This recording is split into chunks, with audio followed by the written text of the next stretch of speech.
Hello, hello. Welcome to the Susie B channel. It is Tuesday, June 16th, and I am in Arizona, and it is 101 degrees out right now. Unbelievable. It is so freaking warm out there. It's like coming in from outside feels like you stepped into a refrigerator. So we're just in here chilling. So, welcome to the Susie B channel. Push that like button, I'd appreciate it. So, yes, June 16th. We are midway through June already. Before we know it, it'll be 2027 before we know it. So, let's see.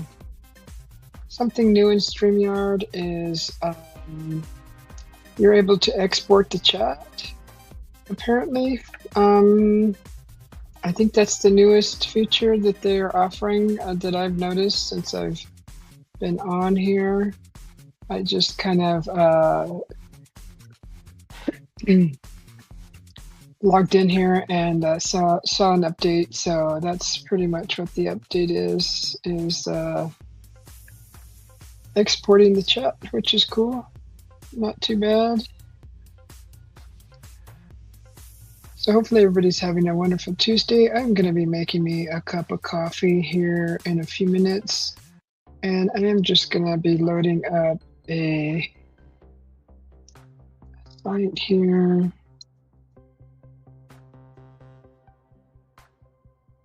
Let's see if I can do this here without it being stupid every time. Don't be stupid. Stop being stupid.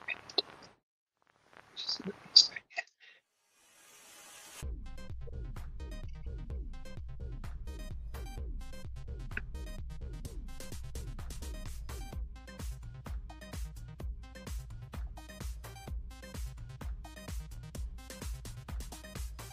it. Okay. So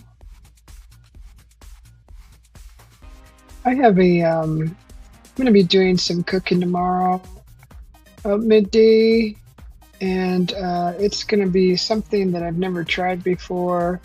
So if you're around, pop in, say hello, and I would appreciate it. That would be awesome. Okay, let's see. So we'll pop in straight to the neighborhood news. We have a new convenience store gas station / gas station that went up around the corner from our residence, and there was a bunch of police and I think fire engines or whatever. I think there was maybe possibly a gas leak. Oh, that's my head. My hubby's talking. I'm like, who's in the house?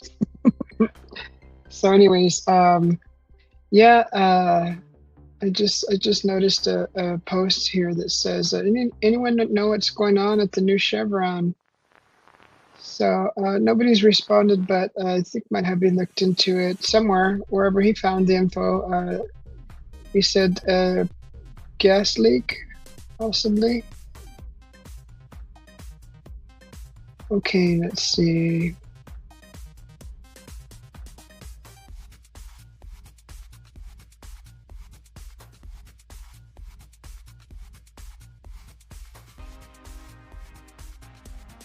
Okay. Just look in here, seeing what else is going on. I kind of was browsing through this earlier, and just to kind of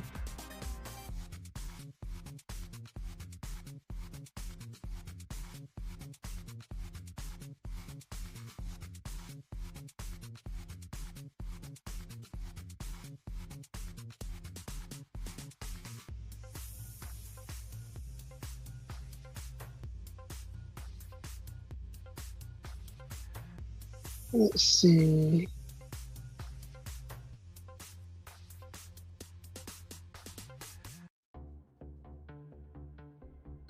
Boy, there sure are a lot of walk-in shower ads in here.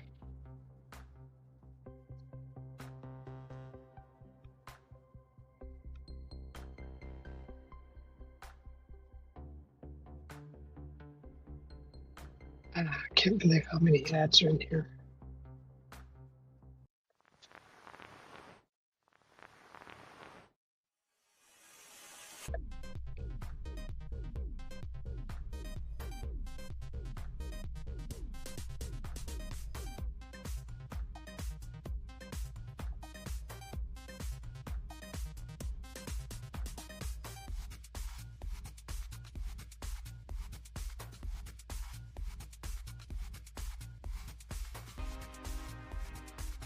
Just browsing through here, looking to see what's new.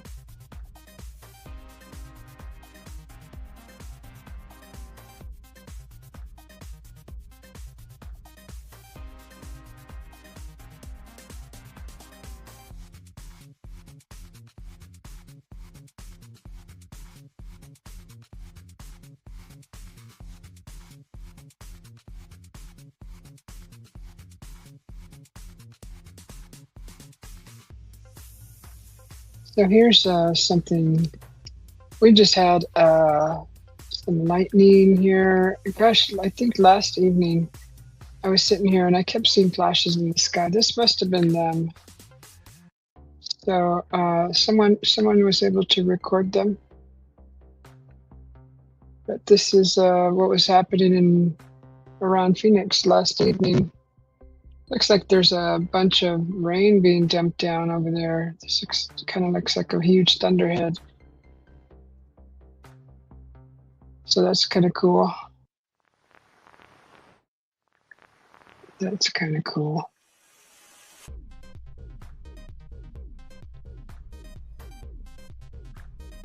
And let's see what else. What else is going on here in the neighborhood?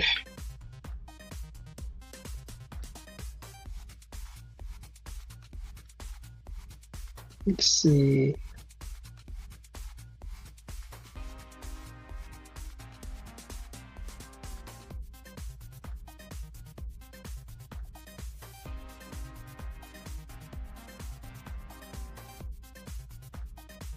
Somebody caught a bunny.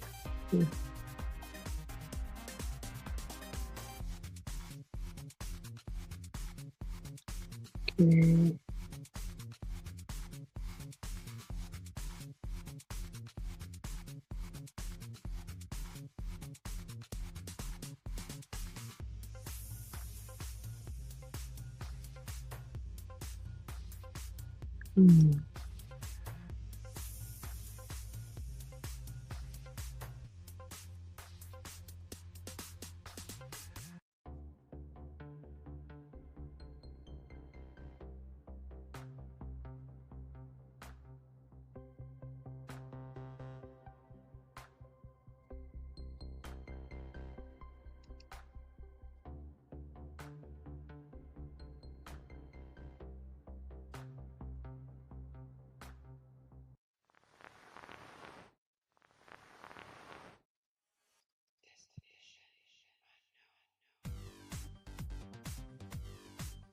Someone's looking for a recipe to kill crabgrass. Okay, exciting.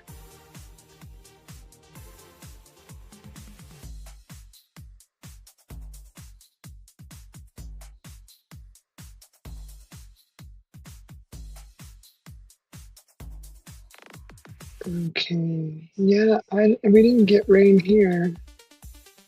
Someone posted we might get a monsoon storm. We got wind. The clouds are in town. Just need you all to do your best rain dance. Sing it out like you're in the shower. We will see what happens in the next few hours. Well, shoot, if I would have known that yesterday, I would have went out and did it. Darn it. Day late, $1 short.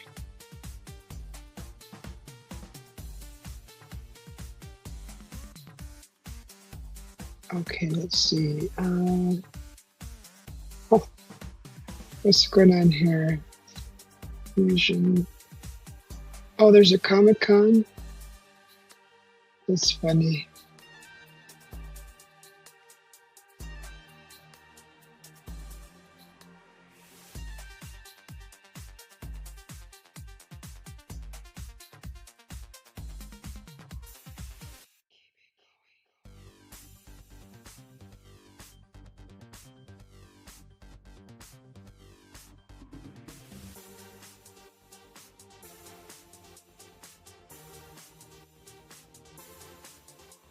Oh my God, someone is advertising growing lantana berries? Come on.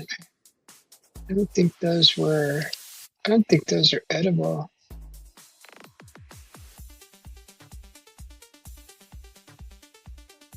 Black nightshade berries, right? Once the nightshades are established, simply leave the roots instead of pulling them when they fade during the year. What?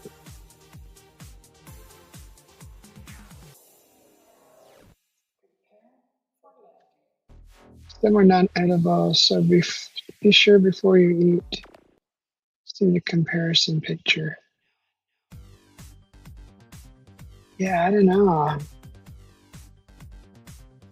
I know they produce big old black berries, but I've always thought that they were not edible. Well, for humans, I know the birds love them. Hang on a second, I'm gonna go mute.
All right, sorry about that, guys.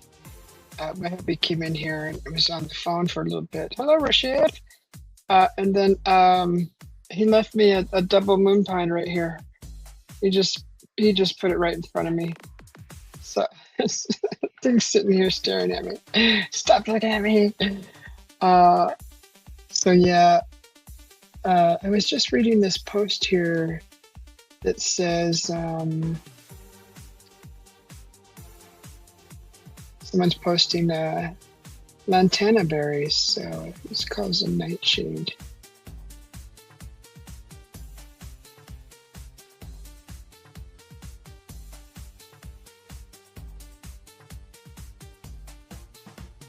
Oh no, that's good.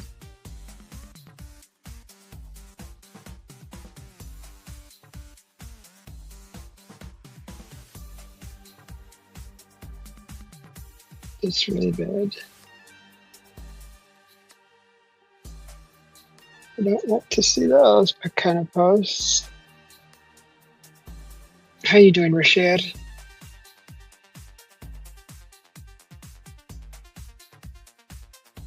Ah, someone is out in the forest somewhere. That kind of looks like Kaibab. That's not. I bet that's somewhere out there. Where is he at? Luna Lake. Man, it's freaking hot here, guys. Oh my gosh. I went outside. I like water at like before I go to bed, so anywhere between 4 and 5 in the morning. And I water all the plants, not on the watering, on the watering system. So that's what I've been doing because as soon as that sun comes up, like right now, it's 102 degrees right now, and it's freaking, what is it, 10 p.m.? So yeah, this is the beginning of Hell's Kitchen. That's already almost here. It's just crazy heat. But I think the pool is gonna be getting nice here pretty soon. So I'm looking forward to that.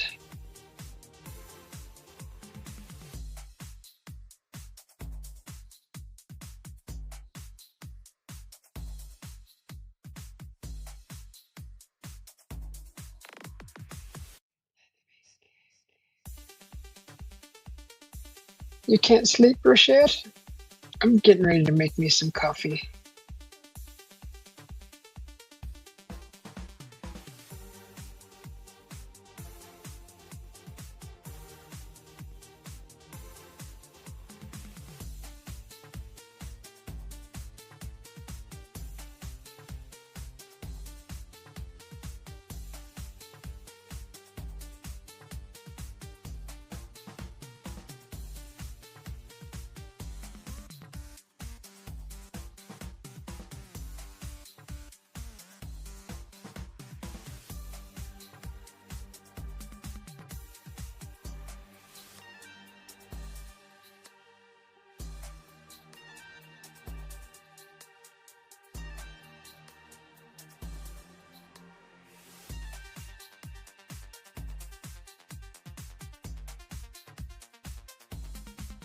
Oh, that's bad.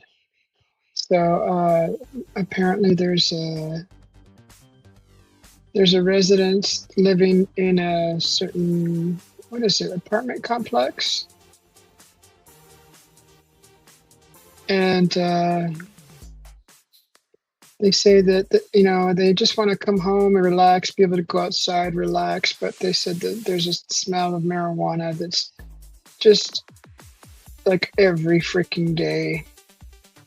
They don't partake in that, and they're saying when they get home from a long day at work, they just don't want to smell that. They feel like it's infringing on their peace, and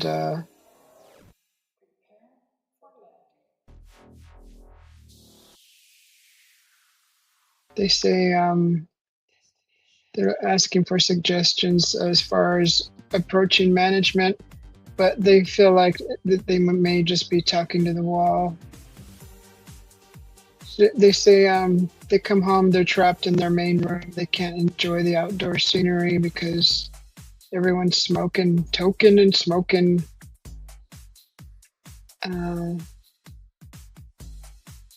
Yeah, I wonder, there was 134 comments on that. So everybody's first comment is just suggesting they move. That's messed up. Having to move because freaking drug addicts want to smoke all the time.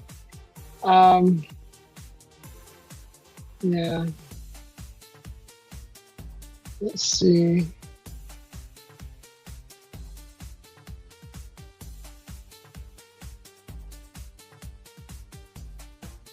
I mean, not really drug addicts, but you know what I mean. Some people, they just smoke it to be stupid. I mean, it's used for pain and a lot of things, but some people are really just stupid about it.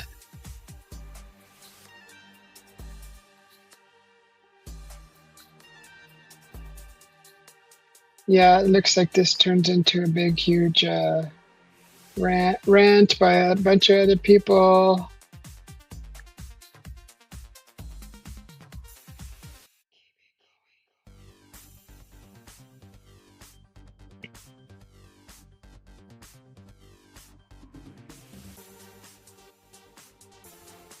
They're like, oh, it's better than crack. But yeah, I get it. I mean, it can really damper somebody's mood when they're just trying to be normal and not have to be around that smell. Like we went to Vegas and we were down on Fremont Street, and that whole freaking this is kind of like indoor outdoor setting. It's just this huge walkway where you walk, and it leads into outside, but it's got a huge arch, and there's a zip line that goes across. But man, the whole freaking every square inch of underneath that dome section smelled like Mary Jane, and it was like, dang, you didn't even have to be smoking, and you'd get contact high.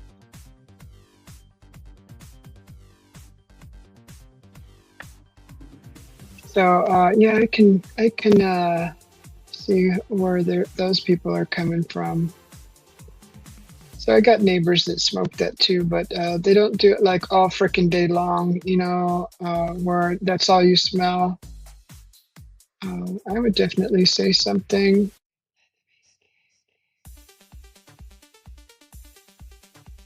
Someone says, "Welcome to the hood." It wasn't like that growing up. People actually hid that stuff. I mean, it's legal now, but there's a time and place for that kind of stuff, and you should be respectful of other people that don't partake in that. Don't just expect that everybody's going to be okay with it. Not that it's like this terribly horrible thing to do, but respect other people's space. With your recreational decisions. I think that that's fair.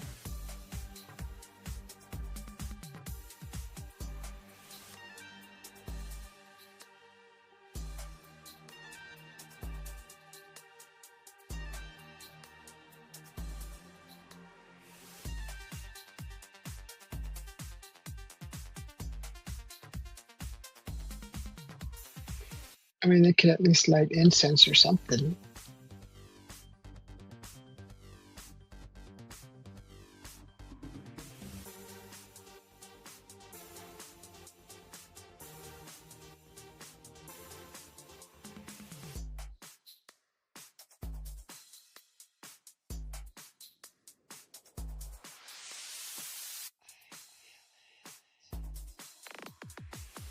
So apparently, these people have lived there for quite a long time, and new people come in and just like smoke pot all the time, and they don't care for the smell. And people are telling them that they should move after they've been there so long. There's got to be a midpoint where you guys can come to an agreement.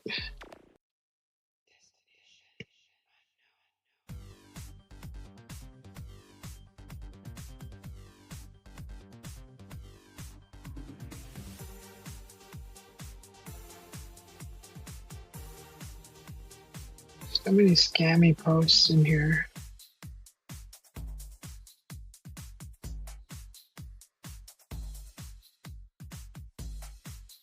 Seriously, there's a bunch of.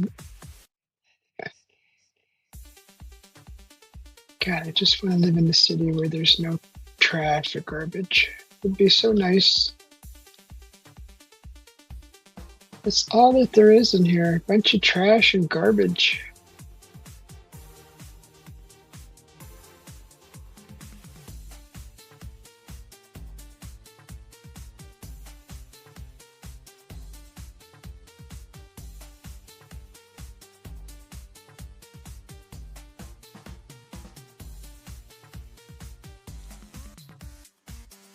Ooh.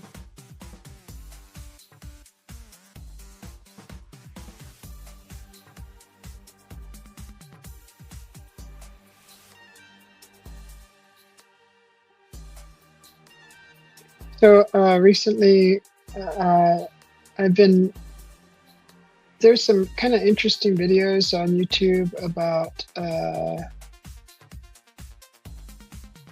the gods like Zeus and all them. You know, Zeus and Hades and Cronus and all of that. It actually was kind of cool. There was like a three-video thing, three-part, and because I was always wondering, because I really like the Greek mythology and that stuff. I always kind of um, thought it was really interesting and just kind of neat. And anyways, this went back before Zeus. Like, there's Zeus was actually like, according to this video, he was third generation, and there was two generations before him.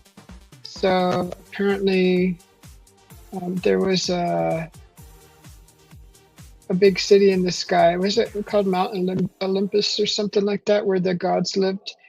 Anyways, the videos, the very first one said that like Gaia was the very beginning, and she was basically um, the Earth. And then she needed a companion, so she was lonely. She said everything. Well, it said that everything was perfect for her, and she had, you know, beautiful streams, and she had the trees and the grass and the mountains and all the beautiful things, but she was still kind of missing something. So she uh, found a companion, which they called him Uranus. It's kind of interesting. Uranus.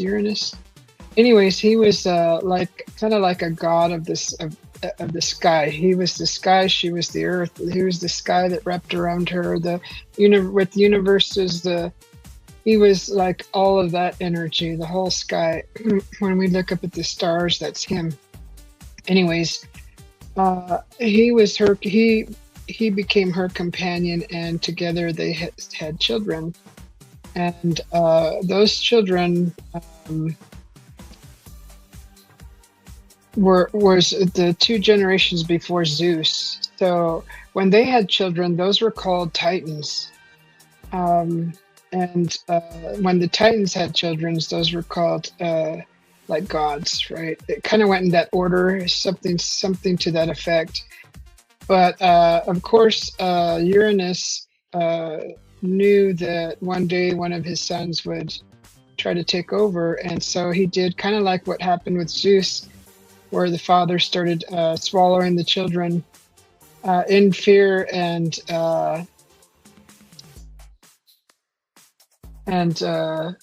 paranoia that, you know, he would be overthrown. And sure enough, that's what he did. So they had children, and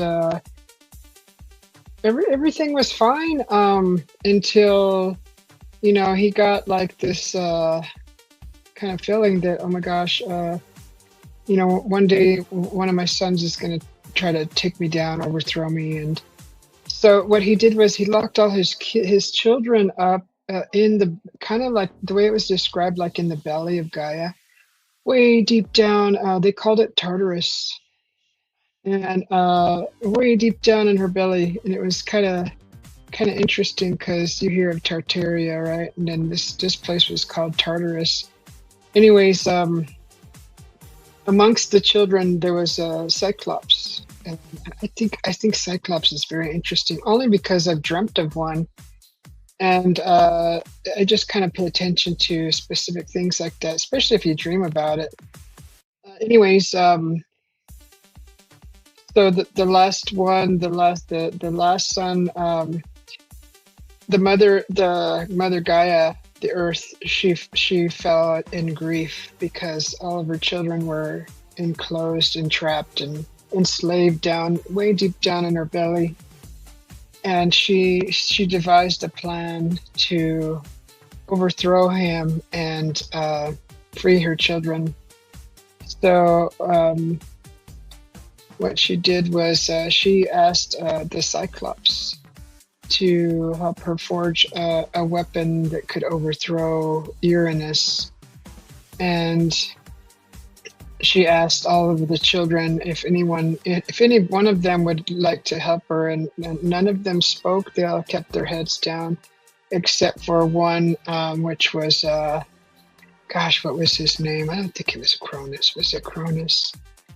Anyways, it was the youngest son, and he was the most ambitious, and he said he would do it. Um, so he ended up overthrowing his father, but it came with a price. So the father would come down, and Uranus would come down to visit. The son was ready, and he was standing waiting on a mountain or something, and he ended up charging at Uranus with that sickle. So it was like um, like a s- like a backward C, right, with a handle, and he slashed at his father with it, and gashed him open, and every drop of blood that fell upon the earth created a titan. Um, this big, huge, monstrous giants, and it fell everywhere. Everywhere it fell, something emerged from the blood of Uranus, and they say that's how Aphrodite came to also, because the blood fell into the ocean. Everything else that was born from the blood was this huge giant, some kind of giant of something, all over the planet. And but when the blood fell into the ocean, um, that's where Aphrodite emerged from. And everybody else was like war and all kinds of things, you name it, different types of personalities. But Aphrodite, it said that she brought beauty to the planet, and of course, because of her, there were wars. But anyways, she was the beauty of the planet. She spread it, and I thought it was really neat. And then so that was like the first set.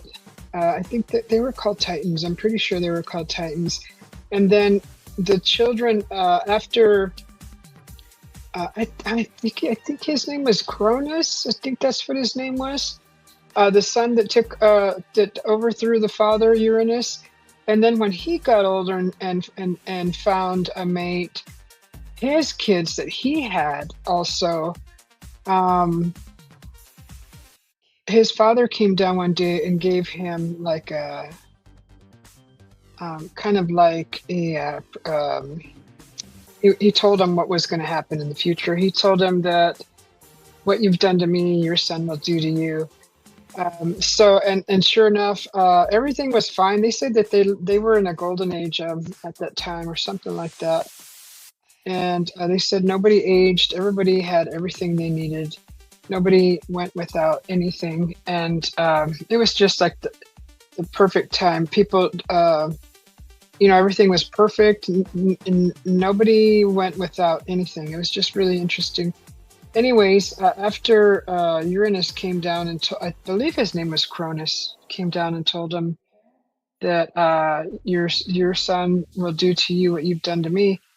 It made him paranoid, so he started to lock his children up. So it kind of like repeated with the power thing, and I believe it was I have the Zeus. Zeus was at that time, or the next generation. Don't do that. The next generation, but that's basically that happened like I believe 2 or 3 times. And so I believe this was before Zeus, so that those kids were being either swallowed or locked away also. And then finally after so many, the wife said no. She ended up tricking them, and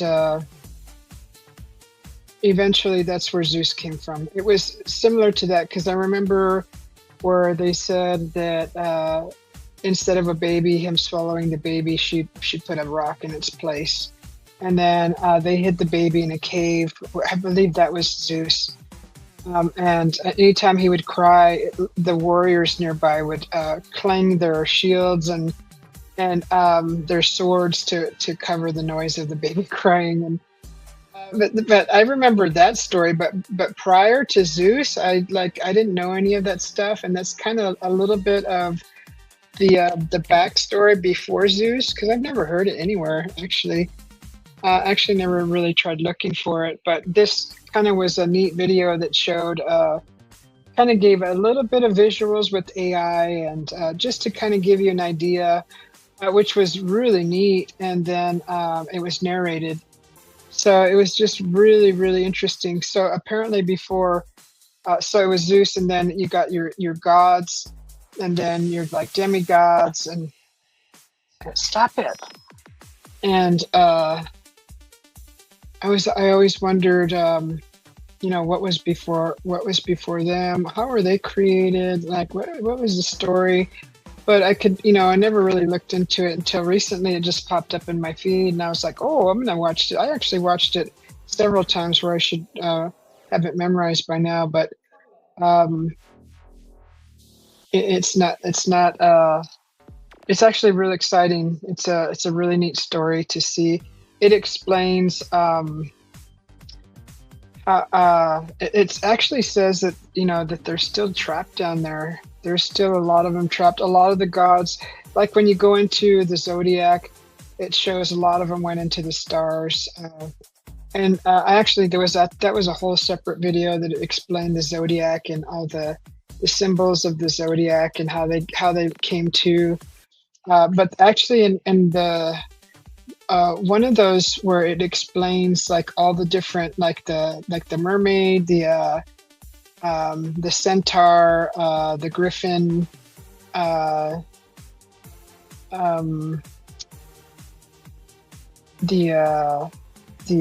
siren. It said that the siren was not a mermaid. She actually was a half woman, half kind of eagle with wings.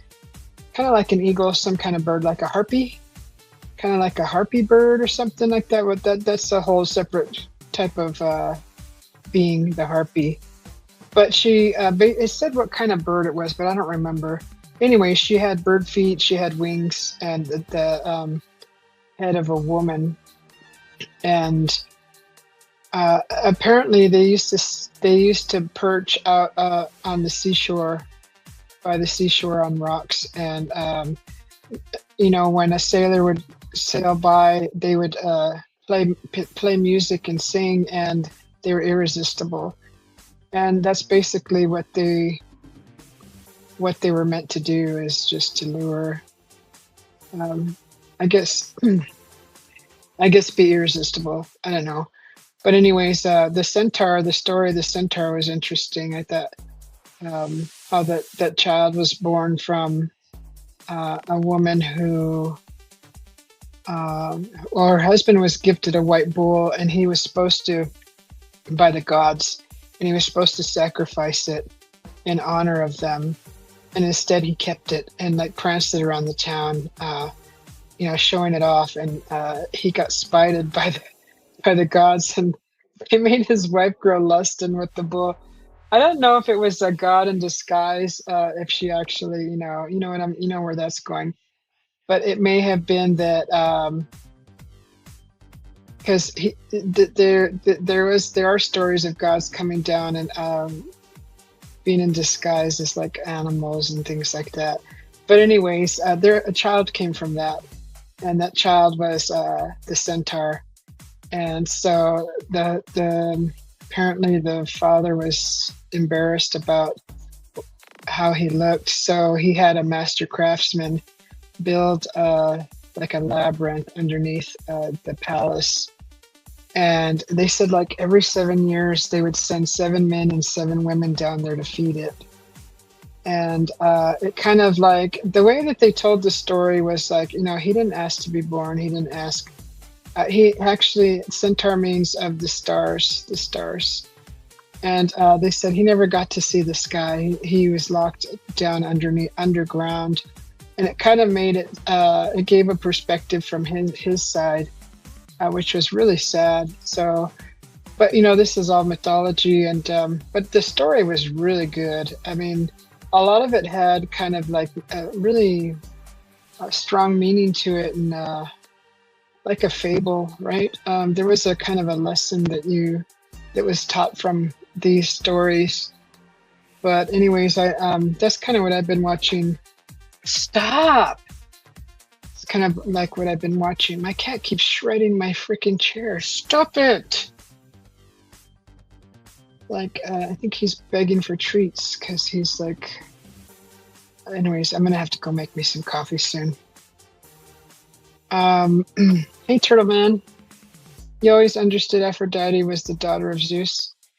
Yeah, in this video, they said she was born from the blood that spilled into the sea from Uranus.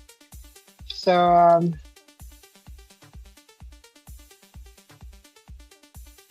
Turtle Man says there's only one God. Yeah, it's whatever you believe. I'm not trying to. You know, convert anybody. I'm just sharing the video that I've, you know, the video that I just watched. Hang on, guys. My cat is really freaking.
Oh, you're right.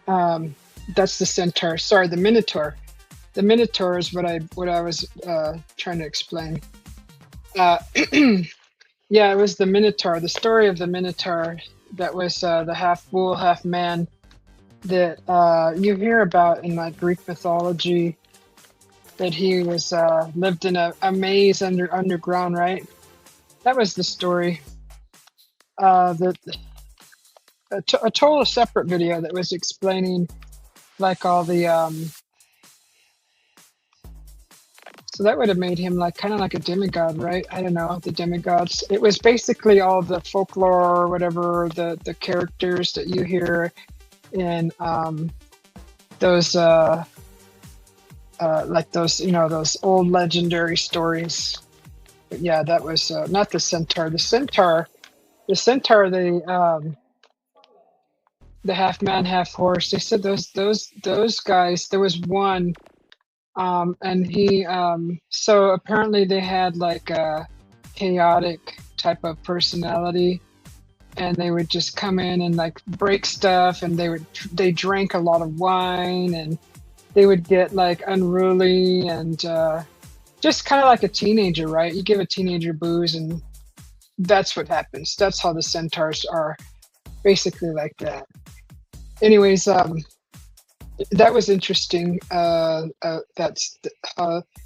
was one that actually got into philosophy, music, and poetry, and he became really wise, and he became a teacher.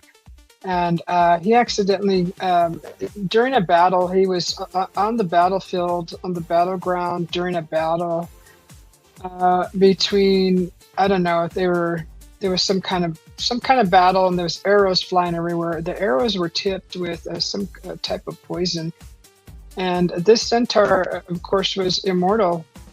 And but he was struck accidentally by an arrow by one of his own, and he was constantly in pain. So he asked the gods to help him to pass on, so he wouldn't have to live in pain. Because apparently it was so poisonous that couldn't heal from it, but that he couldn't pass away. Also, he could not couldn't die from it, but he couldn't heal from it. So he was just in constant pain.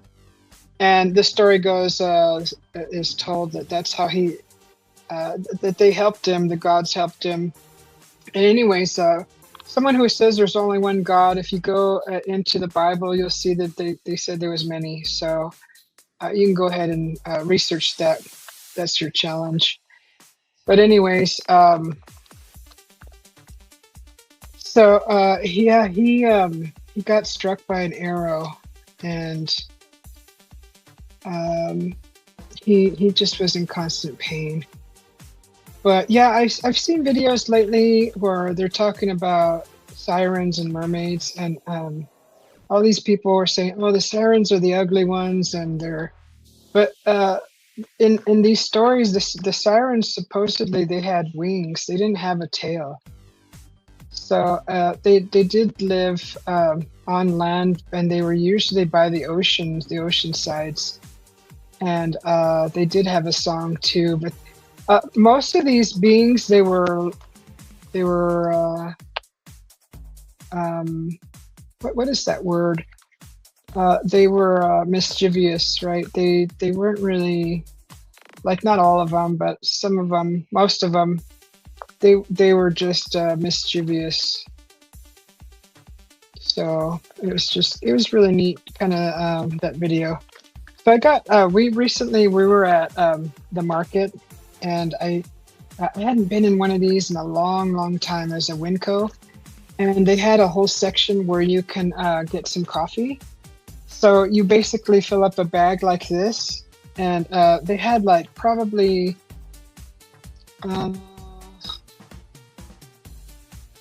I want to say at least 15, if not more, 20 maybe. Big, huge, like not canisters, but like stations that held all these different coffee beans, different flavors.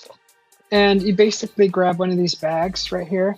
You grab a bag, and you just open it, and you put it underneath the spout, and you pull the lever, and the coffee spills down, and you pay $10 for a pound. Basically, I think that's how they charged. Anyways, so I saw a chocolate cherry coffee there. I saw Irish cream, and then I saw a maple bourbon. And I'm like, oh my God, I want all three of those flavors. So I went and I filled up a bag of all three of them. And then I accidentally overfilled the bag. It was all the way to the top. I couldn't close it. So I had to grab another bag and empty it into an empty bag to be able to close it. So I ended up with 2 bags of mixed coffee. So, and these are coffee beans. So what I have in these bags is a maple bourbon, a chocolate cherry, and an Irish cream mix. And it smells freaking amazing. Oh my God. So it's so as you can see, here I'll zoom, I'll get bigger so you guys can see.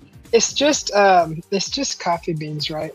So you can see they're just coffee beans, and got, oh God, it's so good. I mean, we have coffee, and I got like Starbucks coffee in a bag like this, but I haven't been to one of these grocery markets since I lived in Idaho, and I forgot that they had all these fun things in it. They had there were dispensers, and you just basically fill a bag, and then you just pay by the weight. So really neat. I mean, they had like those canisters. They looked like big barrels of like chocolate chips. They had like cereal. They had nuts. They had all these different flours. ground flowers, and they had you know, all kinds of different candies. They had grains. They had like waffle mix, pancake mix, you know, stuff like that. Um, they had nuts. They had dried fruits. All kinds of stuff. I mean, that place was huge. I forgot how big Winco was, but so we went there, and I grabbed some pork ribs, and I got some tortillas, and I got I think some Mexican cheese, and we there was like a little deli there. They had some salads in there. I grabbed a crab salad. Just a few ingredients for tomorrow's dinner, like cilantro and lemons. And I was looking for garlic, but they didn't have like the big bulb. They had the elephant garlic, but I was looking for like a big bulb of garlic. We ended up buying just a bag of garlic. We ended up going to Aldi's after that and finding the garlic. And then in Aldi's, we ended up buying. I found some jerky. Has anybody ever tried the Wagyu jerky? It's the sticks. They're kind of like, I want to say they're like 5 inches long, maybe 5, 6 inches long. 1, 2, 3, 4, 5. Yeah, about 6, maybe 7. Anyway, so that's the best freaking jerky. Oh my God, I told my hubby we should go buy a case of that. But I've never tried Wagyu before, and I always thought, well, you know, they said it's really fatty. It's really not good for your arteries.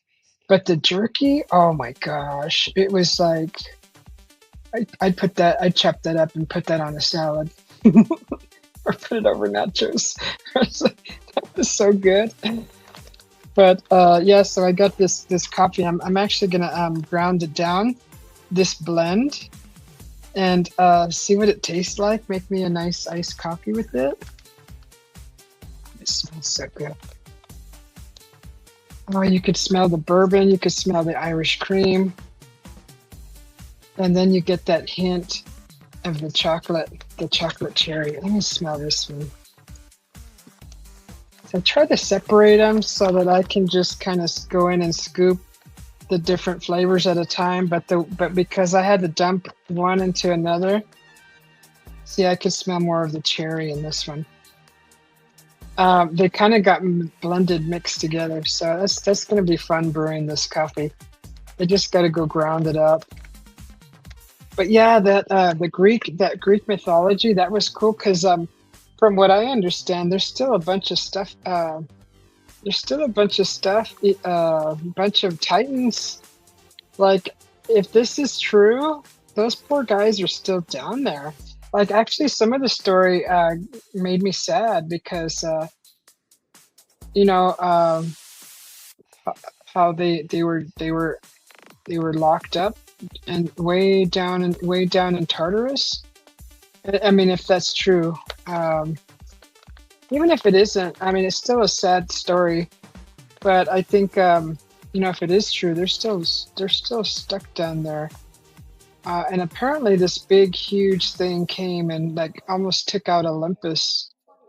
And some people, it's called different names. And I was trying to find the fine line between the last reign of these titans and gods, between them and the people who in Enki, like Enki and Inno, right? I was trying to find, because I thought that I heard Enki being called something else as far as like the Greek mythology goes. Like he was actually called, he had another name. But and then I went back and watched the video, but because of my because I was so sidetracked, I forgot that I was actually trying to find the name of where Enki comes into the picture, Enki and Enno. And but yeah, it kind of seemed like it worked in a cycle. So started with Gaia, and then Uranus was the sky, then the kids, and then those kids grew up, and then the ruler at that time had kids, and then the same thing happened. Then it happened again. So eventually Zeus, it was Zeus, and then that's how I grew up with Zeus. And then they said that Perseus and Medusa. They talked about the story of Medusa, how she was actually the maiden of Aphrodite, and she was one of the gods, I guess, violated her in Aphrodite's temple, and they think either it was a curse or a blessing that she was turned into Medusa. That they say you could either see it either way, as a gift or a curse. But I don't see how it would be a curse, because I think it would be a gift of power to defend herself, because you could see it either way. But she ended up moving to the far corner of the world with her. She had two sisters, and she was able to turn men into stone, so that was her power. But anyways, they said that some guy, which was Perseus, went to go get her head just as a trophy, and they were using her head for war. So, like, who's the bad guy? You know what I mean? So it was kind of just the way they told the story. It was just kind of like, I never saw it that way before, because I really didn't know. They've made movies like Clash of the Titans. There's that one, and then there's another one that has the guy who made the Gladiator movie. Anyways, I think he Russell Crowe. Was it Russell Crowe? They made another one, but it kind of went into like the Egyptian gods too, which is different. But they kind of like, the story is just like, that's the way they tell it, the way Hollywood tells it or whatever. But I just thought it was interesting. I still couldn't figure out what generation Enki and Enlil came from. Because it doesn't talk about spaceships or aliens or anything. Everything that was born was either born from the bloodshed of a titan falling, or a god, or but like in Clash of the Titans, when Medusa, when her head was taken, and Perseus wrapped it in his cloak, the red cloak, the actual it eventually got stabbed by what is that called, like a trident, kind of like that, something like that, and the blood that came out made scorpions, right? If you guys have seen the movie. So I thought that was interesting, because the bloodshed of these gods or titans or whatever beings of power actually create another monster. It's kind of interesting. I'm gonna make me a coffee, and what are we in? 59 minutes. I don't know if I'm gonna pull an all-nighter, but yeah, that was interesting. I'm gonna go and ground up just for a cup of coffee, and I'll be right back. I'll leave the mic on so I can talk to you while I'm gone. While I'm off camera, if anybody cares. But yeah, that was really interesting. Those videos. I was telling my hubby about it. He goes, "Oh, I'd like to see that. I'd like to watch that." But it's actually really, really interesting. Because like I said, I always wondered who the heck was before these. This was way before Jesus. Stories, and they're old, very old stories. So I was just always curious. Who's the first one, right? If Gaia was here, this was just on this planet. But if Uranus was the god of the whole freaking space and all of that and all the galaxies, then who created him, right? and who created her? Well, it could be the one that has created everything, started the whole rabbit hole of gods and titans and giants and mythical creatures and all of that stuff. But I think it's a neat story anyway. So that's what I was been watching the last couple of days. Thought it's really interesting. It's better than all the crap that's freaking on TV right now, honestly. The crap and the sports and all that crap, the freaking all the BS that's going on.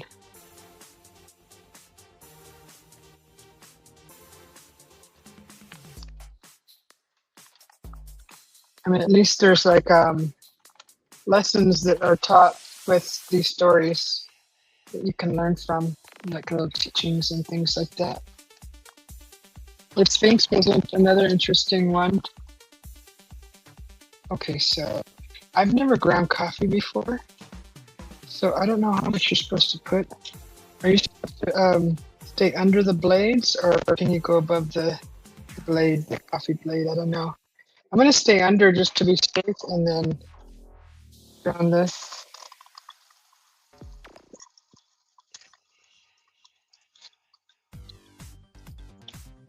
I've always bought ground coffee. Honestly, I never had a coffee grinder. My hubby came with one.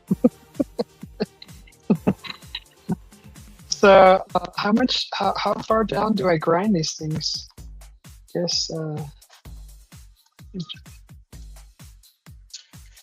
kind of want to be refined, kind of what I see in the K cups and okay, I think it's supposed to look like that because that looks like ground coffee that you brew. Just put it there a little bit more. I have a little universal cup that you put your grounds in. It's shaped like a K cup. Oh, that smells so good. I want coffee perfume. She makes me some. You make me a coffee scented hydrosol. I mean, just put some coffee in water and put it in a spray bottle. I wonder if it'll do, if I can create a hydrosol by bringing it to a rolling boil like I would a rose petal. It would work.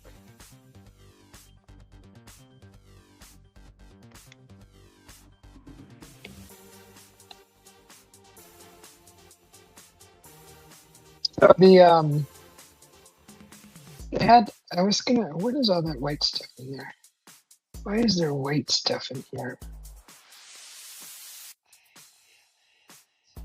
What is that? Was there a blonde bean in there? Normal? Because I know that there's a blonde bean, but there's like something that looks like coffee, but it's like a white. Maybe it was the. I mean, there's nothing, no beans or white in here. Oh God, it smells so good. Okay, well, I'm just gonna worry about it. Okay. I think we're going to eventually upgrade our coffee machine to like an espresso machine. I think we'll probably get one maybe sometime this year. Because it would be really nice to have an espresso machine. Okay, so it's enough coffee. What? What do you want? Really, I wish I knew what you wanted. Okay, so let's brew some. Okay, what do we gotta do? We gotta get some ice. Oh, I can make me a macchiato. Not a macchiato, an affogato. Should I make an affogato? No.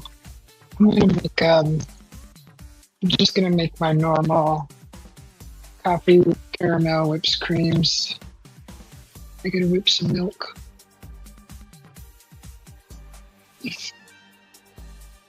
I'll just do the one.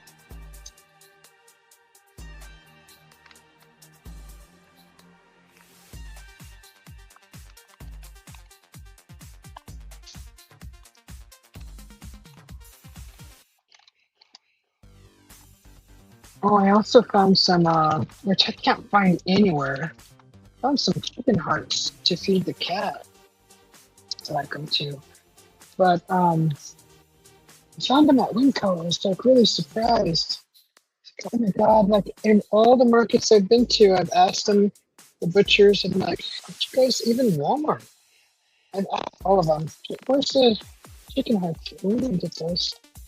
What the fuck? And lo and behold, I found them at Winco. I was like, whoa, what? That's awesome. So yeah, okay. So tomorrow, guys, I'm gonna be making a really nice dinner. I made beans tonight for tomorrow's dinner, and I actually found a Peruvian bean. I made it with ham and onions and garlic, and tomorrow I'm gonna be doing like a refried bean with it. So with the dinner, so I'm gonna be doing that tomorrow.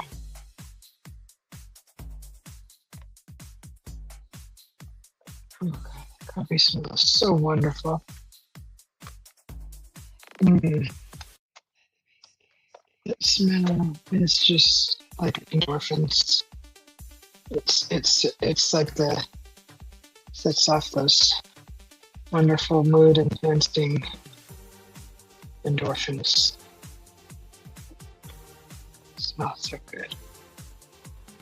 Like I can see if you smelled that every day, how you could just kind of not appreciate it. But boy, it sure is nice when you get that smell ever so often. Oh, my hands smell like coffee.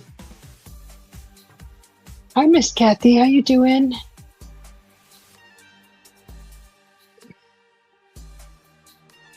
So, hi, Miss Kathy. I'm just making a coffee real quick.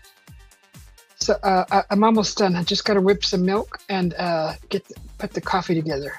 I'll be right back. How you doing, Miss Kathy? Good to see you. I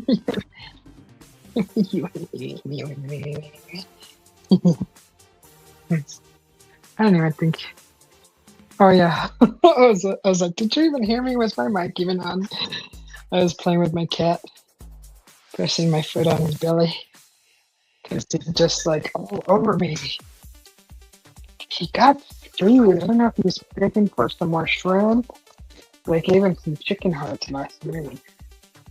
He liked them, but I think he would have liked it better if it was warm, like right out of the pan. I was trying to cool them down, but I waited too long. They got cold, and I mixed them up real nice. And he liked them, but I should have gave it to him warm. You know, he's spoiled, but it's okay. I don't give him that all the time. I just want him to have natural nutrients instead of the cat food that they make in a factory. Trying to give him natural ingredients as often as I can. I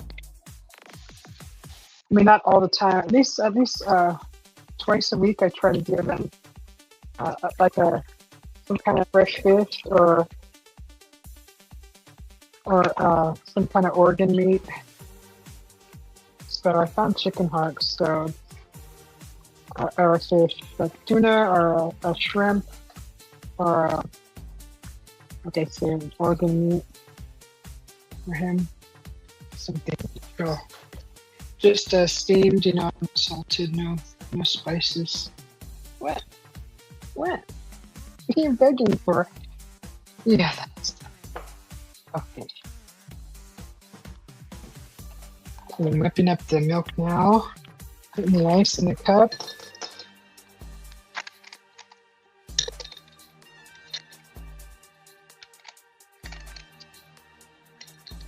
So yeah, I actually really like that video about the Titans, the gods. All of them. They didn't even talk. There was another video that talked about the forest nymphs, the river nymph, the sea nymph, the lake. The lake nymph. There's a nymph for every single body of water. I like those stories.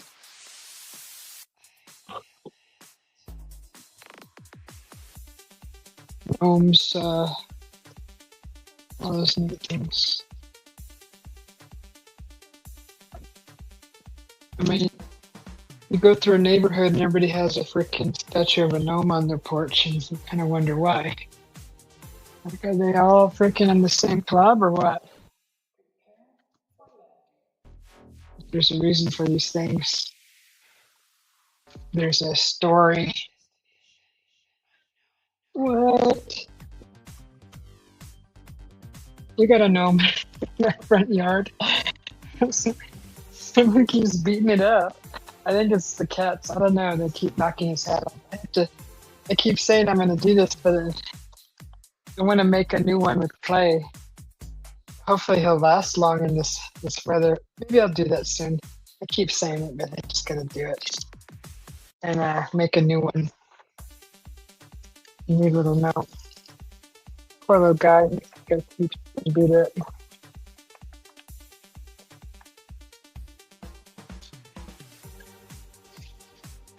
I'm just cleaning out my glass straw here from my shake I had earlier.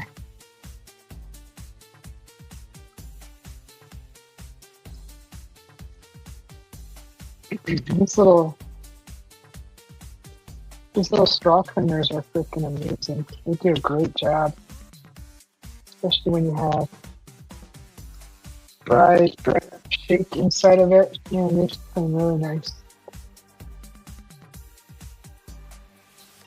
Okay, coffee's ready. Coffee's going in the cup. Oh God, I don't know how it's gonna taste. I can have a little bit left. Gonna put some whipped milk in there.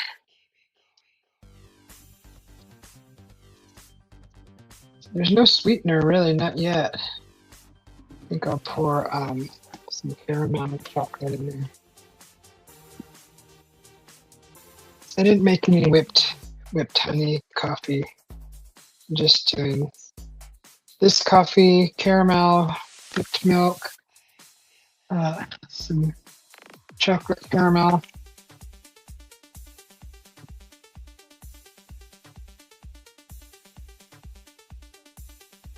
And we'll do a few pumps of whipped creams on the top of that. Oh gosh, it smells so good.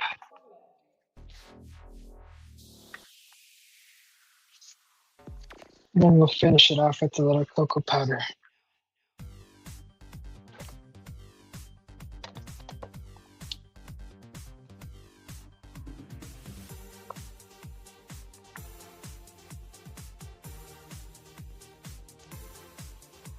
Okay, so we have enough for, we'd have to brew another cup, but we have enough to brew. We have enough cream for whipped milk for another coffee.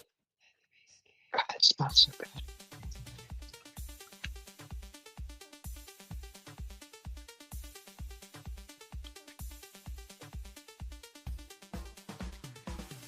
Okay, I'll show you my coffee.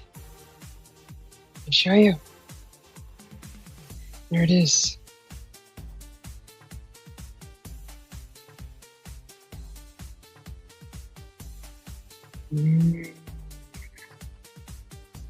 Let's just look marvelous. So the only sugar that's in this is um, the caramel, the chocolate caramel, the cocoa powder has no sugar. Yeah, that's all. That's all the sugar that's in there.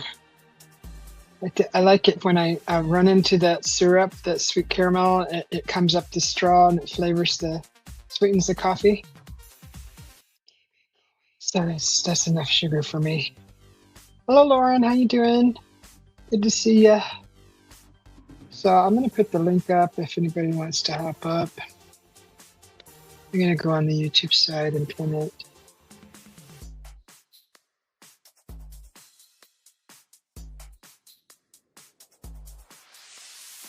Okay, let's see. Let's pin this.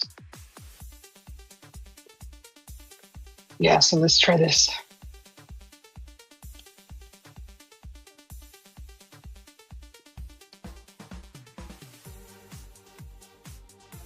Very good. Very, very good.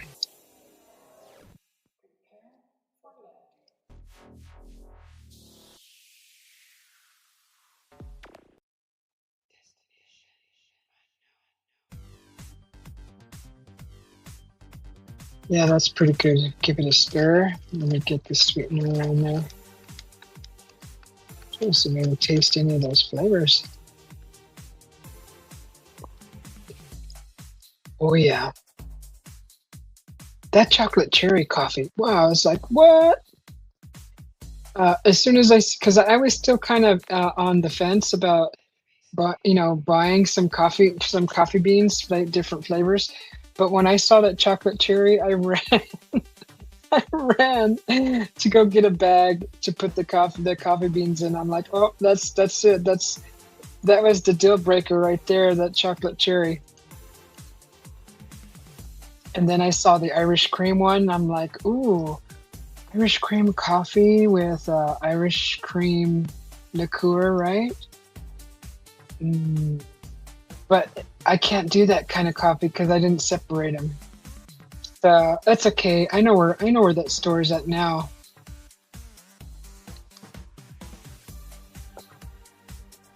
I like so any of the other markets that I've been to, they do have a coffee aisle like that, and they do have coffees that you can dispense into a bag, and I think pay by the pound. But I'm not. It's all like I haven't paid enough attention to it enough. But for some reason, when I saw these dispensers, I mean, it was tall. It was like 8 feet tall. These dispensers, where you can see the beans through the glass, right through the long tube, and then at the bottom was the dispenser. So it really I gravitated towards that, not only because of the smell, but because of I wanted to see what flavors they were. And I saw that chocolate cherry, and I'm like, oh, it's on. I'm grabbing a bag.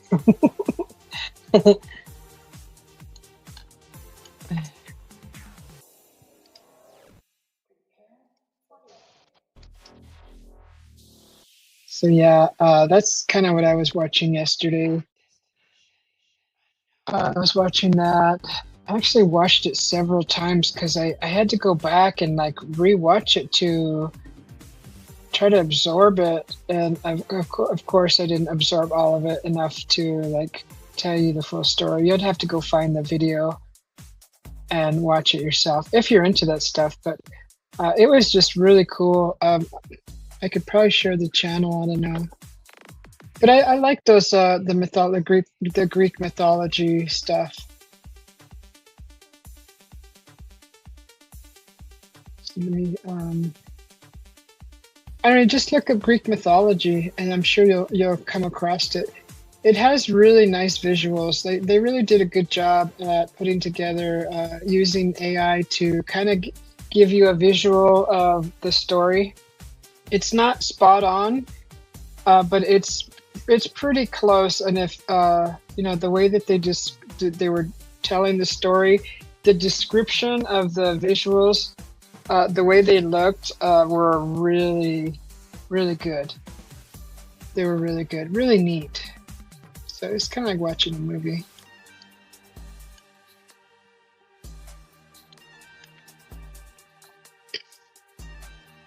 What the heck is that? Made some Biscoff and cream cheese cinnamon rolls today. Sold the last two just now. Everyone have a blessed and safe weekend. That looks like a pile of a mess.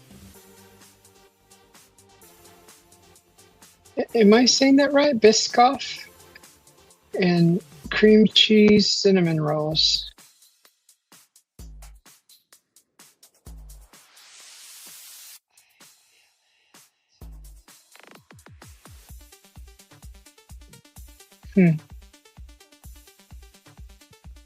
Well, we're gonna have to do another another two cookie recipe, but I'm gonna switch it up a little bit and add a crazy ingredient.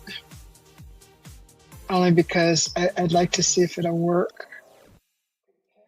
Because when you got stuff in the kitchen that's not being used for a while, it's like putting the kitchen sink. So basically, I'm gonna be putting the kitchen sink into a cookie. It'll still be chocolate chip, but it's going to be something that's been sitting around for a little bit that doesn't go bad as long as you don't open the bag, right? It's an ingredient like that. Oh, I had to buy peppercorn too because this marinade that I have pork ribs marinating right now. The marinade is I mean you could buy like ground pepper, right? But these were peppercorns grounded, and I wanted to actually do it that way in the grinding stone, right? The grinder, the molcajete. So the marinade was peppercorn, cumin, onion, and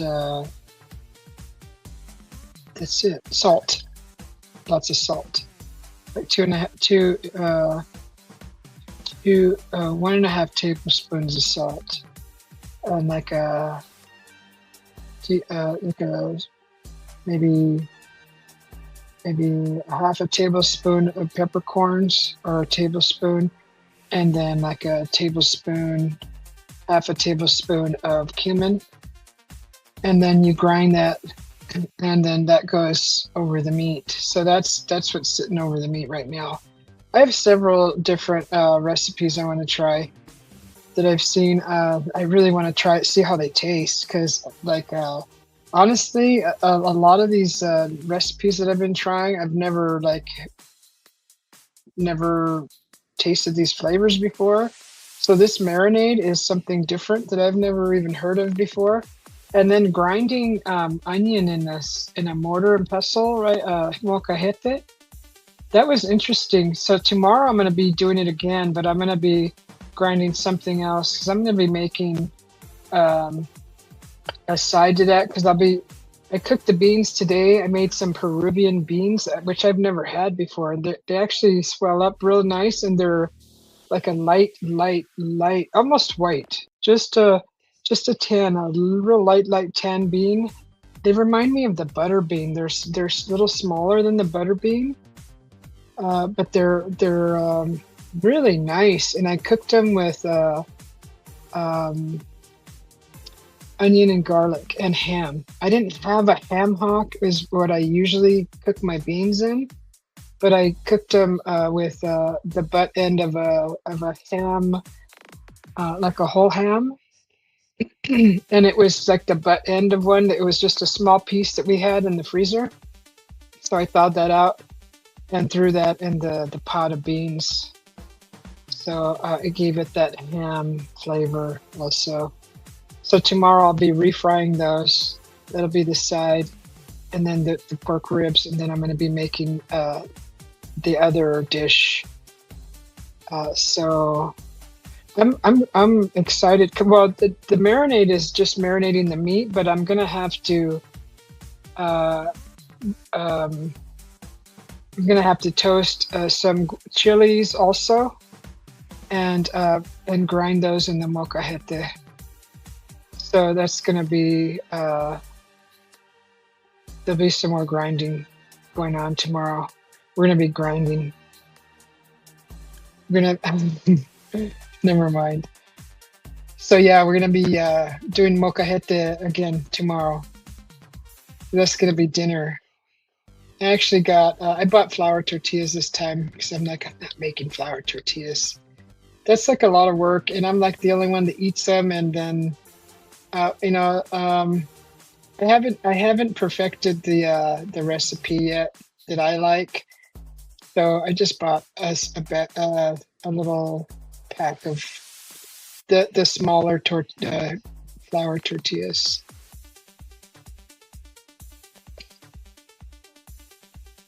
Trying to see what else is in here.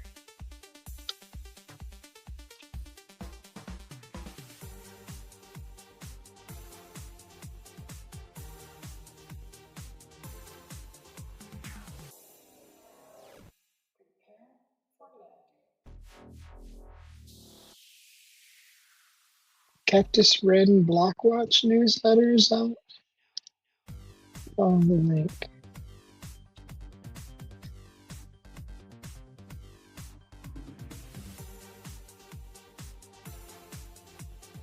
Blockwatch.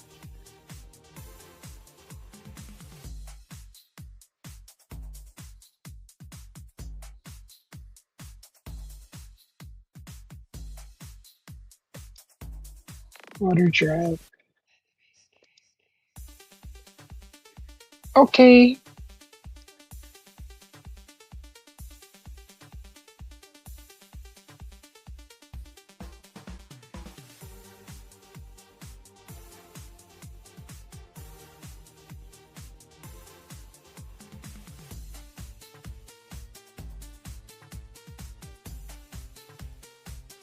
Oh, my hubby was telling me good night. So yeah, I'm just looking at this newsletter. I just kind of want to see how it's structured, what's in it, what kind of information is in it.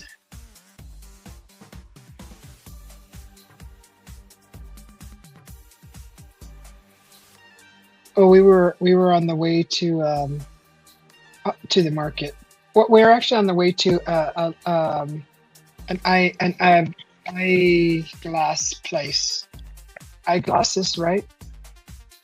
And like about a mile into the trip, I told my hubby, it's so freaking hot. It's just like, can you believe this heat?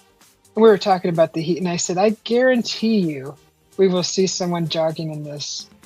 And sure enough, like literally, like 4 minutes later, 3 minutes later, there was a man jogging in 104 degrees. It was like 103, 104 yesterday. Like, see, I told you. I told you. And then I started getting triggered by it. Like, I started to feel angry. Like, why do people do that? Then I'm like, why am I getting angry? It's like not me. It's like him. But like, why am I worried about him? Just let him. If he wants to freaking kill over, then that's his problem, right? It's like, why, why, why let that anger me? Like, I mean, if you think that your body can handle it, like, more power to you. But I told my hubby, I'm like, why am I getting triggered by this? And I was just like, I had to stop and think, like, what? Just do I just like not look at it? Do I just look and like not react? Like, trying to learn because, trying to learn new ways of not getting triggered by stupid people.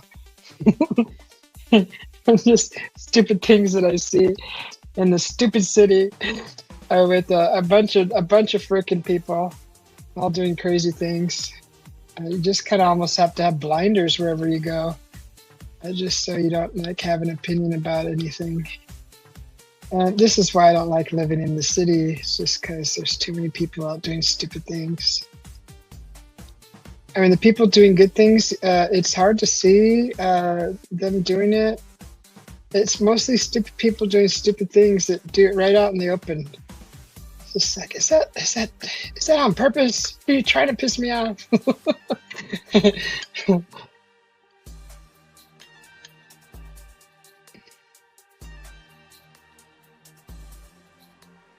Okay, so there's some kind of cool info in here. They got like a whole bunch of phone numbers in here, like from all the way from like in the emergency numbers to street repairs, street light maintenance, spay and neuter rabies, prostitution hotline. Wow. Parking complaints, narcotic complaints, loud party reporting, liquor complaints, illegal dumping, green swimming pools. There's a number for that. Graffiti busters hotline, general investigations, garbage collection, gang hotline, dial a ride, dead animal pickup, complaints on mosquitoes. That's interesting. Barking dogs, the Humane Society, abandoned vehicle on the street, abandoned shopping cart, council member, the mayor, silent witness, traffic sign damage, traffic signal malfunction, street repair. That's crazy. I'm actually going to download. Can I download one page only? Do I have to download all of this crap? What page is this? 10?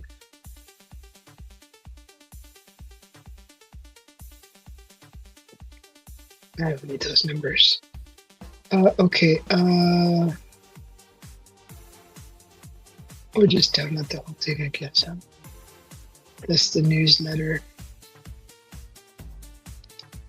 And we download this other stuff because it'll eventually go out of date.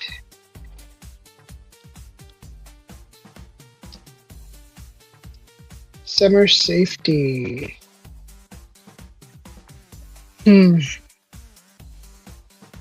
Yeah, it's oh wow, it actually went down to 97 degrees. After dark in the park, Deer Valley Park. Hawk light.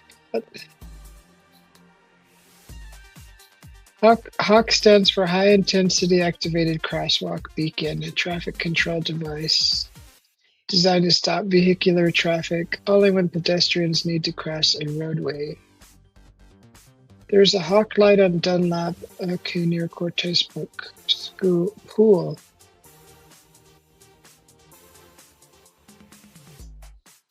Oh, okay, I've seen those. So if there's a traffic light, actually it doesn't have to be at a traffic light. I've seen them just at an kind of after an intersection.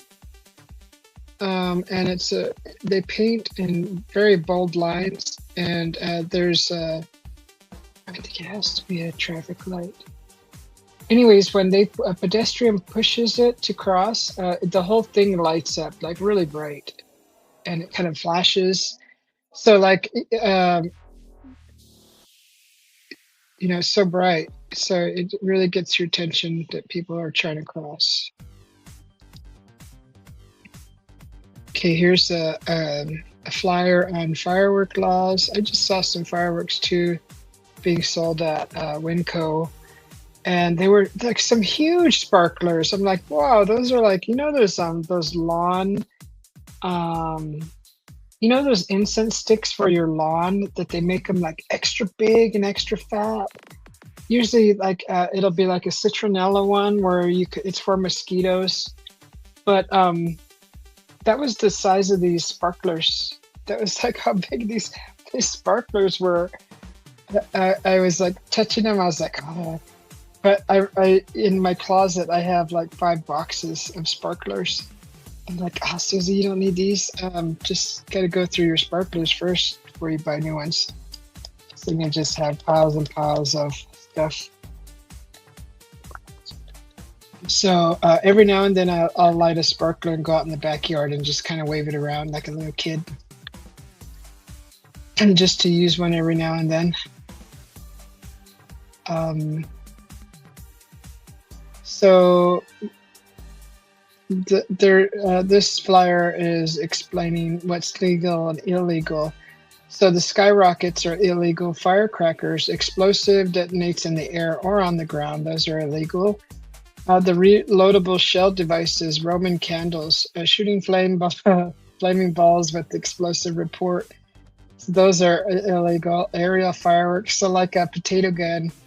Well, no, the Roman candles. So anything that you shoot out of a tube is basically illegal.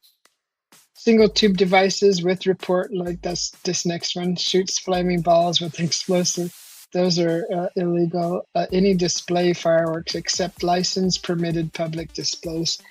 So yeah, any kind of flash, those real pretty ones you see on the popular ones that are professionally set off with the big the reports. So they look like big flowers in the sky. Anything that makes those in the sky, anything that shoots into the sky, is basically illegal. And there's everybody does it. The whole freaking city lights up the sky. So sparklers are okay.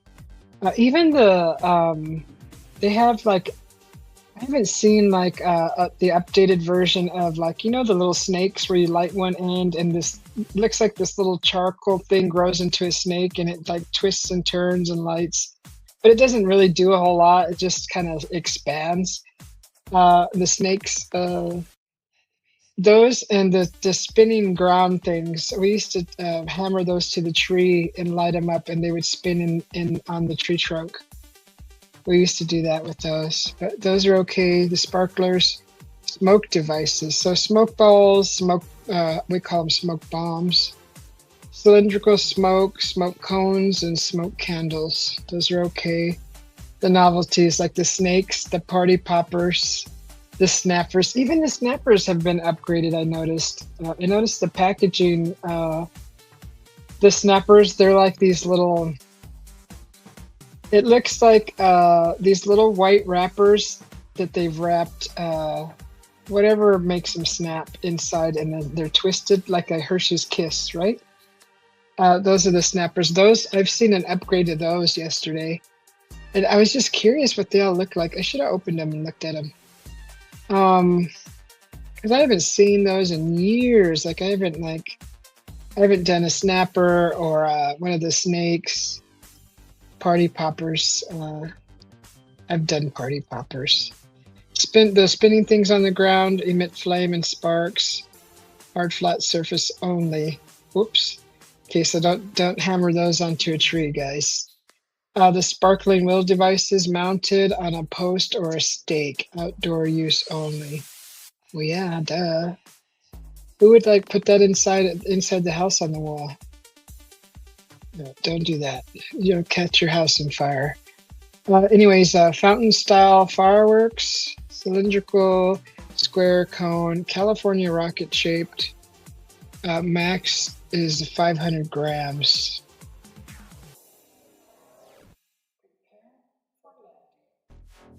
So the extended hours for legal consumer fireworks only is July 4th from 11 p.m. to July 5th at 1 a.m. And then on New Year's Eve, December 31st from 11 p.m. to January 1st at 1. So 2 hours of fireworks. And that's not the case because around here, usually it's been kind of slowing up lately these past years, but they'll start a week before 4th of July, they'll start a week before New Year's, and they'll just go on every freaking night, like till 2 or 3 in the morning. They'll start as late as like 9 p.m., 10, sometimes as early as like 8 sometimes. But not constant, like here and there, like they're testing out their fireworks. And then they'll just go like all week. And So many people get pissed off because of their animals and. But anyways, that's the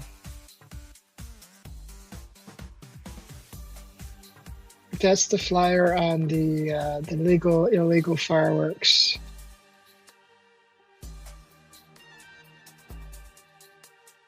So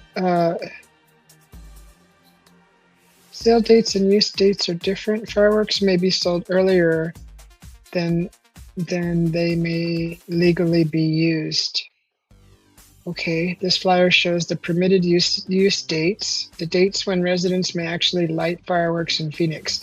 So permitted use dates in the city of Phoenix, May 4th through 6th. What's in May?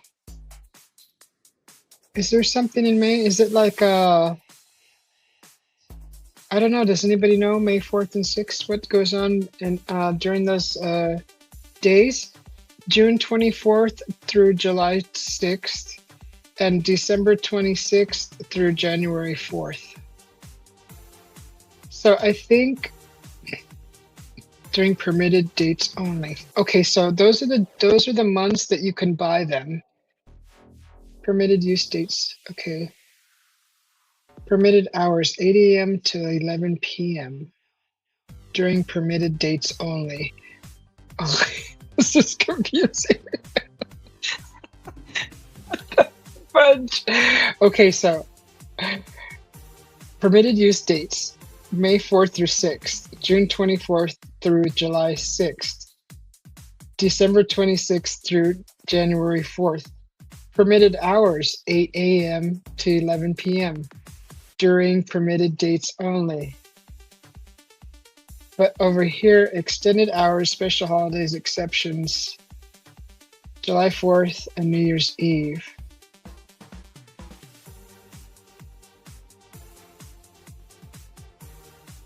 Okay, fireworks may be purchased, sold from April 25th through May 6th.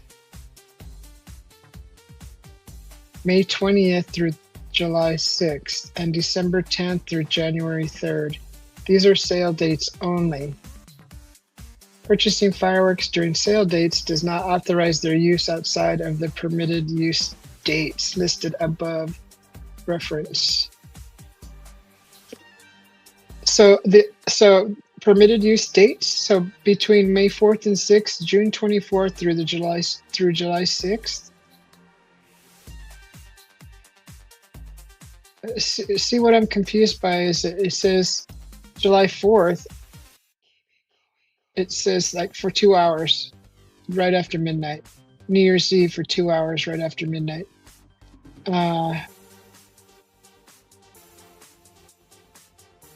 But these dates up here, I don't know. Permitted hours 8 a.m. to 11 p.m. Like all day? All day you can light fireworks? I mean, if they're the legal ones, right? The legal ones aren't going to be a big deal. Sparklers, smokes, the smoke bombs, whatever, novelty ones. But that's not the case here. Because you can't like bust everybody that does it. Yeah, nobody follows this. What goes on May 4th through 6th? Is it like I don't know. I'd have to look it up.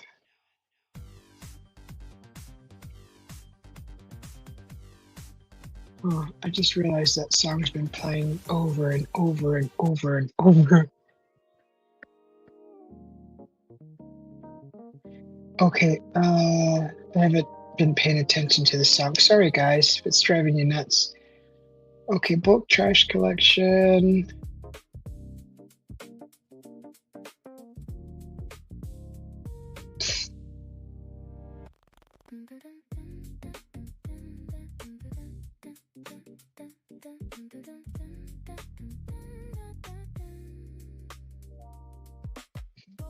Shadows dancing on the tile. Stay for a chapter, stay for a while. Bold aromas hanging heavy in the air. A velvet hum of voices everywhere. Caramel swirls in a tall glass seat. The Liquid gold for the mind, just for me. The page turns slow, but the pulse is fast. The futuristic energy built to last. Lounging in the glow of a digital bar, head moving steady to the beat of a star. Sugar dusted lights, steam rising high, sipping on the future under coffee colored sky.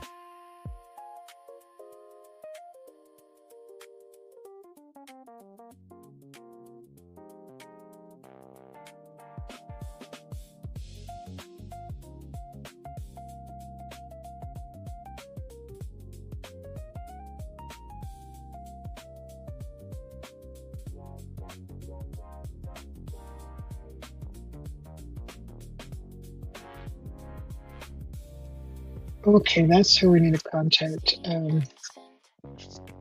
We have like a huge tractor tire in our alley, and this is a phone number to call to get it removed. It's been there quite a while. It's an eyesore.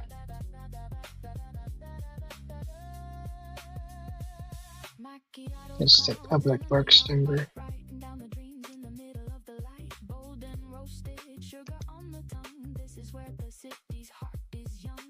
Okay, that's good to know. There's actually some good info in this this newsletter. It's not even our neighborhood, but it's actually you can have coffee with a cop, which is cool.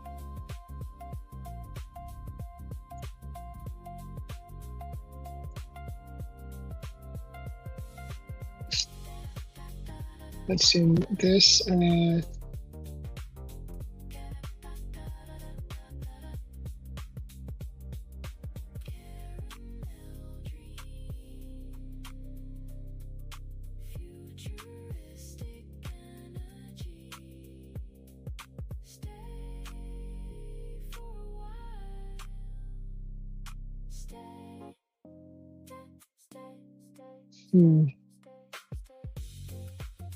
Yeah, that's some good info in there.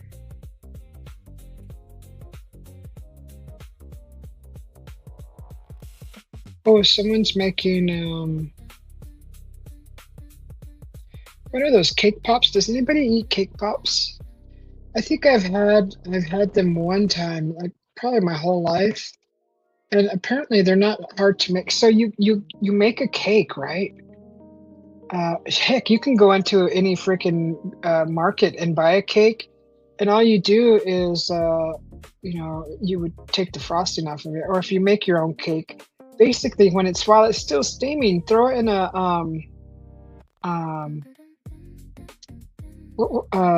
gosh darn it, one of those freaking blender things that you make dough in.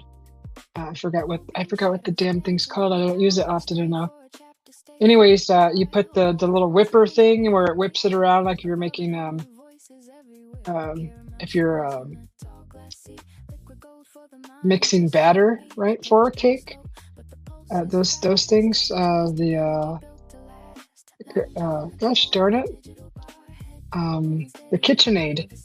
So throw it in the KitchenAid and let that thing whip up that cake. Like I've seen it done. You break up a cake and let it whip around that freshly made cake, and then you get your mold and you put that cake into these molds. Usually it's a mold that you can stick a stick in it, or the like a lollipop stick, and basically you cool it. Then you put the stick in it, and then you just literally dip it into the candy coating, whatever you're using, and there's a cake pop right there. Pop some sprinkles on that, or drizzle some white chocolate or dark chocolate, and then decorate as you wish. Whatever you're doing. They're not very hard to make, but apparently some of these people do them for like weddings and parties. And they'll do like a whole, like a set of like 24 of them, 48, just depending on how many heads are at the party, how big your party is. And shoot, they make some good money doing these things. They get pretty creative. Like this one looks like a baby shower. I don't know if you guys want to see. I'll show you what it looks like.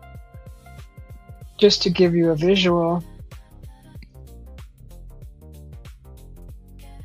So basically this, these are cake pops. So this one looks like it's for a baby shower. Of course, it's a boy baby shower. It's all blue ribbon, the pacifier. It looks like they even got, so you can buy pretzel sticks and you can dip the pretzel sticks also in your candy coating. So whatever, it's probably more than likely like some kind of chocolate that's melted, white chocolate, and then probably a little food coloring, however they make it. And then they get pretzels. So that's a pretzel right there. And then they buy little molds that obviously are the feet, the pacifier, the baby bottle, all that is stuck on with chocolate. And then they just throw it all together with ribbon and, sprinkles and, heck, you can make some pretty good money doing that. I never really got into it, but I think it's very neat. It's very creative. There's another more photos. See how creative that is? Is that you, Teddy? Hi, Teddy. Okay. Oh, you see me. Okay. Yeah, I see you now. Yeah, I was just trying to splash my face. Sorry, I prematurely added you to the stage. Yeah, at least if you do it, always do it to the side, like you said. If you don't have a curtain up, do it up to the side where it's a little tiny box, so that if you do get a porn bomber, it will be so small you won't have to delete the stream.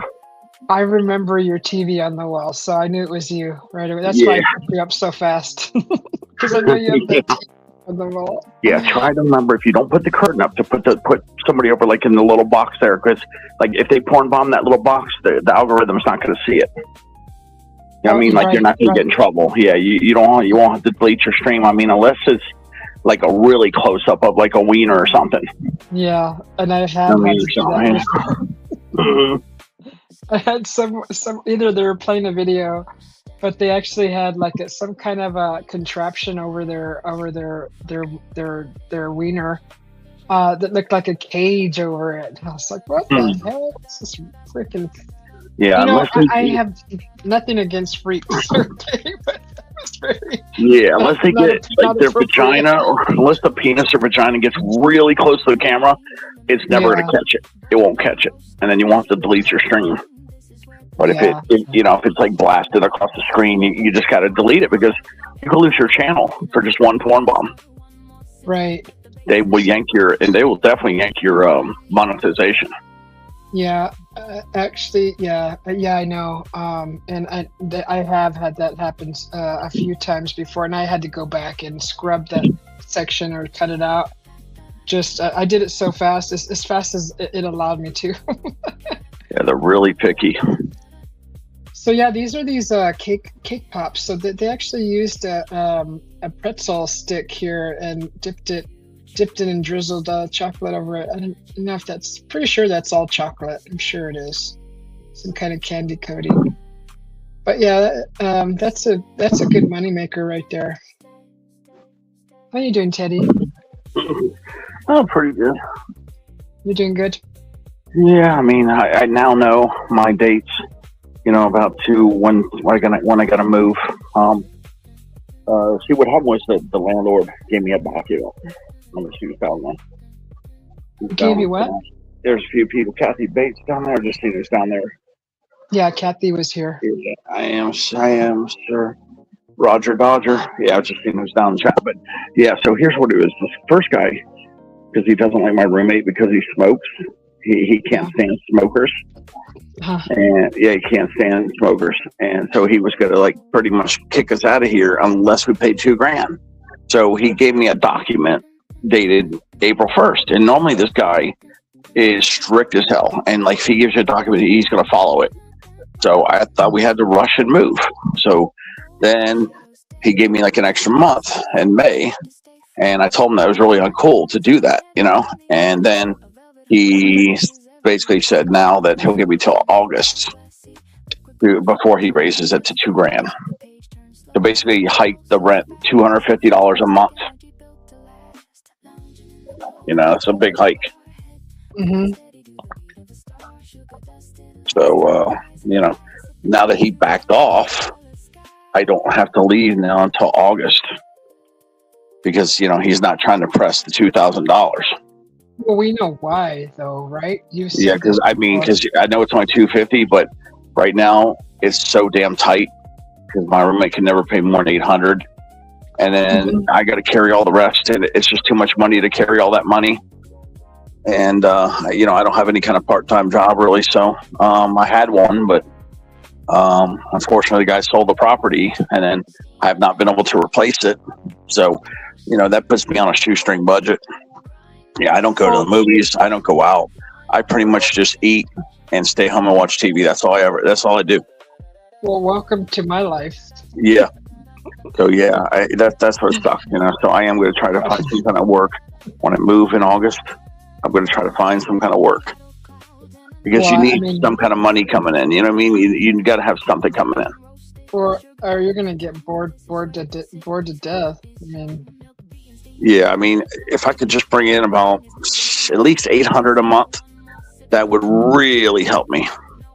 Don't you have a bunch of stuff there you can sell? I thought you were selling. Well, yeah, but it's gonna run out. You can't just sell when you don't have more inventory. So unless I find fresh inventory, maybe I will do something like that though. Like you say, set up a store, and then have one of those kind of stores where you get people to supply it or do like drop ships for you. Mm-hmm. Sometimes you can do that actually. Well, Steve knows how to do that. Yeah, Steve knows how to do that. So I might have Steve help me do it. Is that you, Miss Kathy? Well, it's not the dick swinger. I hope not. I don't have one. That's okay. You can still play with us. You don't have to have one of those. Okay. Nice to see you, Miss Kathy. Yeah. Part-time work at home, boy, it's hard to find it right now. Yeah. It's tough. It's working tough. For people. Just do your own thing, man. You'll be happier doing it. You'll be happier. I'm eating this. My freaking hubby left this right in front of my face. This moon pie. Teddy, I was listening to you talk about how much you have to pay, and I always go back. Me as being an elderly lady, and I remember my 2-bedroom apartment house. We lived downstairs. That's what this is too. Yeah. But we lived downstairs, and we lived in a neighborhood, and but we lived out, like I said, we lived downstairs, and then there was an upstairs apartment, and we had to pay $275, all utilities paid, and my ex-husband still bitched about that. Wow. That was way. So I'm saying, from something like that you'd never be able to see nothing like that now. Yeah, $2,000 for a 2-1. Right. Yeah, and you pay your own utilities. Yeah, and I have to pay power. Yeah. But I don't pay the water. At least the water is covered. But I do have to still pay the power, and the power is $200. So you're looking at basically $2,200. That's insane. Right. Totally insane. Well, everything's going up but your paycheck. Mm-hmm.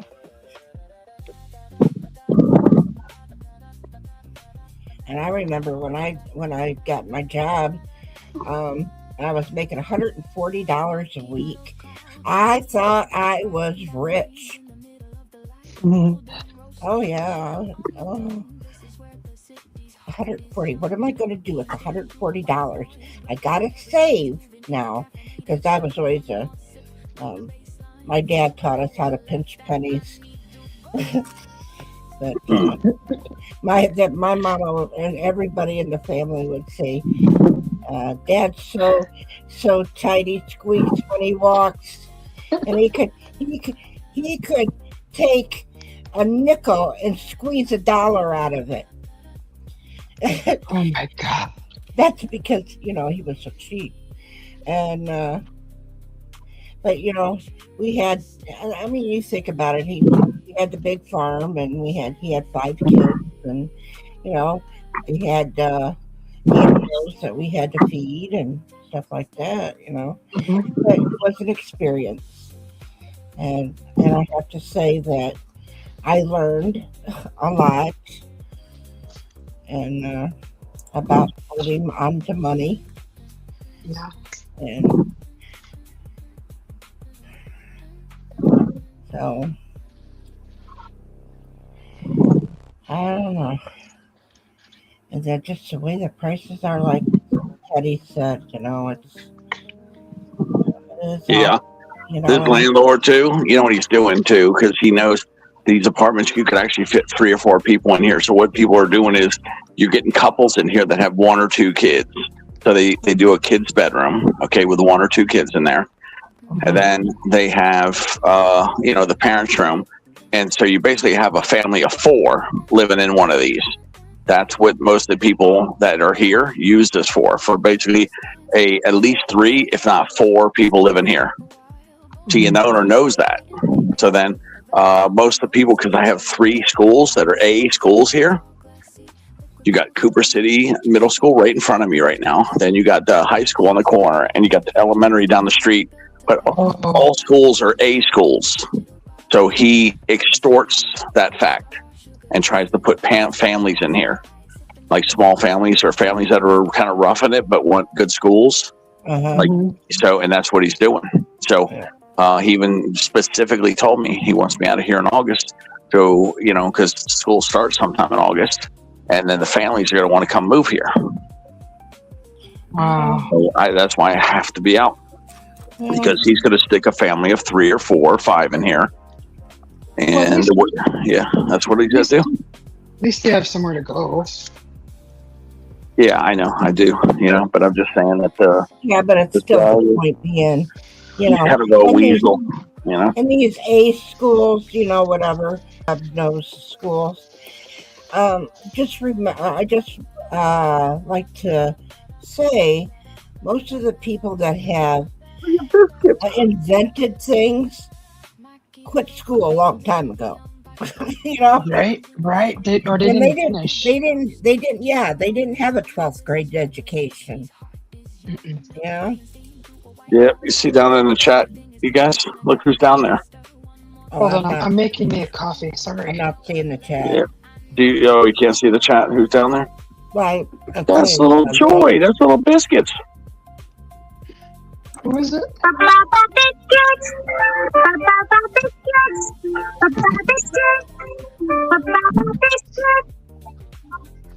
Kitty. Yep, that's Biscuits down there. That's my girlfriend down there. That's Joy. That's Joy. Yeah. Well, you like that little jingle? Kathy, you like that little jingle? Bubba Biscuits. Bubba Biscuits. Wasn't it cute? Susie, you like it? Bubba Biscuits. Yeah, it is cute. And a little Joy. Well, good morning, Joy. Good morning, nice Joy. to see you. I'm almost done. I just I texted her when she texted me. She was awake. She's got to be at work at 4 a.m. Oh. And she makes biscuits for Hardee's and Carl's Jr., I think. Ooh. And it's a lot of work, but she's got to be there 4 a.m. So this is about the time she wakes up. She texts me if I'm awake and I answer. And then I just told her I was at Susie's. I said I'm going on Susie's panel. Nice. Yeah. So. I miss Hardee's around my area here. They make a freaking fantastic burger. Yeah, sometimes Joy's got to make like 500 biscuits a day, I think. Well, they didn't make them around here, right? Or they didn't have Hardee's around here. So I was telling my granddaughter, yes, I'm a grandma, and I had said, I just love mushroom and Swiss burgers. I love the mushroom and Swiss. And I was telling my son about it. I said, Christina, which is his daughter, said something, I was telling her about mushroom and Swiss. He goes, "You want one?" And I said, "Yeah, but you get them at Hardee's, and we don't have one." So he goes to work. She comes to get me, and she goes, "Come on, Grandma, let's go." I go, "Where are we going?" She goes, "Oh, let's go up the road." So she takes me like out of town, almost to the next town, and there's a Hardee's there that I didn't know that there was. They put that in with. So I ended up with the mushroom and Swiss. I was so happy that I got my mushroom and Swiss. And then I end up getting a phone call from my son a few hours or so later, and he goes, "Now don't make nothing to eat." And I go, "Why?" He goes, "I got a surprise for you." I said, "All right." Here he brings me a mushroom and Swiss.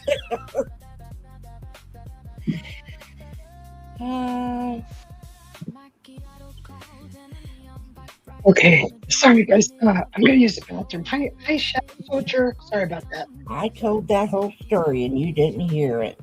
Well, You didn't hear any of that? I thought I heard her listening. I was listening, but I was bent over to trying to cut up the stupid shrimp for my cat. You're not supposed to listen with your butt. Hmm. I You're supposed was to listen with your bending ears. but my ear pods fell and they fell in the cat dish. And then I had to go clean them. Now I gotta go to the bathroom. She has to go pee now that she bent over. Put pressure on her. Oh, do you know the girl Arky, Arkansas? Do you know her? I was teasing her so bad today. I forgot to tell Joy. I was teasing her. It was when I was out running around. I was letting her stream play because she was like at the pool or something. But she's always hungry, and I knew I was getting ribs. And I was waiting for all these food places. I was teasing her, and it was so funny. You should go and listen to her live and her complaining and yelling at me for making her hungry and teasing her. Yeah, like she loves ribs. I've known Arkansas for a long time. I teased her for a half hour about ribs. It was so funny. I don't get to see her very often. Mm-hmm. But yeah. But yeah, that was funny teasing her about food. She really loves food. Just ribs. She likes the ribs.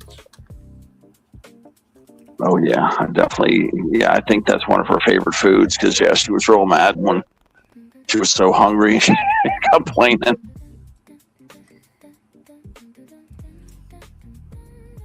It was so funny though. Yeah, I think ribs might be one of my favorite foods. I know eggs was for a while there, but after I've been eating some of these ribs lately, I've been getting some really good smoked ribs and cooking homemade ones. I gotta say, I think ribs are my favorite food now. I like beef ribs. Yeah, I used to love the beef ribs until I developed an allergy. So now I'm, into the pork ribs. But this barbecue shack up the place, they've been trying to get my business back. So they're giving me like at least 10 to 12 ribs for $19 with the tax included. And that's a great deal, because they're like the pork spare ribs. Uh-huh. So I'm getting like 10 to 12, and it's cheaper than if I even buy them if I buy that same amount at the store, it will cost me $25. Mm-hmm. So I'm basically letting them cook them for me, a better quality meat, and it's like the smoke flavor, for $6 cheaper. So that's what I've been eating up there. That's what I'm making tomorrow. Twice a week. Oh, you're making ribs too? Yeah, heck yeah! I'm making some pork ribs tomorrow. Hell yeah! I love the baby backs. I'll eat pork, but I'm not a big pork eater. I would, if I had a choice, it wouldn't be pork. I try to keep it between pork and beef, or bison or lamb. So I'm in my pork phase right now. So it was chicken and now it's pork. So it'll be steak next week or a few days. Beef. Well, Susie, I've told you, and I don't want to go into the whole, but living on a farm, we butchered them all ourselves and stuck them in the freezer. So we done them all. We done lamb and and pigs and chickens, and I really didn't care to do the duck. I never done a duck. Hmm. I mean, I've had it, but I'm not particularly crazy about a duck. Duck, yeah. Uh, Cornish hens. You ever have Cornish hens? I love those things. huh? Cornish hens. Oh, Cornish hens, yeah. Oh, that's a good one, Ooh. yeah. I haven't had those in, Uh, man, I haven't had those in 30 years. just stuff those. Oh my god. 30 Oh, years? Why so long? Yeah, those little Cornish hens. I don't even know where to get them anymore. What? Probably the grocery store, right? I mean, yeah, let me see if Yeah. it's, I don't know. You can't get them yeah. at Burger I don't King. eat them. Are Cornish hens fairly popular at grocery stores? Yes, Are go. they? I Googled it. Yes. Popular item at most grocery stores, often found year-round. They are small, tender chickens, weighing around 1.5 to 2 pounds, making them a great single-serving option. Yeah. Yeah, it's just Publix usually has them. I have Publix here. Thank you, Yeah. Shadow Soldier. Thank you for the thank you for the super chat. Thank you very much. That's Yeah. so awesome. Aw, Let's Google this. thank you very Why are much. Cornish hens so tasty? I have a special sound for I that. like Very tasty, as they're harvested usually around 4 to 5 weeks old. This early harvesting keeps their meat tender and not flavorful, hell. allowing it to Mm. absorb taste. resulting in I like rotisserie chicken. Oh Oh yeah, I love gosh, those. Yep, I love those too. nothing beats a rotisserie chicken. Almost a Cornish hen. Yeah, I just remember those Cornish hens were so damn good. They're up there with the rotisseries. Oh my god. When we butchered our chickens and stuff like that, we would have a few of them that we'd have fun with. That you'd chop their heads off and let them fly around, and then we would basically, when I would go to my grandparents' house when I was Mhm. young, of course, we would hang them up on the line, on a clothesline. Really? And then we would cut their throats that way. Then they couldn't fly around, Oh, and okay. and then they would drain, right? Mhm. Okay, and then we have a couple of pots of hot water boiling, Yeah. and what we do is we duck it in there, and then we hang them back up, and then we take the feathers off, and then you start cutting them up. Wow. And I've you want a half of a chicken, you're taking all that out and everything, and all the guts and everything. And if you want a half of a chicken, you can have an 8-piece chicken, you can have a 9-piece chicken. mm, See, yes. you can do all different kinds, and then you freeze them, and then we would freeze them, and we would mark it. If it was just legs, we would do just legs, Hmm. or legs and thighs, and we would put those in a bag, and then we would mark it, and then we would have like half chicken, Uh-huh. and then also we had a few whole chickens, and we would do different things because we were doing a lot of chickens, Uh-huh. and Yeah, rotisserie chickens are good. Publix has those. I think they charge like $9 a piece for them, $8 a piece. Not bad Yeah. considering you get the whole chicken and they cook it for you. Well, it's $5 here, mostly Yeah, I was everywhere. gonna say, yeah. It's Oh, really? $8 when it's $5? not. Yeah, it's Oh usually man, 8, I'm getting but ripped off. But Teddy, even what you said is actually okay too. yeah. Uh-huh. Because take that and go to a restaurant and try to get it. You Yeah, ain't going. not for There $8. ain't no way you're gonna ever buy that for $8.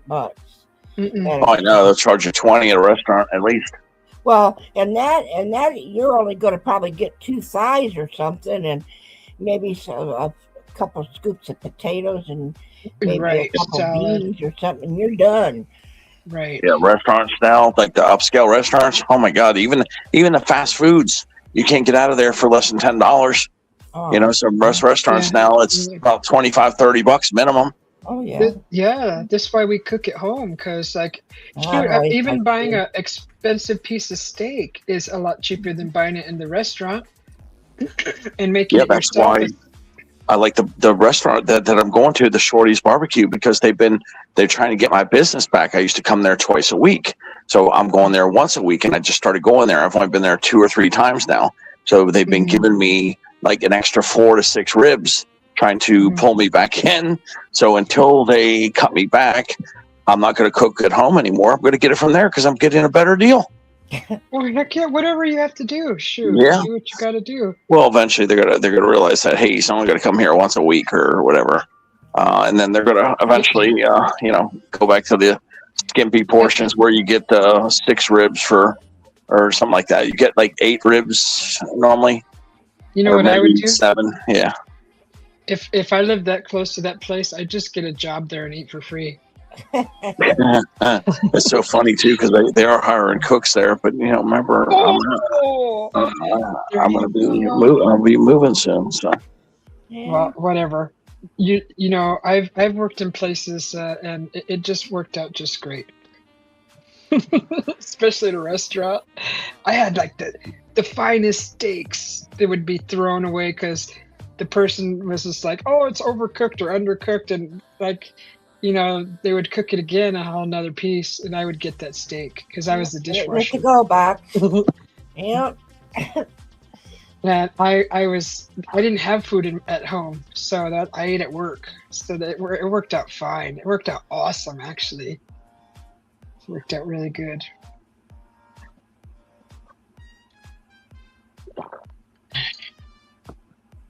So yeah, go get a job there and you'll eat for free. That would be really good. Yeah.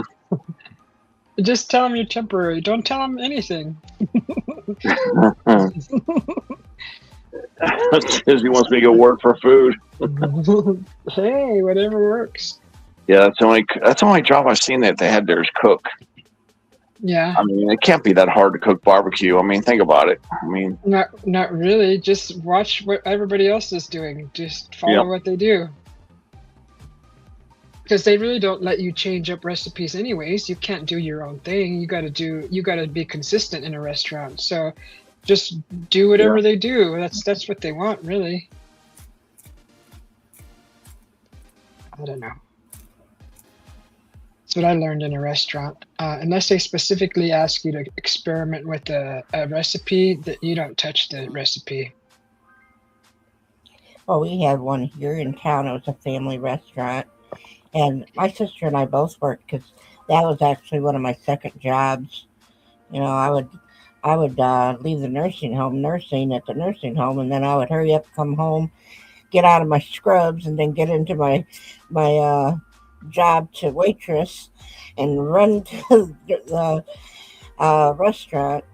But anyway, the guy that owned it, him and his wife that owned it, he liked to cook. He loved to cook and everything, but of course he had a cook there. And I would say, "Hey Larry, I got this idea." And he goes, "What?" And I said, "This idea of cooking." He goes, "Your sister tried that with me too, and I told her no." And I'm telling you no. And I said, "Come on." I said, after you close, let's try it. He goes, "No, because they clean it all out." And I said, "Come on." Well, he ended up, I went to his wife, Betty, and I said, "Hey, Betty, I got this great recipe." And she goes, "Larry already told me about it." He goes, "Yes, your sister tried it too." She ended up letting us do it. So they ended up trying to sell it at the restaurant. People liked it. People liked it. Yeah. When you just have that feeling and it's just in your heart that something would work, doesn't it drive you crazy that they don't want to try it out? Yeah, but the thing with it is that you got the restaurant, you got the menu, and you got everybody that that cooks, they've already got that. They know how to do this and that. Let me introduce something that they don't know how to do it. Right. Somebody's not going to cook it the way I would do it, or my sister. Or, you know, like you walk in, you give a recipe, you know, and you're going to do it. The cook is going to have to figure out how to do that. Right. So, you know, that would have been the problem. So I made enough of the pasta and stuff like that was a summer sauce, Mhm. and so I had made it, and then all they had to do is make the pasta and Uh-huh. stuff like that, and do what they needed to do, which really Mhm. wasn't hard. So I would come in on my day off, and I would do it, and I said, okay, this is my day off. I'm going to come in and I'm going to do it, and you can serve it today, you Mhm. know. And they loved it. I mean, this is an Italian town, you know, I- at one time, you Yeah. know, so they enjoyed that. But, you know, it ended up stopping because I ended up quitting. Oh, Well, because I had other things I had to do, and I was working more hours and in the nursing home, and I moved uh, from 8 hours to 12 hours, so I couldn't do it. yeah. Hey, Cockroach. Welcome in. How you doing? Look at that name, Cockroach. It's funny. My beautiful brother, Cockroach. Really? Oh my god. If they came into my live with that name, oh my god, my mods would like freaking be ready to pounce. Oh no, he's a regular. My little, I my just think little, it'd be funny. My mods would be like just waiting to pounce. Oh, my little nephew, it's a fun name. my little nephew, I know. I think it's funny. my Yeah, nephew had died 2 years ago. He was only like 30, Mhm. and he had died, and we always called him Cockroach. Oh, Yeah. Cockroach. My mama would say, Cockroach, what do you do?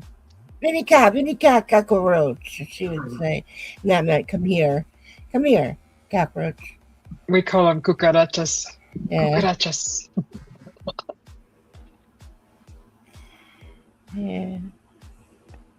Doing good. Oh, that's good, Cockroach. That's good. Happy Wednesday. Hello, everybody from Daniel Barry. from Daniel. This guy's a maniac. He's everywhere, man. Daniel Barry's Yeah. like all over all these channels.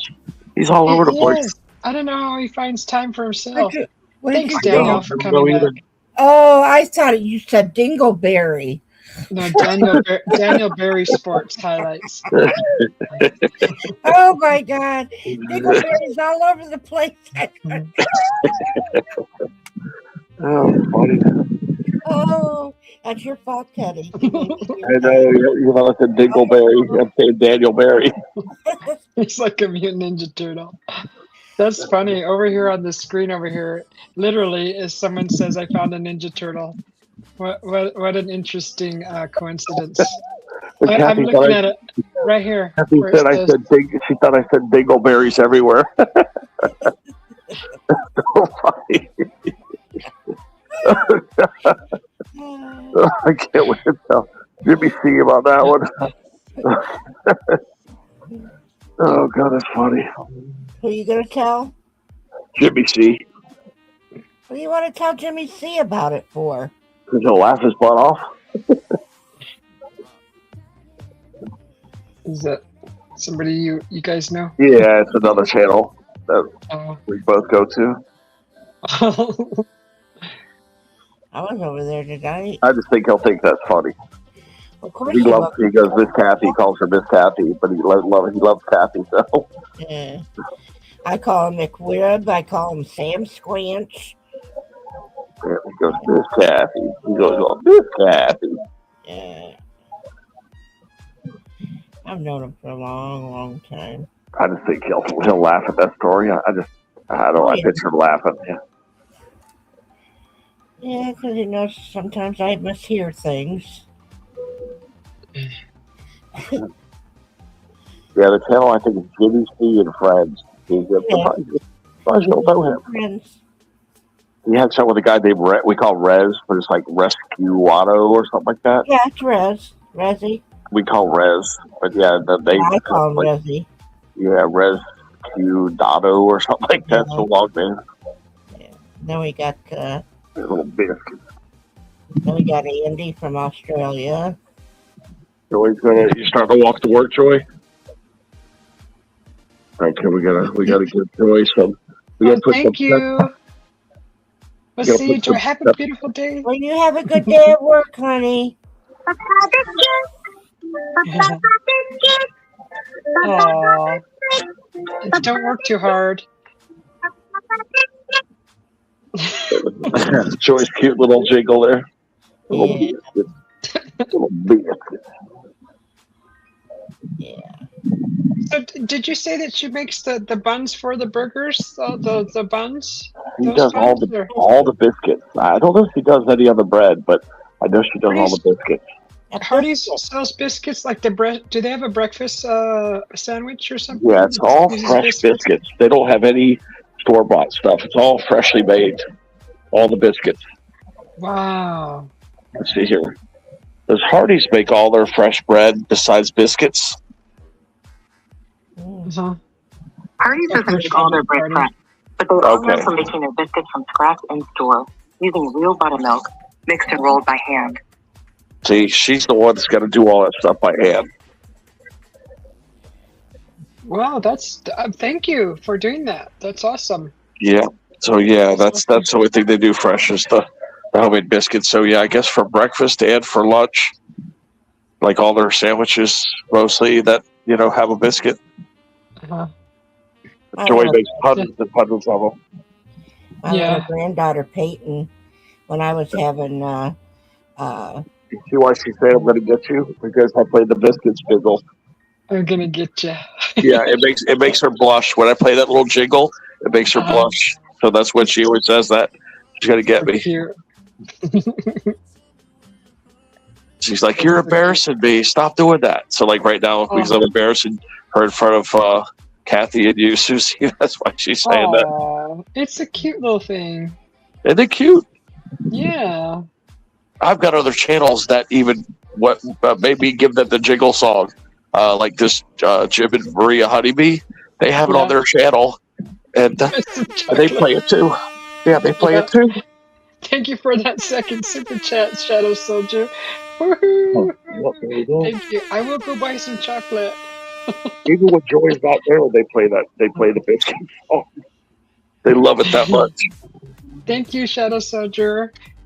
So nice of you. Thank you so much. So awesome. When I was having cooking classes several years ago with my grandkids, and I was teaching them, and I said, you're going to have to learn how to cook from scratch. And my little granddaughter Peyton, when we were getting stuff, she goes, "Now, Grandma, when do we have to scratch?" And I go, "What are you talking about?" She goes, "You said we're making it from scratch. How do you make it from a scratch?" She's thinking scratching, her body or something, She didn't understand. But she was just a little 7-year-old at the time. She didn't understand. So, yeah. I'm not a big biscuits eater, but when my mom made them, she just whipped them out.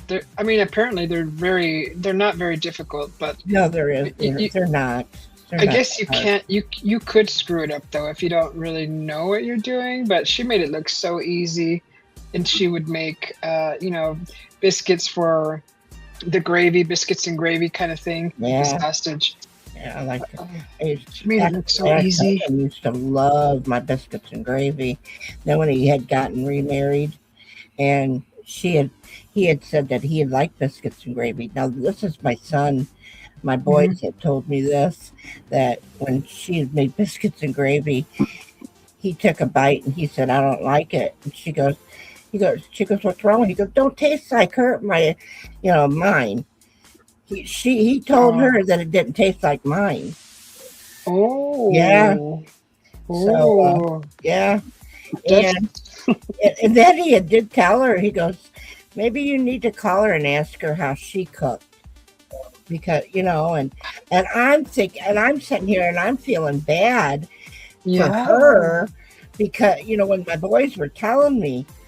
And so anyway, that's when I did call her one day and I had told her, I said, I wanted to call and thank you for taking him, but I want to, I was going to send you a thank you card, but I decided let's go out to eat.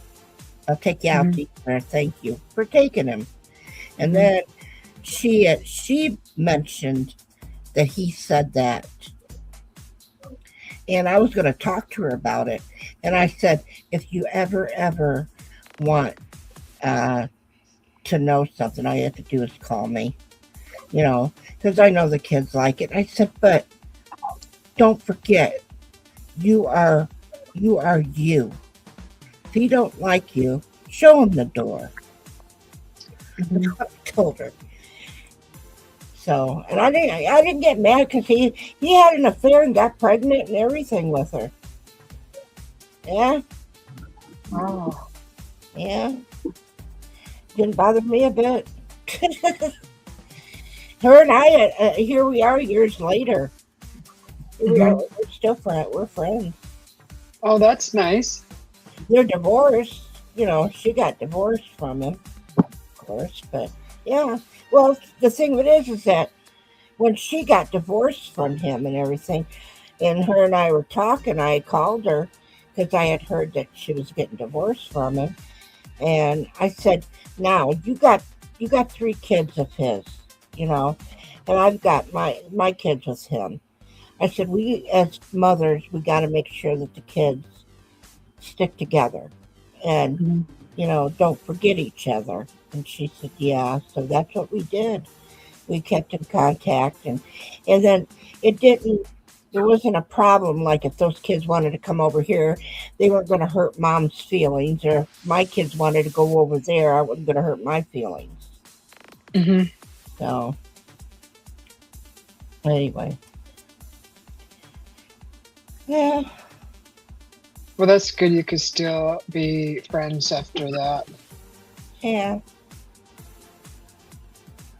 Well, what did I want to fight for? Him? Yeah, Joey wants to call me real quick for a few minutes, but I got another phone, so I could just mute myself here, I guess. Well, you can come back. It's okay. Whatever. Well, no, because I got two phones. So this she can call me. What? Yeah, I just got mute. I can just mute myself. Yeah, because remember she's got to be in to work at 4 a.m., which is in about 35 minutes from now.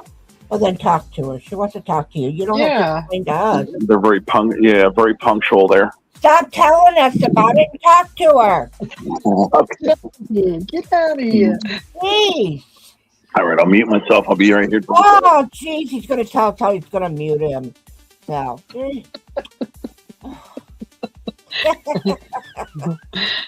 So funny. I'll get the wooden spoon.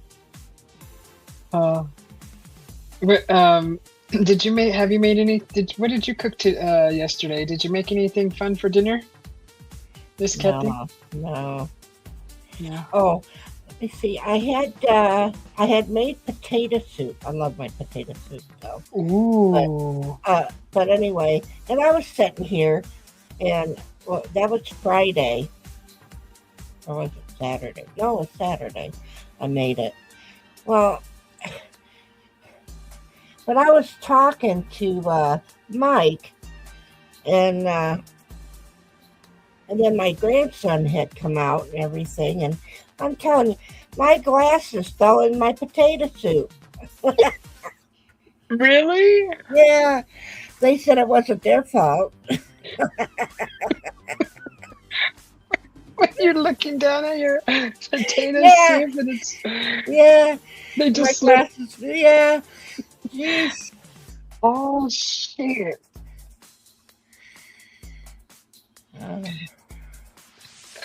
That's crazy.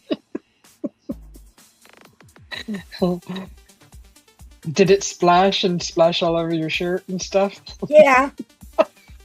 Yeah, I had some baby wipes that I ended up having to clean my glasses. Oh, nothing like a nice creamy potato soup all over your glasses. Right? Oh, That's funny. what a mess.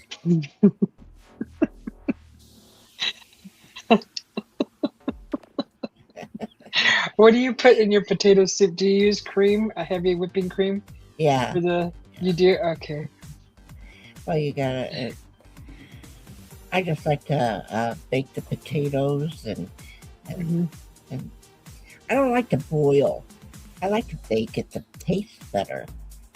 Yeah. Okay. Yeah, Yeah. that's different. Different. Yeah. You know what I seen? And this What? is a good thing maybe you could do. It's a dessert. Mhm. Now, get like ice cream sandwiches. Yeah.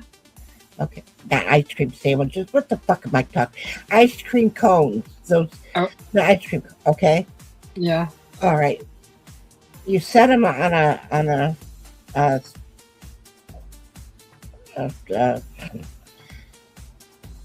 a thing. Okay. Huh. My mind's messed up here. But anyway, a pan, and what you do is you pour cake mix into each one of those cones, Uh-huh. and then put them in the oven. And then once they're done, you bring them out. Mhm. You take a straw and poke a hole into them once they're done, right? Okay. All right. So then there's a hole in it. And what you can do is you can pour like your homemade icing or frosting down in there. Down in there. Ooh. The hole, right? Uh-huh. Okay. And after you get done with that and everything, then you take and then you get some icing and put it over that.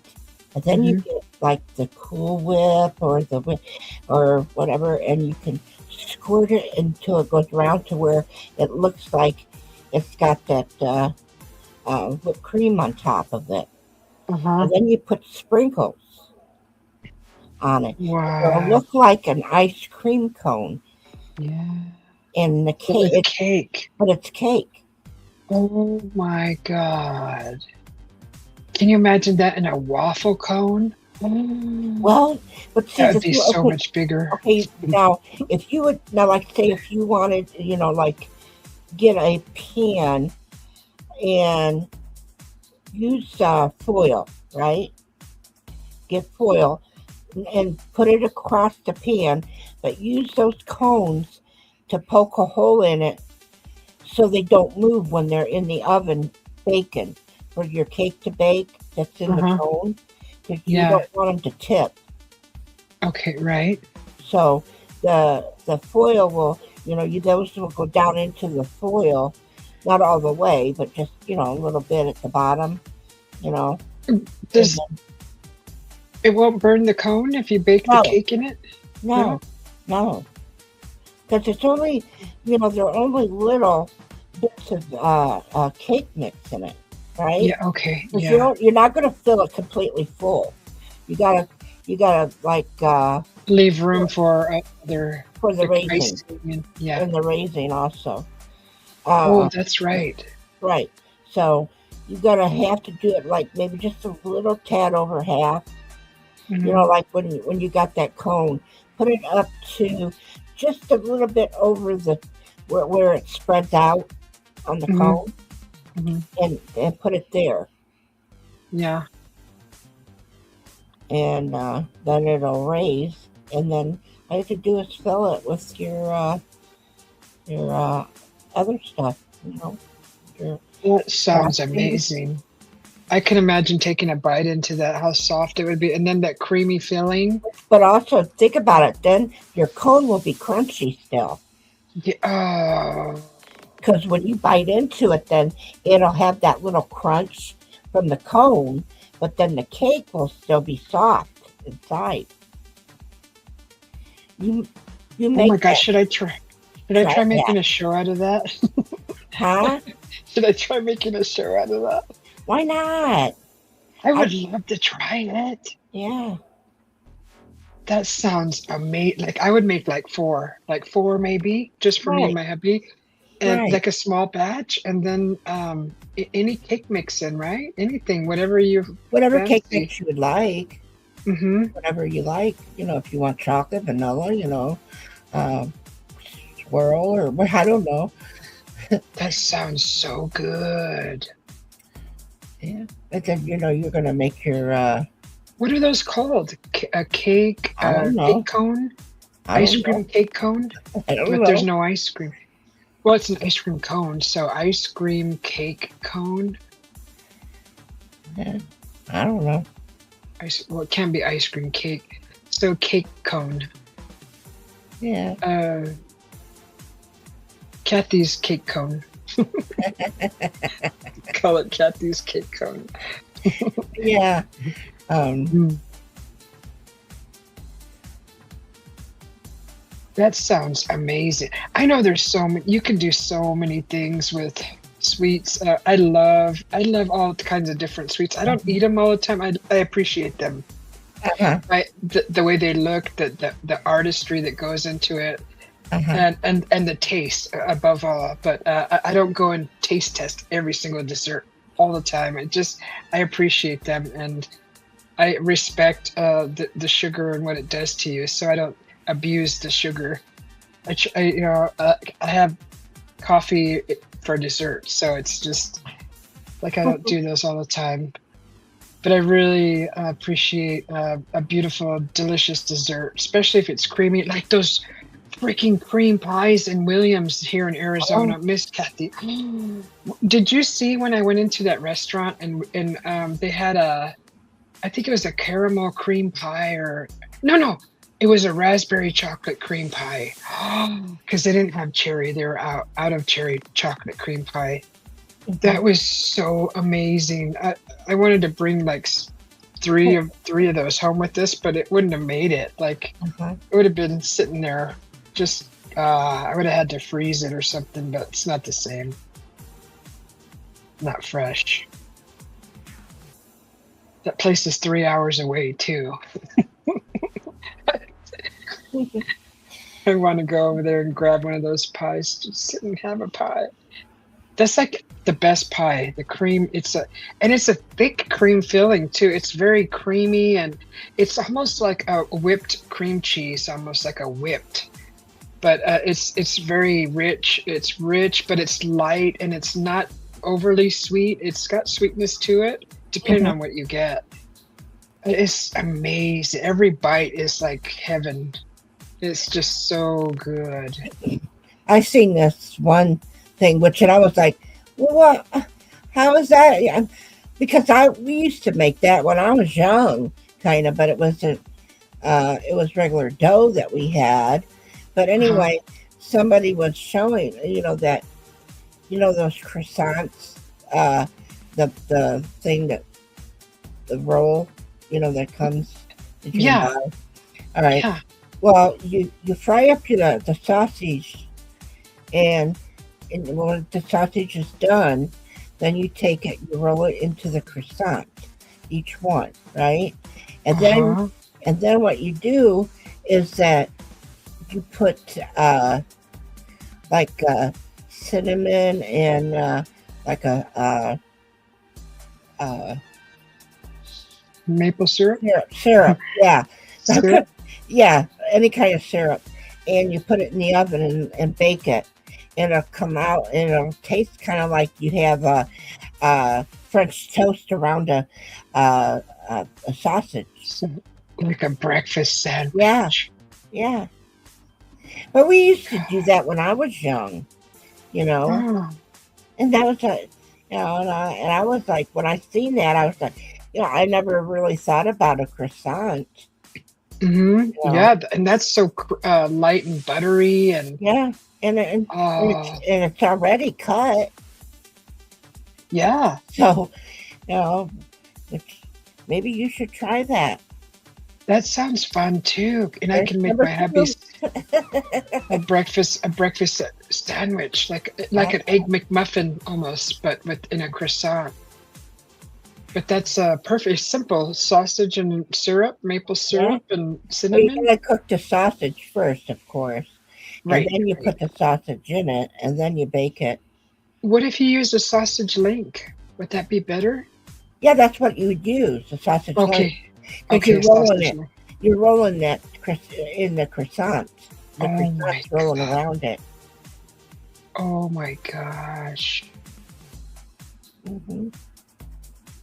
You can put egg wash over it if you want, Mhm. and then put the cinnamon in the syrup if you want, and or you can just put the egg wash and the cinnamon, bake it, and then pour syrup over it once you're done. Oh, my hubby However you would want to do love it, that. however you would like to do that, Yeah, Yeah, he would love that. That's so easy to make too. I could see it all in my head. yeah. Oh Like yeah. some, I And could see. it don't take that long, does it? Just No, what is it? I mean, 7 minutes, maybe 8 minutes I mean, the most. right? I mean, to cook the croissant, I mean, Yeah, the thing in the croissants in the oven it yeah, don't yeah. take that long. I Uh-uh. mean, I think probably uh, the most you're going to do is when you're frying the sausage, but those are Yeah, little links and they're not going to take that long. yeah. That's And just prep, really, for right, and the. then you're going to brown them and then wrap them, and when they go in the oven, they're going to cook even more. Hmm. So That sounds amazing. yeah, you got to do that, and I want to I think watch I you will. do it. I'm going to I come up on will. and I'm going to come up on the panel and sit here and go. Okay.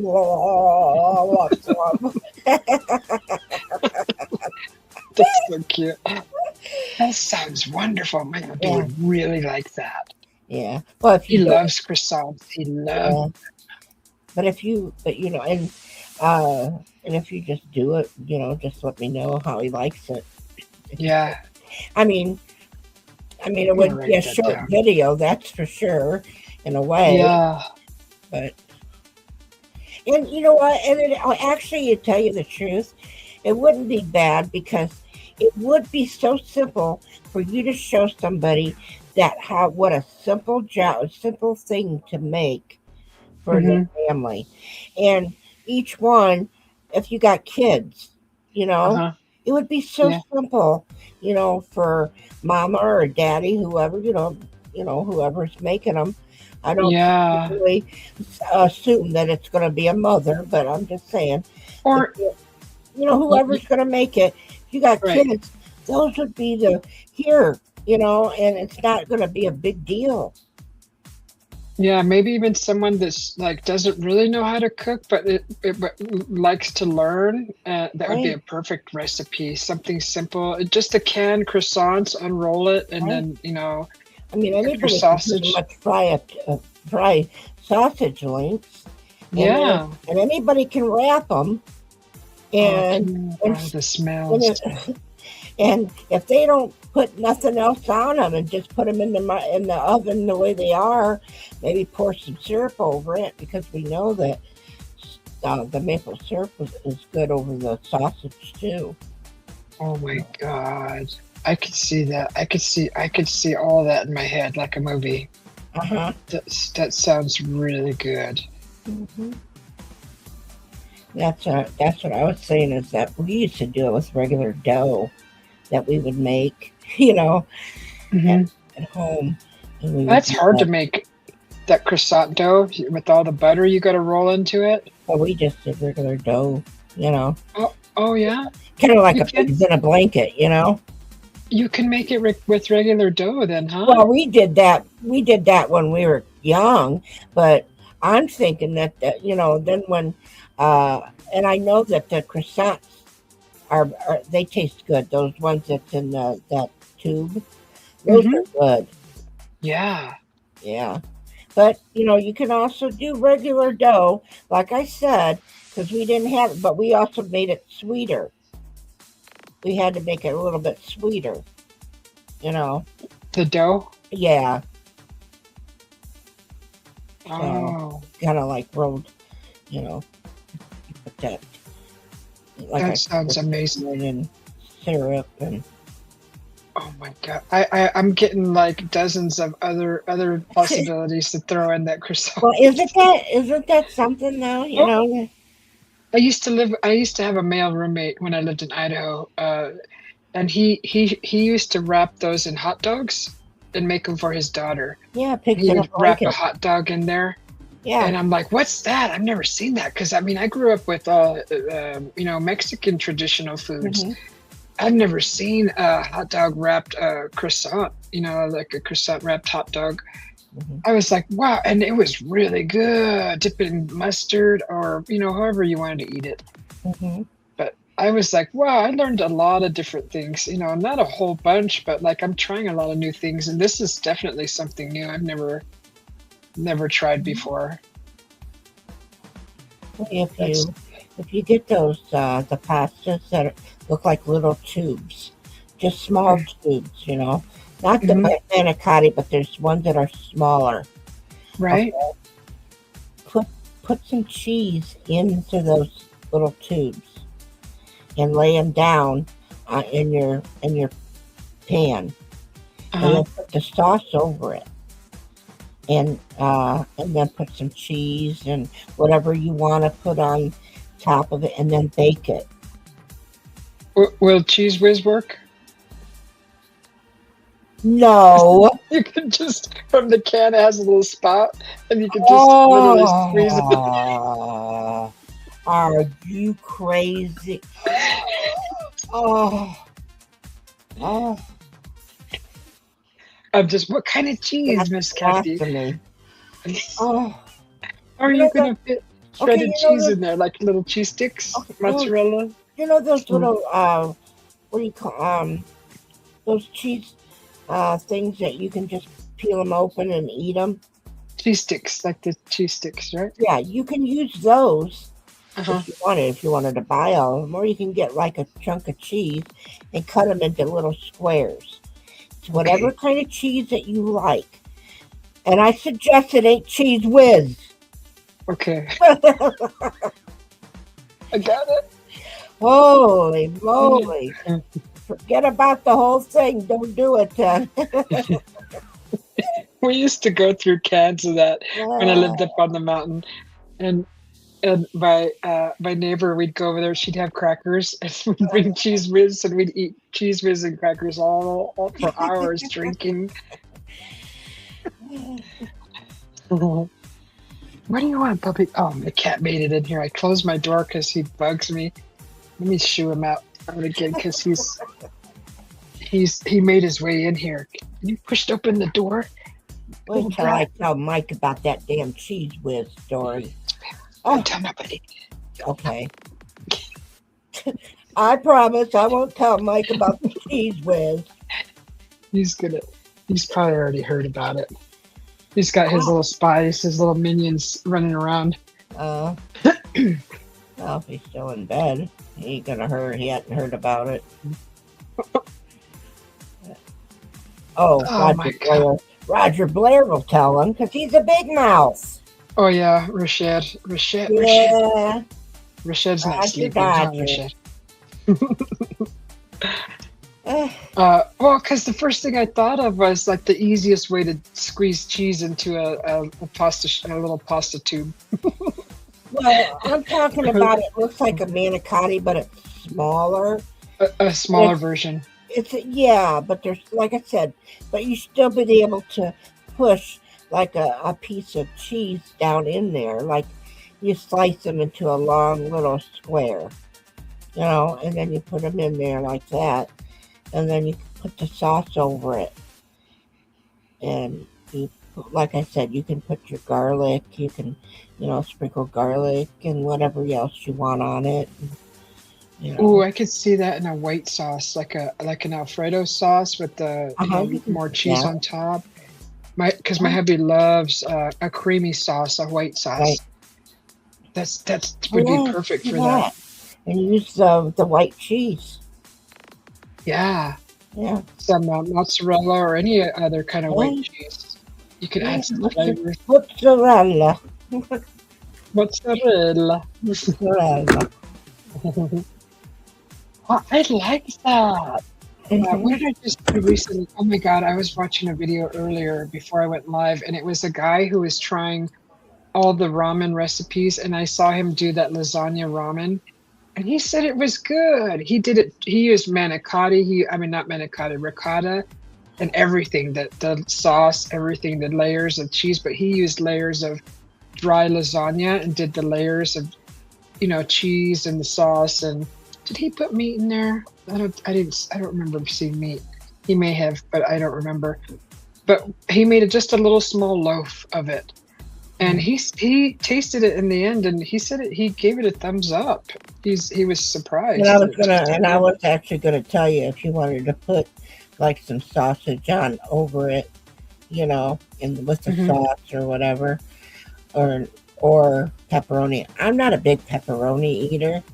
There's certain pepperoni, but there's certain, like if I ordered or somebody orders a pepperoni pizza, I take that pepperoni off. I don't like that.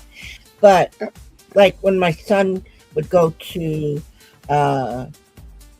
Cleveland, there is a Italian place there, and you can get good pepperoni, a long stick of pepperoni, and that's great. And they also bring things back from Italy. When they go and bring things back. Yeah. So, I remember my family when they would go to Italy and they'd come back. They brought me coffee and they brought me all kinds of things, and I was just in heaven. Oh. But they passed on, and those people, and so I don't get that like that anymore. We have a market, an Italian market here, just around the corner. And I mean, the whole family that works there is all Italian. And you could tell, even the old man, there's an older man that he greets all the customers, and he's like, "What are you looking for?" It's like, "Oh, be fun." And he walks with you through the little store. And they bake there. They do a hot food there. They have all the cuts. They have little pizzas already made. They have the long pepperonis, the meats, the meat logs. Yeah. Mm-hmm. The breads. They bake bread. They bake, of course, cannolis. They have cannolis in there. And all kinds of other baked goods, like beautiful breads and chocolate on top of the cannoli and they had a chocolate one. Yes, they have like all the canned olives and all kinds of pastas. Yeah, we had a big. My son brought me a great big jar of olives, but they were stuffed. Oh, with what, garlic or cheese? Cheese. They were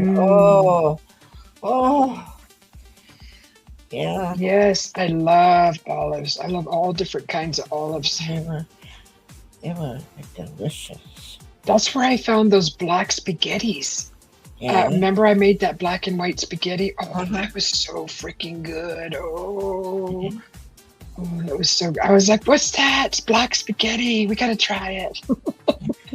We still have a little bit of it left. Oh, the noodles, they plump up so nice. They get fat, and they're like long. You have to, they're bent in half. So they're like a big, like 2 feet long, and they're bent in half and dried. Wouldn't you love to go back to their kitchen? Wouldn't you love to go back to their kitchen and see how they make their own pastas? Yes. I mean, when I was young, we didn't have all those contraptions to be able to do that all you have to do is put that dough in there, and then you just crank it and it'll come out. Like we had to cut it all up ourselves and sit there and yes. Make sure you get your hair put back before you start, Make sure Yeah. here, put this apron on. I looked like an old lady at 12 years old because I had an apron on, my hair was up, and you Yeah, couldn't tell. right? Well, especially because we were giving them to the elders as well. Hmm. Because you have some of the elder Sicilians that lived here in town, the Italians, that really couldn't do a lot for themselves anymore, and so we would people around took care of them and would take food to them and stuff like that. Now some of Yeah. them, they couldn't make their own pasta, and God forbid they weren't going to go and buy any pasta. It ain't the same.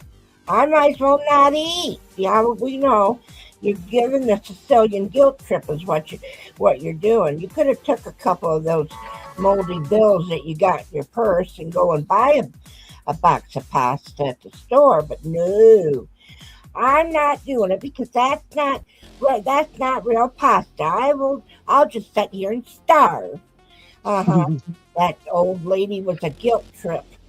So she ended up getting, she ended up getting homemade pastas and stuff like that, and people would bring the sauce. That homemade we made homemade sauce ourselves too, and put them in canning jars and stuff like that. And we would take some to some of them, and then other people would be bringing stuff to them.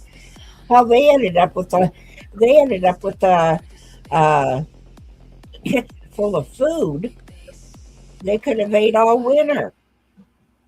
Yeah, I love that. I kind of miss being around families that cook big food, lots of food. But And it's, but we had to take care of our elders. yeah, That was the whole thing. And like when we butchered meat and stuff like that, we would yeah, make sure that it was all taken care of and bagged and everything. And we would send it, we would take it to them, and we yeah. would tell them what it was and stuff, and we'd put it in the freezer. It was all marked and everything. Joy made it to work. She went, said Yep. hello. She made it. Did she? All right, you made Yep. it. Yep. She's in the work, right? Yes, Tony. Is she in the chat? Is she there? Yeah. Yeah. She said she made it. All right, I'm glad you made it to work.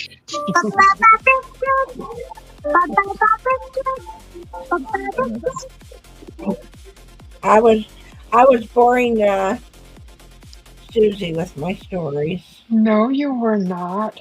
I just love that. Did you guys ever make this bread? I saw an Italian woman. She made bulk bread, and it was like, I forgot what they called it, but I think she put cheese in it and made a bunch of loaves. Like she made like 50 loaves plus loaves. She had her tables, 2 tables full of bread. They were on the counters, and she said she makes them for the family like once a year or something. They all come and they all take bread home. I think she had cheese in it. Did you guys do anything like that? Something like that? You made Easter bread. Maybe that's what it was. Did it have cheese in it? No, Easter bread was like a sweet bread, but you colored an egg, right? And you put it on the bread. Then you put it in the oven and bake it, the bread, and then that egg will be right there on top of the bread. It's the colored egg. Uh-huh. Yeah, and it has anise in it. Okay. Yes. Some people don't like that taste, so they're Yeah, I like it. yeah. But I'm And just saying yeah. that there are people that don't care for it because it's like a licorice taste, Mm-hmm. and so there were times that we would have to make it without the anise in it, but we would put lemon also. Okay. You Okay. even with the anise, you'd put lemon, but what we would do is like put extra lemon in Mm-hmm. for the people, and then we'd have to make sure that they didn't get the anise one, that they got the lemon. Wow. Yeah, that was, and I remember making it. I was just telling the story yesterday, I don't know, a couple days ago, that we were making I was making Easter bread, and That sounds cool. and I was making Easter bread, and I put it off to the side, and I wanted it to raise. Well, it wasn't raising and wasn't raising. I'm like, what the hell? I realized I didn't put yeast in it. Oh shoot! Oh Yeah, shoot! yeah, I So did. it was a flatbread. Yeah, it ended up. Yep. So I ended up making a little round and fried the Hmm. bread. Yeah, and then you could What? put syrup and butter over them and stuff like that. Kind of like a pancake. It looked like. Yeah, Yeah. yeah. What culture puts a ring in their bread, and whoever gets it's like means good fortune. Is that familiar at all? I, I don't I know. I can't remember what culture it was. They put something in the bread, and if It you kind of find like it, I can remember hearing about that, but I don't like know. like a ring or something, I think it's a ring. I have enough to remember. Trying to remembering the baking. What culture is that? Is that like a European or like I can't remember. I kind of vaguely remember a tradition that tradition. Who is it? Is it Bosnian or God? I don't remember. It's not Italian then, huh? It's not the Italian culture. Oh, I'd have to look it up. I bet I could find it. Let me see. well, it's according to what kind of ring you're talking about. A regular ring or a ring. Yeah, like a I know. like a jewelry piece of jewelry. Oh, 'cause I was thinking Irish.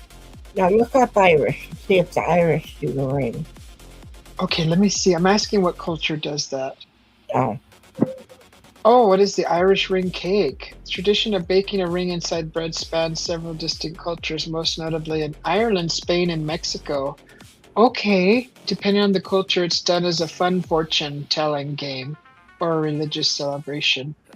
It's a barmbrack or bairn briac is a traditional Irish yeast bread enriched with raisins and sultanas, usually soaked in blood tea or whiskey. Tea or whiskey.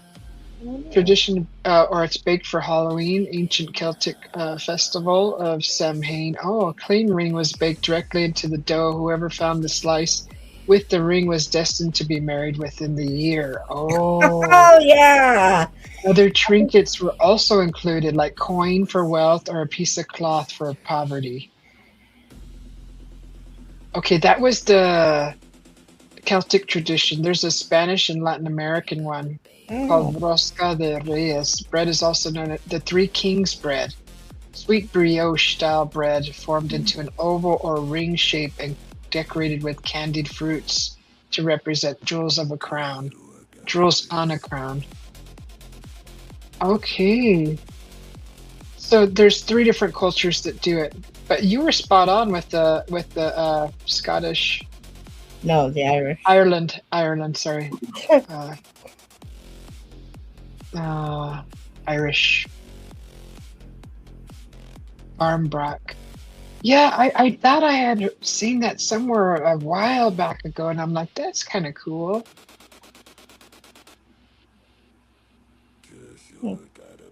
Eaten on January 6th to celebrate the Epiphany Three Kings Day. A small figurine. Oh, usually a baby Jesus is baked into the bread. Whoever finds the figurine is traditionally tasked with hosting a tamale party. Okay, that's cool. They'd bake a baby Jesus. Hopefully he didn't melt in there. He'd have to be like a little iron baby Jesus or something. Couldn't be a plastic figurine because that would ruin I would think. What's up, A bitch? little- that's funny, a tamale party. A tamale party. They would have to host a tamale party if they got the figurine. Man, that they're tasked with a lot of work. That means a lot of work. And you're staying up all night. You're giving 8 hours at least. That's awesome. Yeah, I like that. I like that tradition. I like the coins and the bread. I would do something like that. I think that's fun. That's just something fun to do. Put some real gold coins in there, like the. How do you say? It's. I don't even want to say it. Sacagawea. But it's not. That's not how it's said. I forgot the right way to say it. They would use those. It's called suck. Sucker something. I can't remember. I feel so bad. Oh. Well, nice talking and good listening by all of us. Poor Cockroach is getting hungry listening to all of our recipes. Yeah, she called me again. They weren't letting them in the door, so she was talking to me for a few minutes, but then they let her in. Oh. Yeah, watching what's this movie, Equalizer. You guys ever see this movie? Equalizer? Denzel Washington. Yeah. The first and second one are fantastic. I never saw the third one though. The third one is fairly good too. The first two are fantastic, but I've never got to see the third one yet. Yeah, it's good, really good. I've been looking for it. I couldn't even find it on DVD either. Oh. Yeah, I'm trying to watch that third one. There it goes. Equalizer 3. I'm trying to see. Usually somebody bootlegs that are pirates it by now. Yeah. But yeah, I do not see it on YouTube. They get these pirate sites, and then if you go watch there, you catch a virus or adware or malware or whatever. Right. They're cracking down on all those pirate websites. Yeah, not only that, but yeah, then you catch a virus. It's not easy to do it anymore.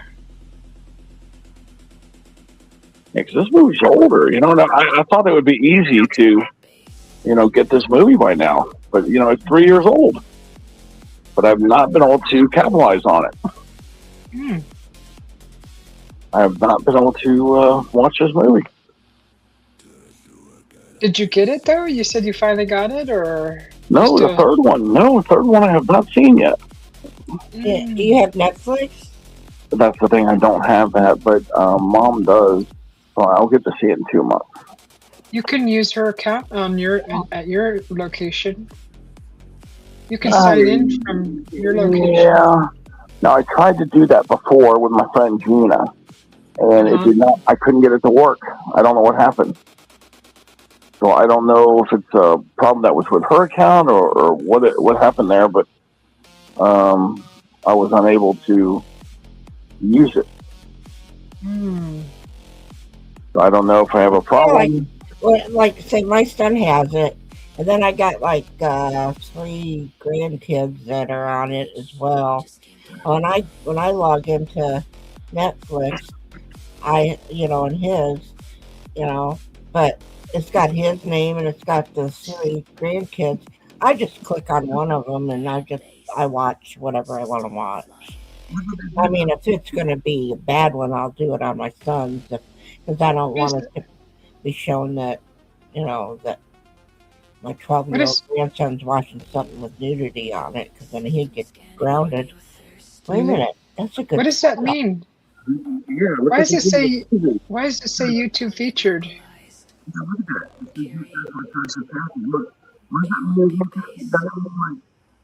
Like you're promoting you or something right now. Like they're I forgot what it. Let me Google it. We'll see what it says. Normal Google. Yeah. What does that mean? YouTube featured. Okay. I have a channel, and lately when I go live on YouTube, it says YouTube featured. What does that mean? Being YouTube featured means your live stream has been chosen by YouTube to be promoted, which increases your visibility. It could appear on the homepage or the live tab, reaching a wider audience. Oh, wow. Yeah. Maybe it'll help because I just literally lost 80 subscribers in 2 days. I'm like, what's going on? Is it you lost that many for real? Yeah. And I Yeah, actually, it could have been I, a It could have been purge. bots too. yeah, a Could have been purge. bots. Yeah. That's what I was reading. In 2020, that YouTube did a purge also, and someone lost 700 subscribers or 800. Yeah. And in the Q&A there on YouTube, it said that they go through and they purge out spam accounts, illegal accounts, accounts that are been sitting around too long with no activity, kind of like that. So I was thinking, did they just do a purge throughout YouTube? And I ended up being part of it because Well, I it's was not like, like well, yours has been setting. Yeah, So, if somebody hasn't yeah, been to your account in a while, like it's been 2 well, years since they've been to your account, right. they'll yeah, purge them. it purged the subscribers. So Yeah. I'm thinking maybe it's a good way to clean up house, because I don't want dead watchers, Well, and nobody. you think about that. Think about those that are just sitting there that are Mhm. sub to you, but they're not even coming around. They just sit there. Right, So right. okay, I decide. Well, I'm going to give 5 free things to somebody, hmm memberships. Well, it Oh, could you be know those what? dead ones. I need to do that too. I It could keep be those meaning to do dead that. ones.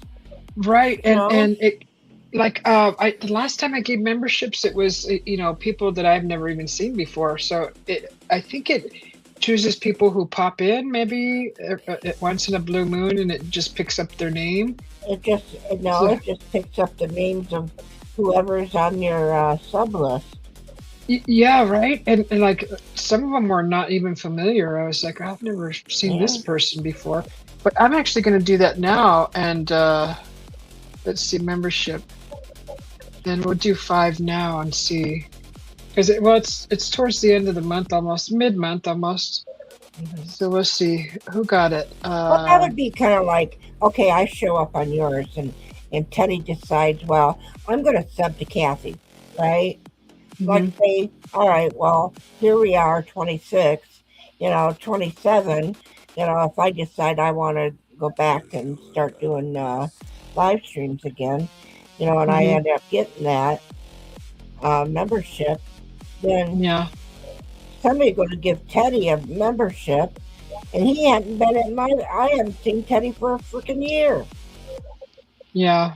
But because he subbed, Right. Or they're watching, but they're not really in the chat, which is fine.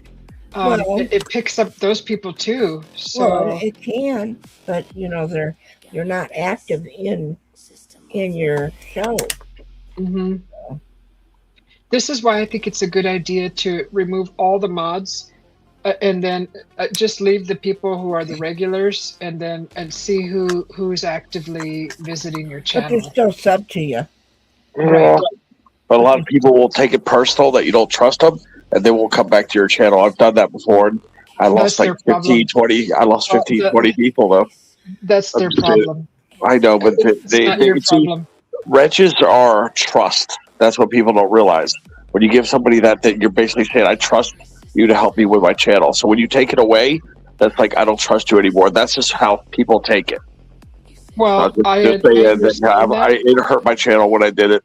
So I totally get that, but it's your channel, it's your rules. So if they can't go by the way you interpret what the mods mean, then that's not your problem. That's how I see it. And when they come in, give them back the wrench. If they're coming back to your channel, that way it shows you who's coming in and who's not coming in frequently. That's Yeah. all. That's all I'm using it for. But also, Well, and actually, that does like, if say tomorrow you do it, Susie, and you take away all of them. Well, mhm. okay, then you go live, and I come in, Teddy comes in. You're going to give us our wrenches back, and Yeah. then yeah, 6 months from now, somebody comes walking in on the chat, and you're seeing, oh, they don't have a wrench. Well, I took that wrench away from them 6 months ago, and here they are. Right. You And know, that's just telling you that they haven't been around in a while. right? For me, it is, anyways. Bye, I Cockroach. mean, Thanks for it hanging out. happened. I mean, Yeah. crap does happen to in people's lives and stuff like Mhm. that. Now, if I didn't come around for a while, I mean, I don't give two craps whether you take my wrench or not. You know, Yeah, um, but I mean, I know you more better than that. I I know, just but what I'm just yeah. saying. But if I didn't come around, you know, Mhm. after you've taken all the wrenches, and I'm not going to be there for you to give it. Yeah. It won't be because that I didn't want to come around. Yeah. And Right. you kind of get you can't get offended by losing a wrench. I don't think at first. I think when I first started YouTube and was frequenting a channel, and they took your wrench. Uh huh. Usually it was because there was someone who got a wrench and it was hiding people from the channel, like abusing the wrench. Right. So at first I would get like kind of disturbed by it, but then I realized, okay, there's reasons why the wrenches are being removed. Okay, I get it. Mhm. Don't get butthurt. It's not personal. But some people really get butthurt by it. Yeah. So you just got to get over it, and it's your I channel. goof, You're, I goof around with people. Sometimes I'll say, "Where did my wrench go?" Uh, YouTube must have purged or something and took away the wrench. yeah. Well, I want my wrench back. I'm not coming back Uh, unless I get my wrench. Yep. There's You know? people that will only go to channels if they get a wrench. Well, but oh, but the thing is that I knew this person and I was kidding with them, and oh, they were giving me the wrench just for the hell of it. And then I went up on the panel and everything, and I was uh, playing with them, and we were playing back and forth. But no, I don't care. There's channels that I go to that don't give wrenches. Yeah. yeah. You I know? have too. And I then mean, you they got just like choose Mike, not to. and then like Mike, he gives wrenches to everybody. Mhm. Well, as So, long as they come back, though, I've seen people come and yeah, him having to give them their wrench, and he says the same thing. uh-huh, It helps him know who comes and who doesn't come for a while. yeah. So, and it's kind of good because it helps us keep track of who's actually watching the channel, who's not. So I think it's a good thing. So if people get offended by it, then that's not my problem. That's your problem that you're being Well, there's offended so by many that. different ways to look at it. You know, Yeah, no, if you want to be an asshole as a person that has your channel and you want to just be an asshole to everybody, then yeah, first of all, I ain't coming back, so don't give me a wrench. You know, yeah, yeah. so, but otherwise, you know, if you do, okay, I appreciate it. But then I also Mhm. tell you the truth, sometimes I like to have the wrench because, like, say, if I wanted to check out Teddy, all I have to do is Mhm. click on his name and it'll take me over and I can look and see, does he look like he's an okay dude, you Yeah, know, and, right. uh, and then I could sub to him if I chose. Hmm. But if it's not gonna, if it's not, then if I don't have a wrench, I can't do that. Right. So, and that's kind of a problem with it. Otherwise, tell you the truth, I really don't use my wrench as far as timing people out or if if I don't like that person, sometimes I'm like, oh, I'd love to block them, but it's not my channel. If Yeah. if the person that owns the channel, is the host of the channel, don't like it, then they can block them. That's not my job to block somebody. Right. I can time them out if they get a little bit rude, but otherwise, I really don't really use my wrench for too much except for checking out people, Yeah. especially with people that come in with no wrench and they start saying things, Yeah. Right. and then I have to check it out and see. Hmm. Yeah. People who fight over the wrench, I don't give him a wrench. But I've had people come in and beg for a wrench. I'm like, no, Well, it's kind of like our friend no. Jimmy C. Like Teddy and I was talking about Jimmy C. When Yeah. you go into his. If you keep coming back, he might give you a wrench. Yeah. You Right. know, but Yeah. he's I don't not have going one there, and I don't care. Yeah, I he don't have one Yeah. there. right. He's not going to give you a wrench right away because he don't know. And the thing it is, Yeah. really, you think about it. Um, you're not gonna get, you wouldn't really care when you have a wrench because you want to get to know, is this really a place I want to hang out? Right. Right. So, uh, and then eventually, I got a wrench before his wife did. Yeah. She didn't get a wrench for a long time. It was funny. I love And him. and you know, a lot of the channels that I go to, well, not a lot, some of them, half of them, they don't do wrenches. Most of them don't even go live. So, Uh-huh. you know, there's a few that I go that nobody has a wrench. There's probably one person who's probably a family member or close friend, but and that's just fine too, because then you don't have to worry about anything. You're just sitting there watching the show, so you don't have, you don't have to worry about anything. You have no responsibilities, or the wrench feels like it's a little weight on your shoulders sometimes. Just Yeah, I was, I was in one a long time ago, and I had a wrench, and I thought we were friends. This guy, you know, he's from out of the country, and um, he had given me a wrench. Well, but I type in caps, you know that because of my site. Because I use my phone. yeah, right. Okay. And pretty much everybody, and he even knew that, because I'd be in other chats, and this guy would be in other chats, and it would tell me to stop yelling at him. I said, I'm not yelling at you. I'm typing. They explained it to him. So when Yeah. I went over to his channel another time, he ended up taking my wrench because I wouldn't comply with him about stop yelling at people. And I Yeah, because said, that's what it. Yeah. well, and I told him that's too old to be worry about that anymore. You know, Yeah. people are yelling at, but okay. And he knew why I typed in caps, Hmm. so it's not nothing new. And then it's somebody else because he had said something, then everybody else in chat was doing it. He ended up blocking me, so I couldn't go to Wow. his channel. So, and now he's coming around again and everything. So coming back around, talking Yeah. nice and everything to me. Uh-huh. Yeah. Even I think time is the best thing to help you get over all that stuff. At the I time, it seems it's more than, it's not even petty. It's like very serious. But after um, like a year goes by, you're like, let bygones be bygones uh-huh. already. Maybe Well, after a and, year. and that's the thing too, is that you know I got other places to go. I didn't, he blocked me from it because I used those. Hmm. I'm not mad.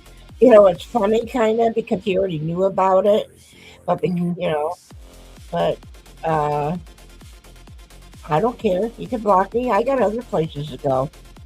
Yeah. It didn't hurt me, and it didn't take my food away from me. Right. You didn't lose sleep at night either. No, no, I didn't. I was up all night, Susie. I was up all night. I cried, and I cried. Oh. I wrote. I Oh. used.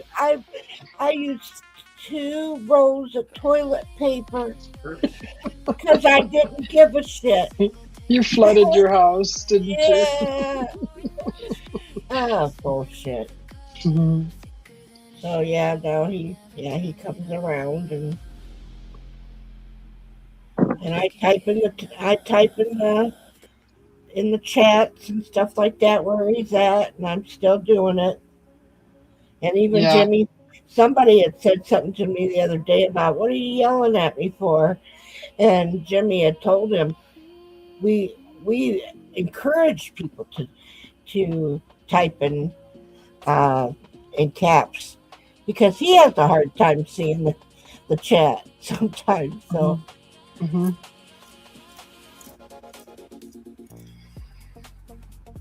yeah.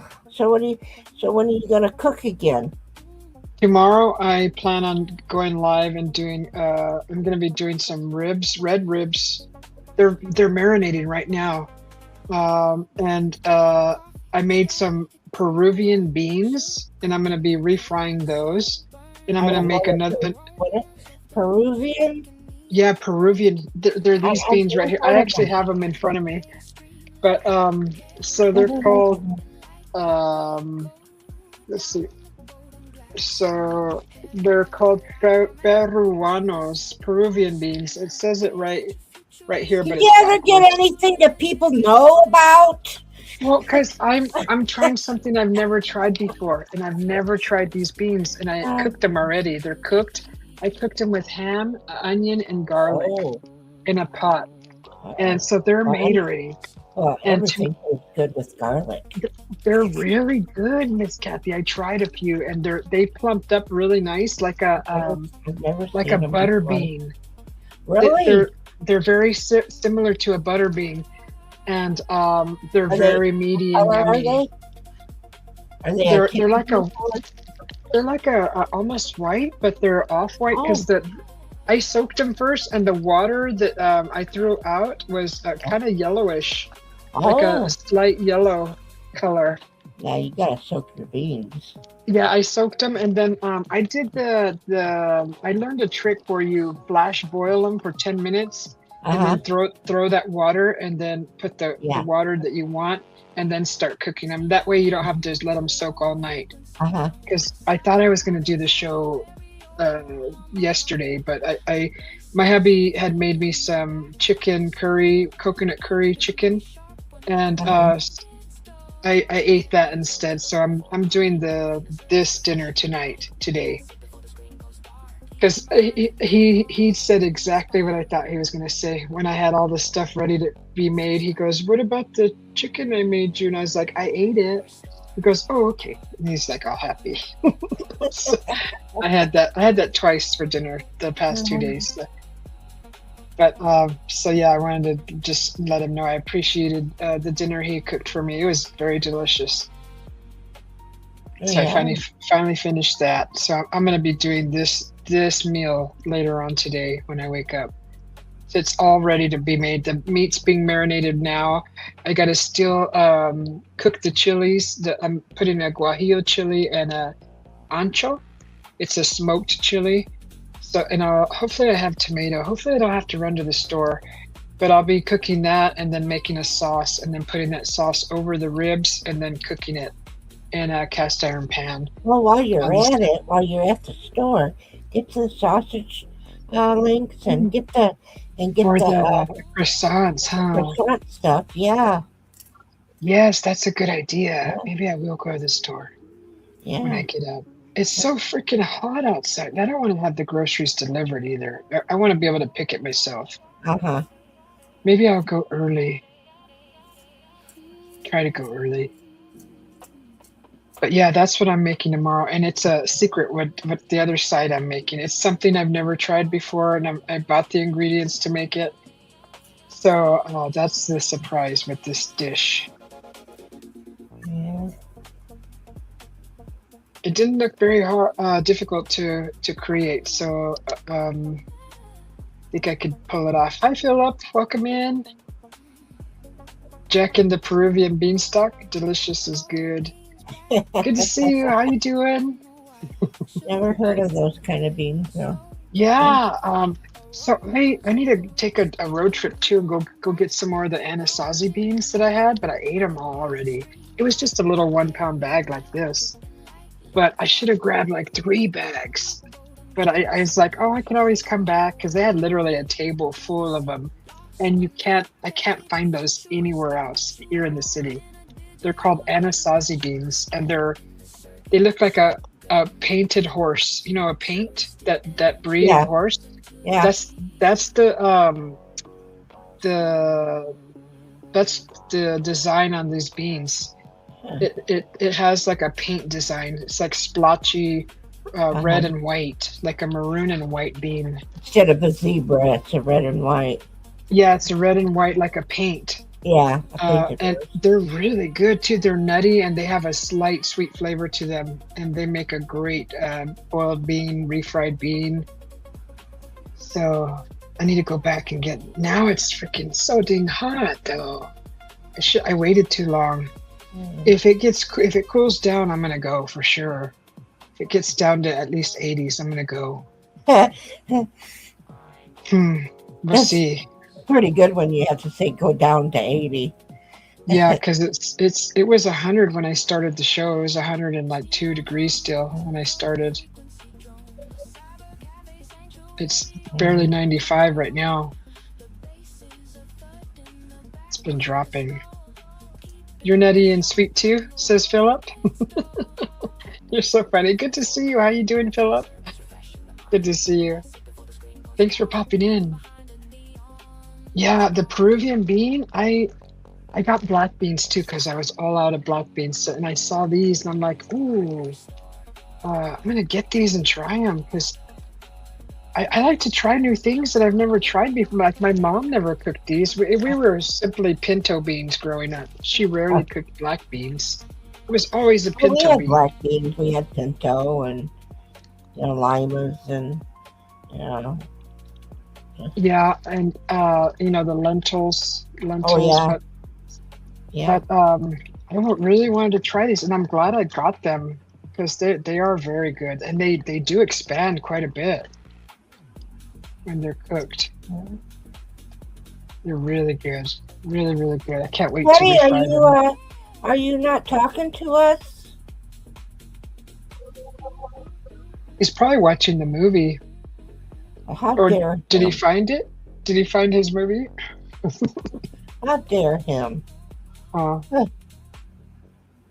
I got Grandma, the Italian grandma's got the wooden spoon. She's gonna whack you. huh. He's gonna give you the all 1-2. Yeah, but that cake cone I'd like to try, and that croissant, that sausage croissant, that sounds really good. Yeah. That sounds really good. Almost like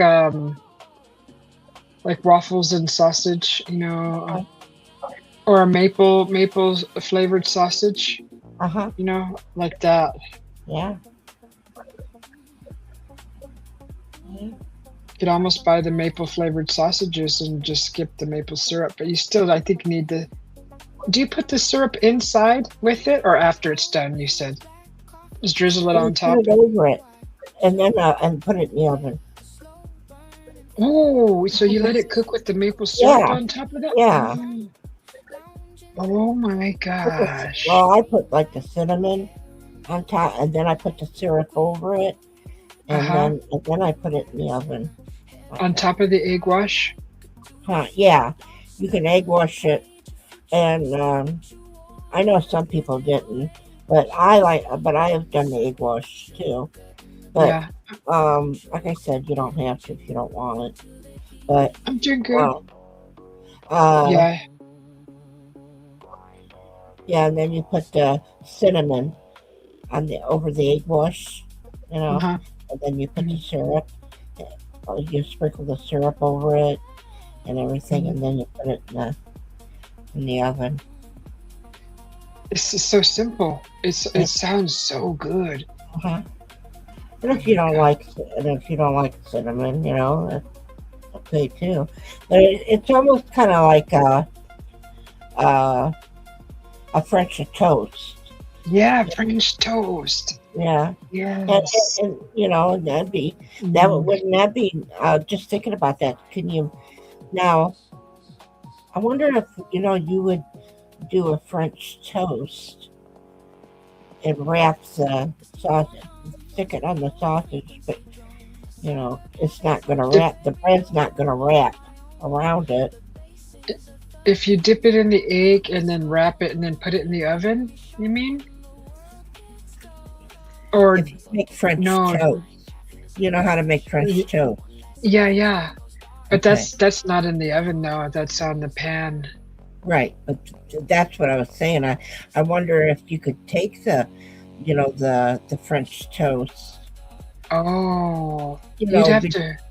where it's you'd have to dunk it and do whatever what you do with the French toast, and then wrap it around the cooked sausage, and then put the syrup and stuff over it, and then put it in the oven. I wonder if that would work. But see, the thing with it is that bread's not going to wrap around the sausage. You'd Not almost if have it's to use yeah. toothpicks to stick it in the sausage. Right, or tie it with a string. Yeah. And I just, and so, sitting here thinking about that, yeah, it would be a nice French toast, and it's not like it'd be impossible to do, but Uh, I think the croissant one idea is better. yeah, I mean, you'd have to really think about putting that together. I was thinking more of deep frying the French toast with the sausage in the middle, like quick deep frying it. Somehow keeping it closed. You'd have to put a toothpick in it to hold them. Yeah, and I think that'd be real messy too. Shoot, my headphones are getting ready to die. Shoot. What are they at? 10%? Okay, I can charge one while I'm still using one. Try that.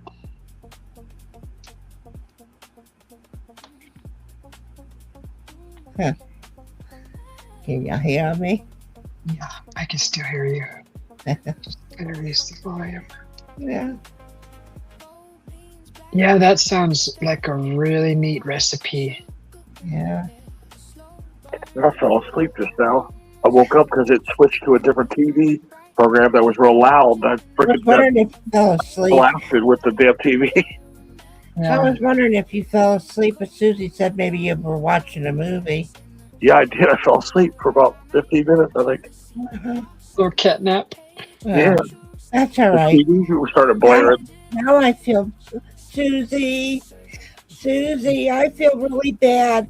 He fell asleep because I was boring. Telling him. Oh no! It's just I do that with everybody. Don't listen to Teddy. He was bored by my. No, I have 7 Teddy. herniated discs. I take morphine. Teddy, I'm telling a story.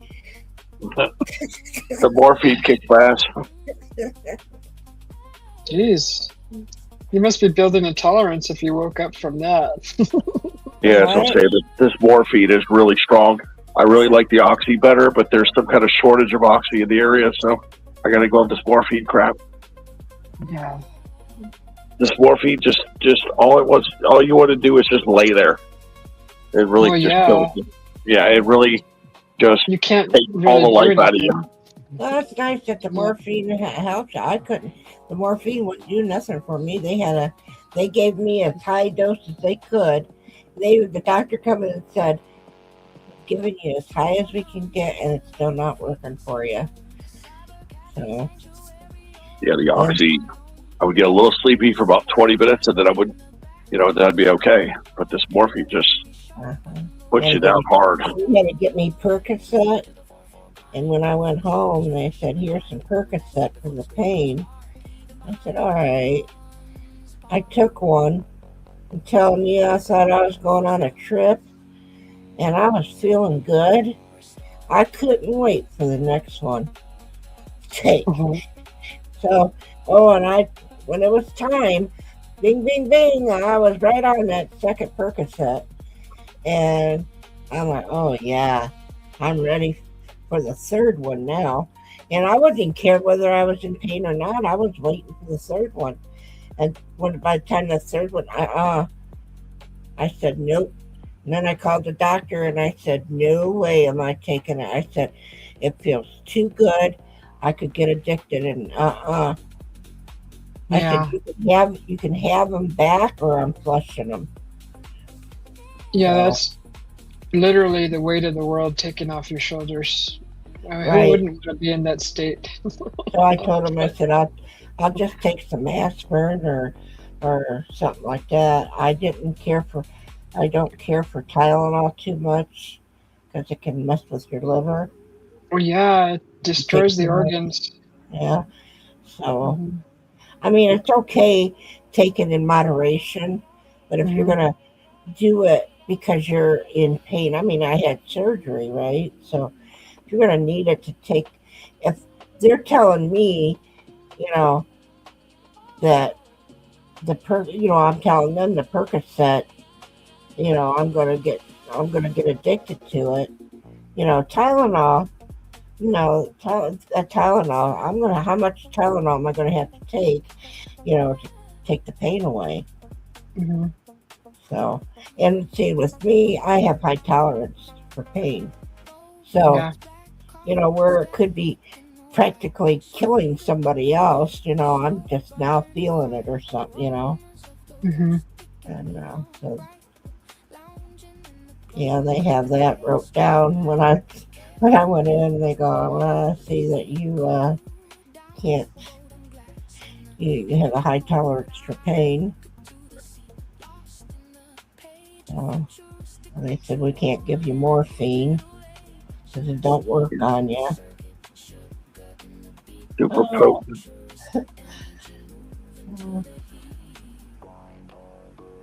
That's too bad that we depend on these things for pain relief. That they don't teach the other ways how to relieve pain, which is through pressure points. So Yeah. I got a TED unit too. but there's no money being made off of that, so forget that. Forget that crazy idea. Yeah.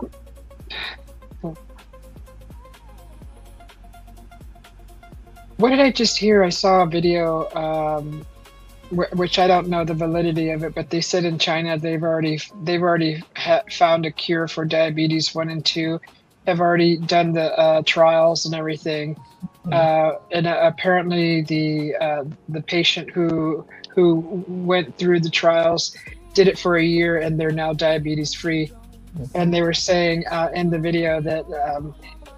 Is the U.S. gonna be on board with the cure, or are they gonna just push it away because they'll be losing their profits on all the diabetic patients? I'm like, that's exactly what's gonna happen. So we already know. Yeah, what was this? What was it though? It was somewhere in China. If you look up China diabetes cure, it might pop up somewhere. That's just what I heard. True. And you are right, because I've heard that. Not too long, I don't know, a few days or so ago, it came up. But the thing is, why? I mean, with all the other countries, why do they have to pick on the United States? Is that we were going to do, that we would ignore it and everything? Why don't they go to the other countries? No, because they depend on us to buy something from them. Yeah. Like you have to go to other countries to get special treatments done. And I think the cure was related to the stem cell research. So they were using stem cells is what I remember. They were right up China, like you said. And that's the second time I've heard about stem cells being used for something other than growing back cartilage in the knees. So you don't have to have knee surgery. Wow. But that disappeared, that information too. That's been swept under the carpet, or you just got to search for it. But yeah, there's a guy that goes all the way to Italy just to get his blood cleaned, the plasma filtered out and put back in the body, and filtering out all the toxins, microplastics, and all kinds of things. He has to go all the way to Italy for that because they don't do it here. Yeah, but also they've got people from out of the country that go to Cleveland, Ohio, to the hospital there, because of what they know in Cleveland. Yeah. So they have people come from out of the country to do that as well. So was it the stem cell research? No, I'm just saying about different things, Other research programs, different things like that, and I've been up there. Yeah, and I'm wondering. So people come from out of the country, out of state, and even actors and actresses, they've been to Cleveland, Ohio, to do that kind of to have get treatment. Help. Yes, and I'm sitting there thinking, when I was up there, I asked to go to the bathroom, and they gave me this great big wheelchair that two of me could sit in it, And then when they rolled me to the bathroom, it wouldn't fit in the door. So I had to try to get up to walk, right? Mhm. And then, so I got up, and the nurse, she crawled over that to try to help me to the bathroom, right? Uh-huh. And then when I told her, I said, you don't need to go anywhere because I just got to take a piss and I'm done. It's not that long, right? She ends up leaving the bathroom. And Oh, you were you know stuck what? there. I turned the bathroom light on. She's trying to get in. She's screaming down the hall, the bathroom is locked. She's locked in the bathroom. I need help. And I'm saying, well, Oh. here I am, a patient. And I'm locked in the bathroom. Mhm. She can't get, so they got to come. They're supposed to come and unlock. I get up off the toilet and I go over and you're not supposed to be getting up. Well, I'm not sitting on that toilet all night, Mhm. Mhm. So I got up and I went over and unlocked the bathroom door, and sat on that great big chair that she couldn't bring into the bathroom because it was twice the size of me. Wow. So anyway, so she ends up getting me in there. I ended up sitting on the wheelchair. She wheels me back to the room, and she goes, "Well, you can go. It's time to go, and your son's here waiting for you downstairs. He's got the vehicle." And I said, "All right." So they wheel me down there, and I'm telling you, she practically pushed me into the truck. How are you going to get up there? I said, well, hold on, because the truck's and I'm short. So I had to stand on, my son has a little stool for me to stand on. Oh, I tell you. And that kind of crap. And I'm thinking people come from out of the country to come here. Right? Oh, and then when I was in there another time, there was a nurse in training, Mhm. and she's supposed to check my IV and do my IV and stuff like that. I had to talk her through it. Oh, that's scary. Yeah, and she was a nurse in What? training. Oh gosh. Uh-huh. Well, okay, she was in training, so Right, but the point, and I said, have you done it before? She goes, yeah, I have. And so, but I was showing her, how to do it with mine and stuff like that. Oh, I'm telling you. Oh, it was well, something did else. you already have the IV already administered, or was she trying to No, put she was trying to put it in. Ooh, was she fishing in your arm? Well, and I was telling, that's what I was worried about it, because she goes, let me see how to do this, and she told me she was a nurse in training, which, that was nice. And, I really didn't have that's why I asked her, have you given IVs before? Have you done IVs? Yes. And I'm thinking, okay, she's done it. So that's probably why they felt her and let her come in alone to do it. Yeah, she should have been being monitored she was supposed to be shadowing somebody, right? Or at least have someone there watching her. I don't know where the shadow was. Yeah, she was supposed to be the shadow, but still, I mean. No, it's because she had given them before. They probably figured that, because it's busy. They were busy. I can't say that. They probably figured that she could do it on her own because, I understand that. But then I was like having to help her and stuff like that. And Yeah. Yeah, that's scary. That's it. I've had horror stories in hospitals. So Yeah. many horror stories. Oh, Well, when you do go to places like that, that they do have those training things like that. You know, mhm. I had one that he was supposed to be a doctor in training, right? And I said, I screamed it in the emergency room. I want a real doctor in here. And you have to. You have to do that. I mean, It's embarrassing, but you know what? You have well, to. well, I think he got hurt by it and everything, and the point being is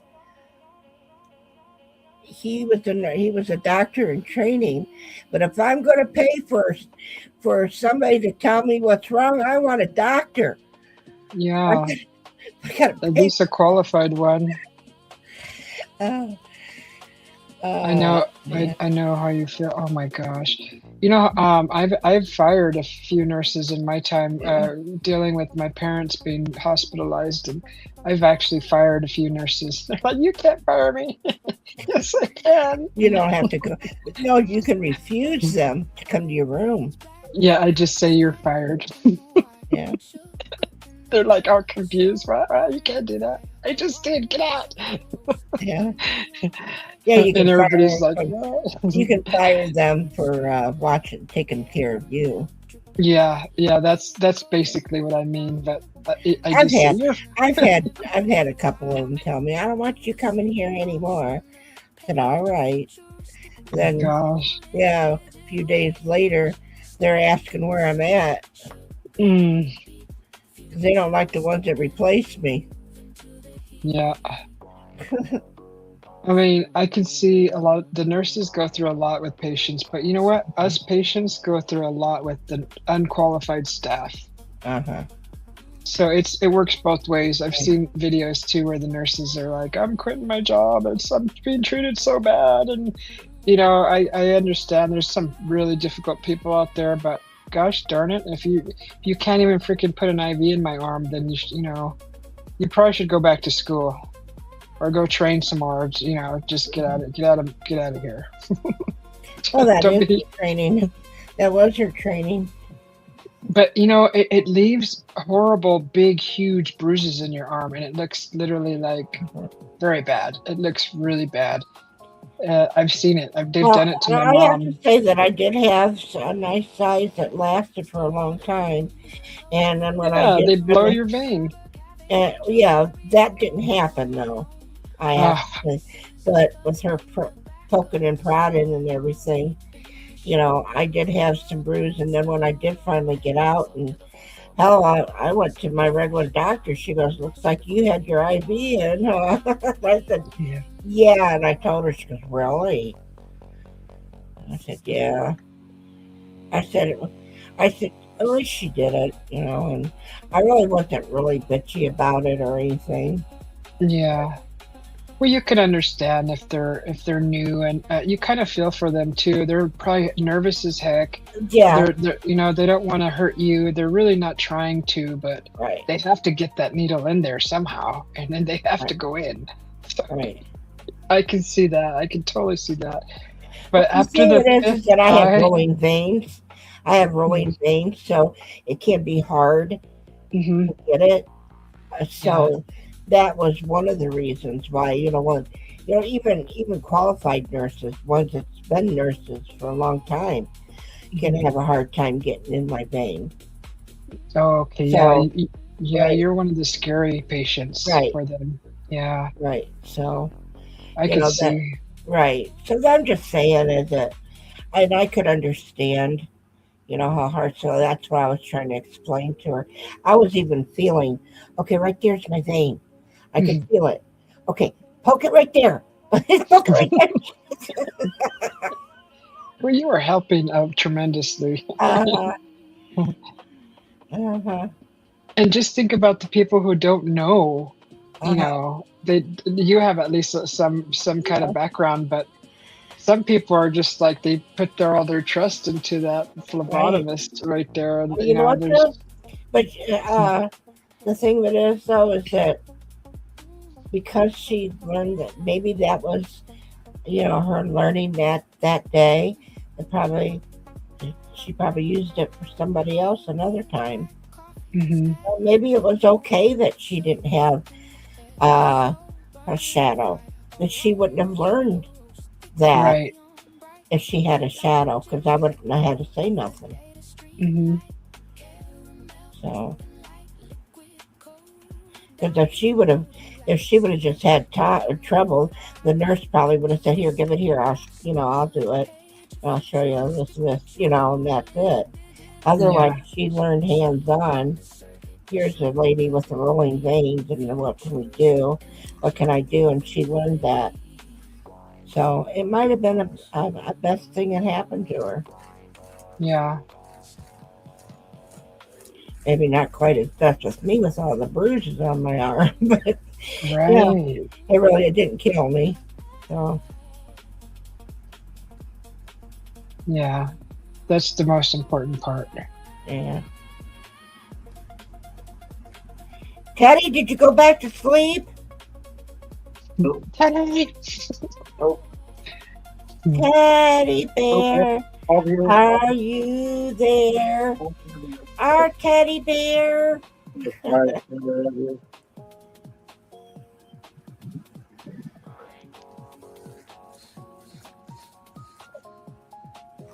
The last time I saw Jenna, she popped in and she said she was gonna do Pop Rocks with some kind of hot sauce or something, or I can't remember. Did she do it? Do you know, Teddy?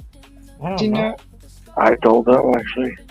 She said she was gonna go do a live, and this was like a week ago. But she goes, "I'm gonna do Pop Rocks and like hot sauce or something, something to that effect." And I was like, "Oh, really?" You Pop Rocks with hot sauce for? It was just something fun to do on camera. It doesn't sound like it's fun, that it would be fun. When you're buying paid, doesn't sound like fun to me. Yeah, I don't know. I don't know. It was Pop Rocks and something. I thought it was hot sauce, I but I remember knew it was years Pop ago, Rocks. Pop Rocks have been around a long time. Yeah. I remember the first time I Yeah. put them in my mouth, I'm going, "Whoa, what's going on here?" Ah, it's a party. Yeah. It's a Pop Rock party. They're actually kind of neat to when you open your mouth and it makes those Like sounds. cracking. Yeah. Yeah.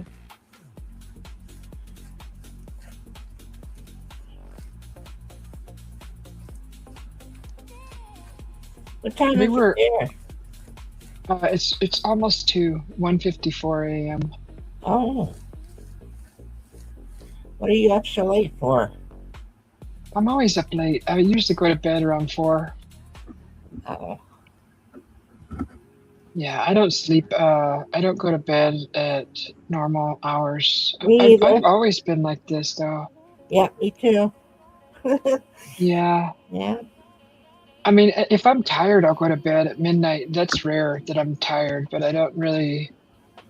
I mean, if I go stand out in the heat, I'll probably go to bed early because it'll drain me. Yeah. But if I go to bed not tired, then I just toss and turn and stare at the ceiling till eventually I finally get bored and then go to sleep.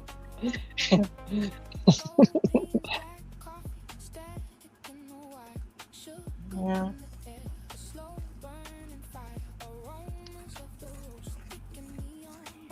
I don't think I had that,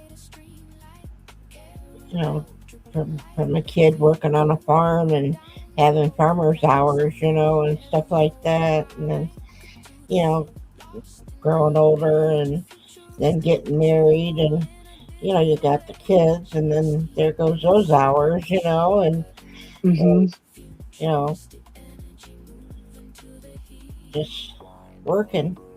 Well, yeah, when I had different jobs, like a regular job, like what was it, 8 to 5, have to be there by 7:30. Yeah, I slept normal hours. But when I did dishwashing at the resort that I worked at, I didn't have to be there till 10. So I kind of had the mid shift where I just was there for like 4 hours washing dishes and got home at like 2. And so it was nice because I could sleep in. I could still keep my late night hours, be up late, at least till 1 or maybe 2. I would be pushing it till 3, but usually 1, 2 in the morning I'd go to bed. And then be up, in time to get ready. But plus my work was literally like 2 minutes away, so I could really stretch my time because it would take literally 2 minutes to get to work. I lived just up the hill from the resort.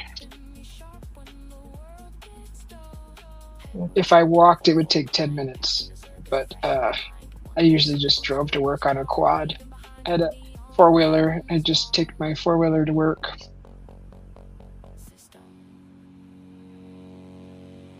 Well, it wasn't mine, it was borrowed, but my neighbor let me use it.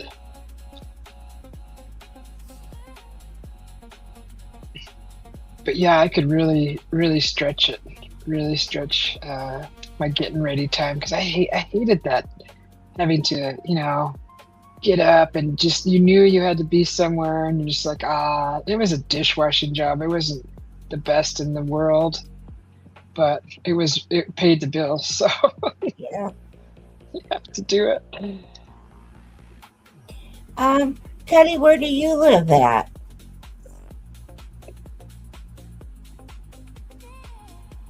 Oh, okay. That's nice. Do you want me to tell you?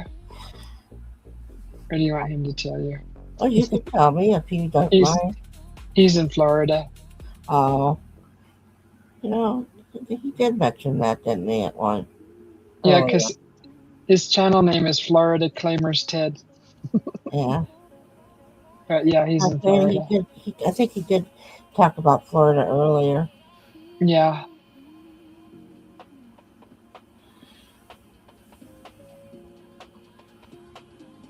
What do you think? Do you think we're gonna have like a well, I don't know. Do you guys usually are affected by like the El Niños that usually hit the whole states? Do you think we're gonna have like a mild one this year, or do you guys even have monsoon where you live? No. You have tornadoes and Oh, that's like a monsoon times 10. yeah. We get monsoon here, and we'll get like a week of rain sometimes longer.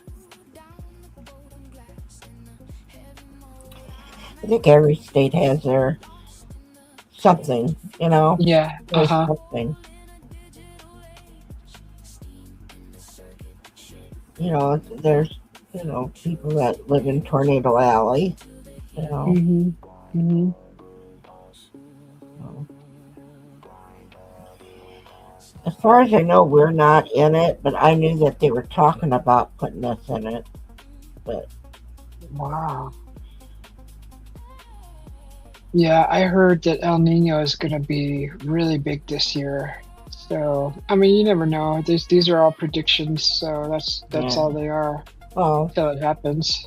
they even said I heard earlier, in the year, that this summer was supposed to be pretty bad summer. Yeah. I don't know what they consider bad, but what you're Yeah. saying it's going to be is bad. Yeah, they said that El Nino is going to be so bad that you should be stocking up on water. And, a few things, canned goods and things for the power, when the power goes out. Oh, yeah. Just like every year it's like that. I mean, power goes out or it gets flooded, and some places more than others, like Texas. Remember Texas? Yeah. Well, but because it happens, kind of like here, we get snow Mm-hmm. and ice, and they have the trucks that put the, the salt or whatever sand or whatever we want to put out on there to help from sliding. Mm-hmm. Then they have the, like we call it salt trucks, and then we got the, ones that remove the snow. Mm-hmm. We got all that. Some places don't have that because they don't get enough. Right. Um, but then, you guys, other places may have something that they have prepared in case if something happens. Mm-hmm. I don't know. I'm just trying to every year. It's always in the warmest part of the year where I get a brilliant idea of trying to plant clover grass, and I just bought a big bag of strawberry clover because I tried before, and the last time I tried it was right before summer too, and it was just too hot. They all sprouted, but the heat killed them. I'm like, gosh darn it! I want so bad to have a clover filled lawn instead of the grass. It's just so pretty. In the strawberry clover, they're going to be like reddish, like strawberry color. So that'd be so pretty. But I always do it too late. But winter, I think it was too cool. I was probably perfect. I just didn't think of it. Oh, Yeah. darn it. I got a big bag of this. I'm so antsy. I just want to plant them, but it's too hot. Dang, it's hot out there. It's crazy hot. Stupid hot. My poor cat.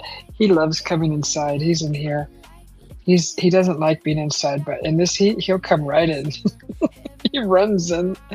It's so funny. They just plop right on that cold floor.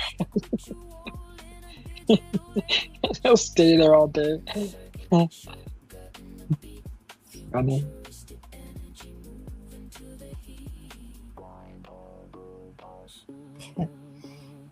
And Teddy went to sleep again. Yeah. Teddy. Well, tired. we should probably close her down, huh? Are you Yeah. getting tired, Miss Ketty?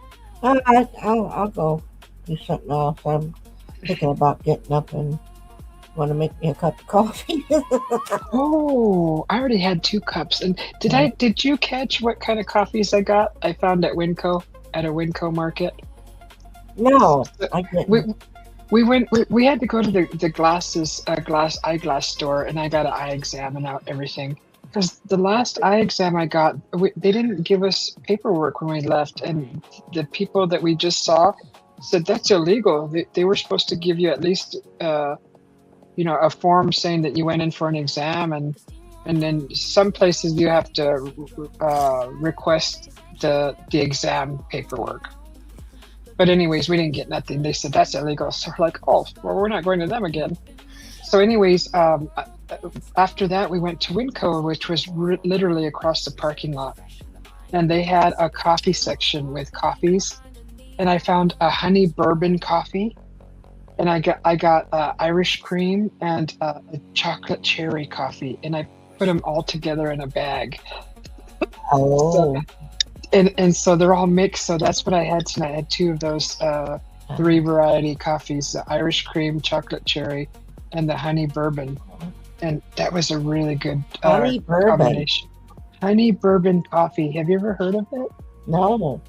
Yeah, it smells like the honey and bourbon. Now, how do The you aromas in there. do you use that in a coffee pot or So how do they you were use it they're in coffee it? beans. They're coffee Oh, beans. And yeah. so I ground up the beans. My first time ever grounding coffee beans. Oh, And so I ground the coffee beans, and then I put them through our coffee maker, where you have a universal K cup that flips yeah. open, and you can fill it with coffee grounds. Uh-huh. So that's how I made it, and I brewed two cups, and it was really good. It was smooth flavor, very aromatic, Mm. very delicious, really good. This is a really good mixture.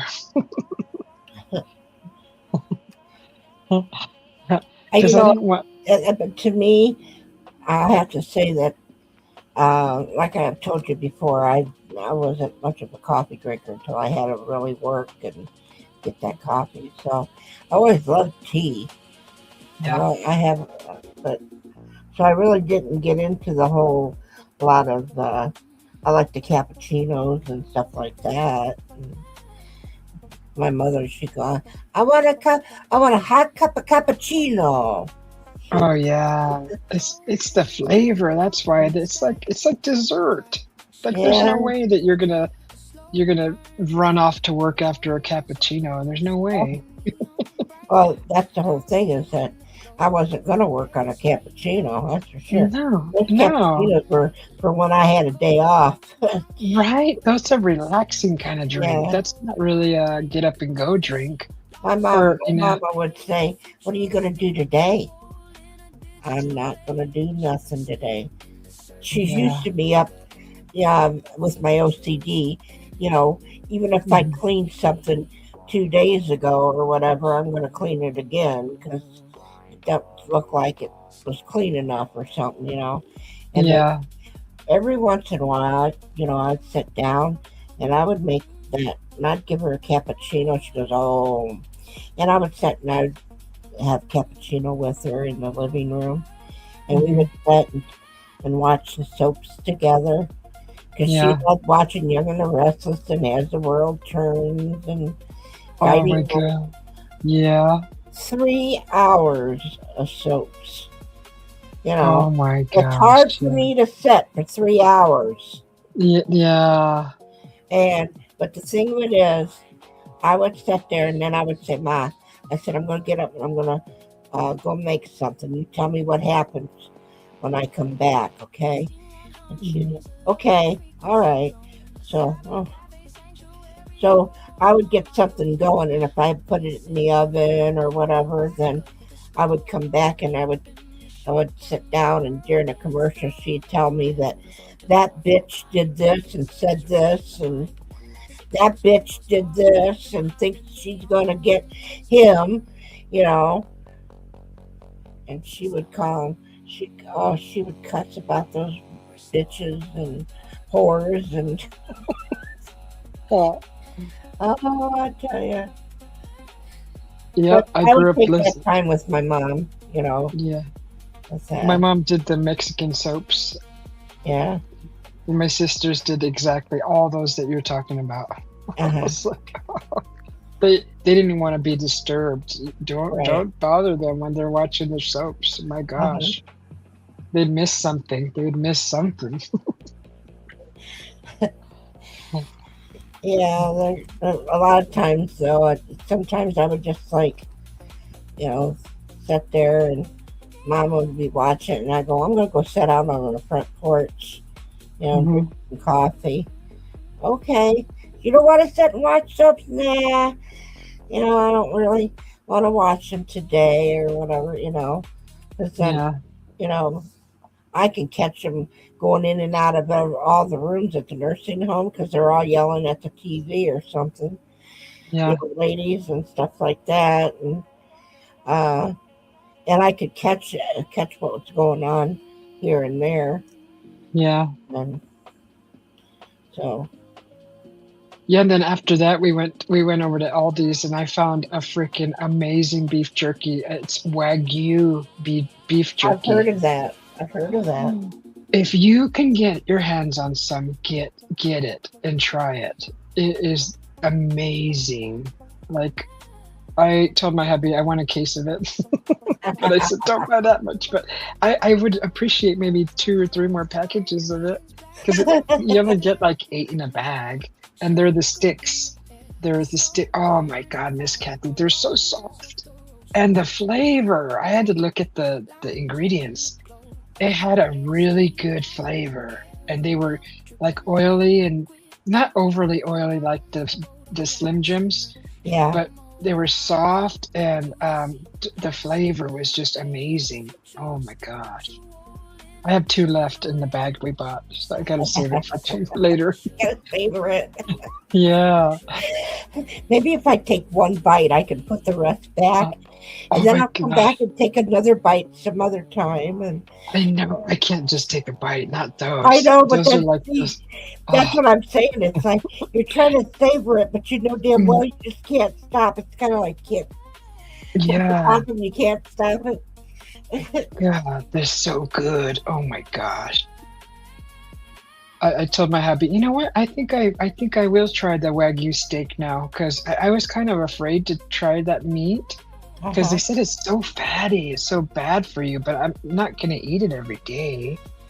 But even how to cook it, right? I wouldn't even know how to I cook mean, it. you think about it, honey. What isn't bad for us? I know. Everything is bad. I don't care what they say. I mean, if you want to just sit there and eat lettuce and carrots constantly, and Yeah, no. somewhere along the line, that's going to be a bad thing as well. 'Cause Right. you start looking like a carrot. You and will your hair turn goes orange. out like lettuce. I know. But yeah, But I should just and it's unfortunate because we're all going to die, yeah, and I don't mean that as anything just bad. enjoy it. No, I I mean, know. Are we going to live, or are we going to exist? Right. This. And I'm not saying that, yeah, we know that all this stuff is bad for us, and I'm going to go buy everything bad. But No. I mean, if you're diabetic, you're not going to go out and get a nice big thing of candy bars and stuff like that and sit there and eat the bag. You're Right. not going to do that. Yeah. If you got a heart problem or something and you got sodium problems, like that, you're not going to sit there and eat a salt shaker. Right. So, Right. You're right. Yeah, but you got to try it. If you get a chance to buy Wagyu type of jerky, I don't know if maybe how many brands makes it, but I've never seen it before. And Aldi's had it. And God, I wish I would have grabbed two packs at least. But we can go back and get some more. well, you should get a discount from Mike. I know, right? Yeah, he should give us discounts. I know. I mean, what's friends for, huh? My hubby shops there so much. He loves that store. We used to go to Aldi's a lot. Yeah. Yeah. When he found out we had Aldi's, he loves shopping. He loves to go shop. So he goes there almost three times a week, maybe. Oh. It's like, geez, babe, what'd you get today? Let's see what you got. But it's always a few items and stuff. But when I go, we end up with like 20 items. It's like, I want to try this. I want to try that.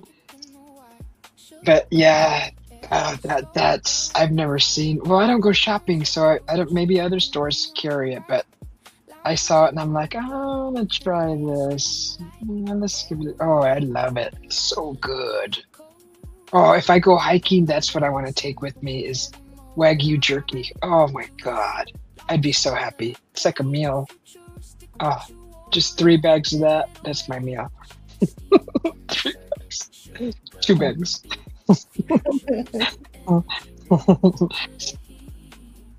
But yeah, it was good. It was really good. Good stuff.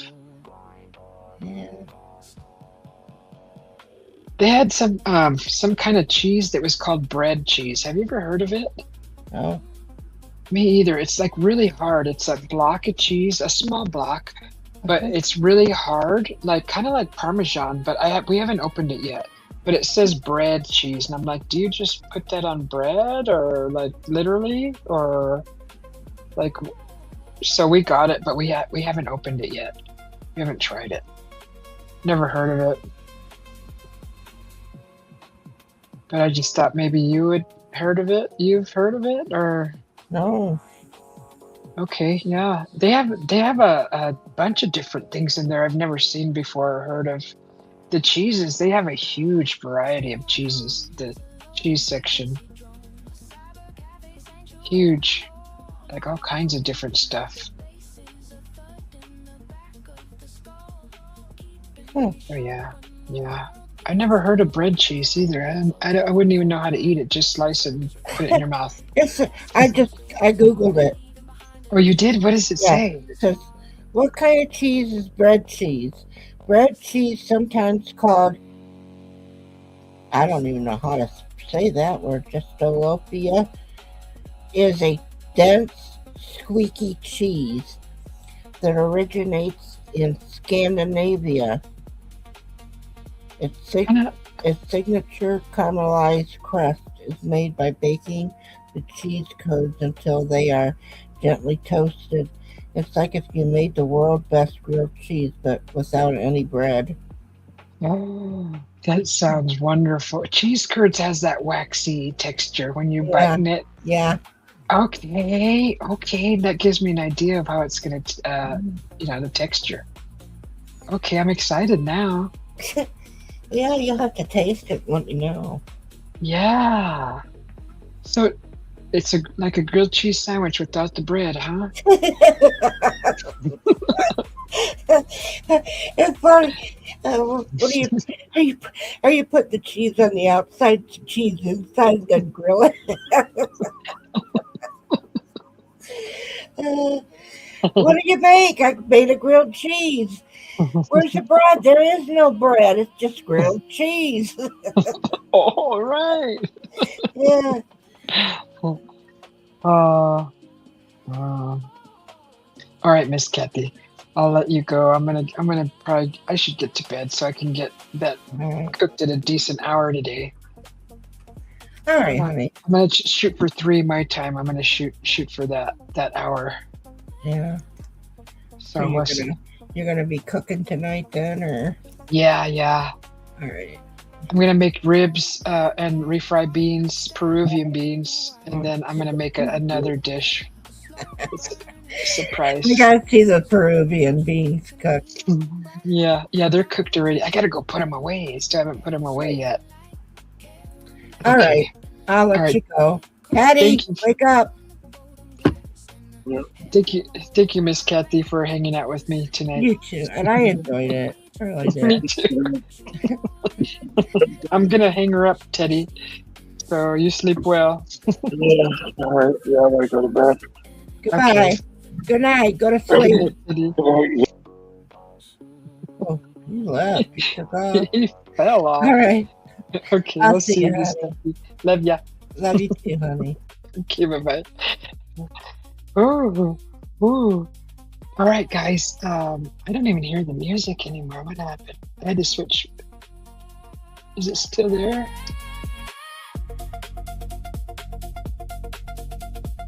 Hear static. There it is. Okay, there it is. Oh, just want to go to sleep listening to this music. Anyways, thank you guys for coming in. Thank you, Shadow Soldier, for the super chats that you sent. I appreciate you. Thank you, Miss Kathy, for being on the panel, and thank you, Teddy Bear, Muffin Cakes, Sugar Pie, Lollipops, for being on the panel also. I'll put it in the thumbnail. I always try to put in the thumbnail the top chatters, and on the panel the guests that were here in the show. So let's see. The top fans for tonight are Shadow Soldier coming in at 1, Cockroach at 2, and Miss Joy at 3. So I'm just gonna grab that now for the thumbnail, and that'll be in the thumbnail also. I'll probably do that before I go to bed because I actually have a little energy. I got to put beans away. So we'll do that. Thank you for the top fans, and thank you, Shadow Soldier, for the super chats. I appreciate them very much. Thank you. I will go buy some chocolates with that. And thank you again for coming in, guys. Push that like button. I'd appreciate it. And we'll see you later on. I'm going to be cooking some pork ribs. They're boneless, and they're marinating as we speak. And also, I'm going to be refrying some Peruvian beans. that have been cooked in bacon, onion, and garlic. And the third dish is a surprise. So come on out and say hello to me when you see me live. Push that subscribe button to get the notification. Make sure you hit that notification bell, and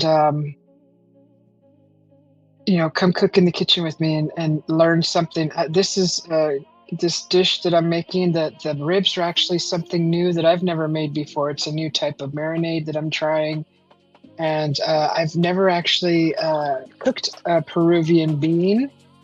So this bean right here, I've never cooked this. This is what it looks like, and this is what I'll be refrying. They're already cooked, and they're delicious. So I'm going to be refrying them and putting together a delicious meal later on today when I wake up. So stay tuned, stick around for that. If you're interested, push that subscribe button and come hang out with me in the kitchen later with Susie B. So we'll see you guys later. Thank you for watching. We'll see you guys all later. Love you all. Have a good night. Have a good morning and a good afternoon wherever you're at in the world, around the globe.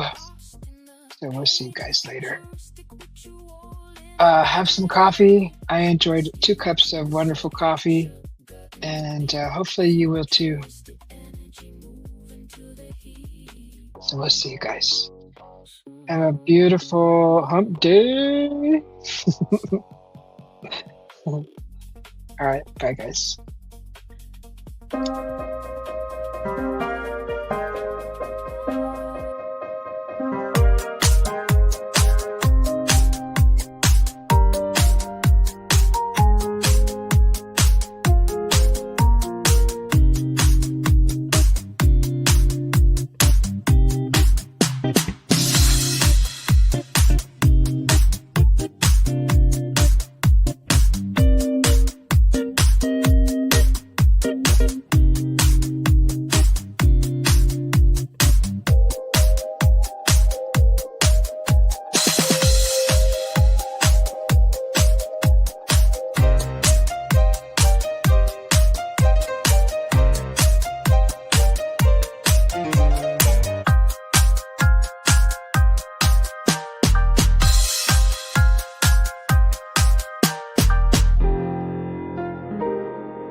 System restore.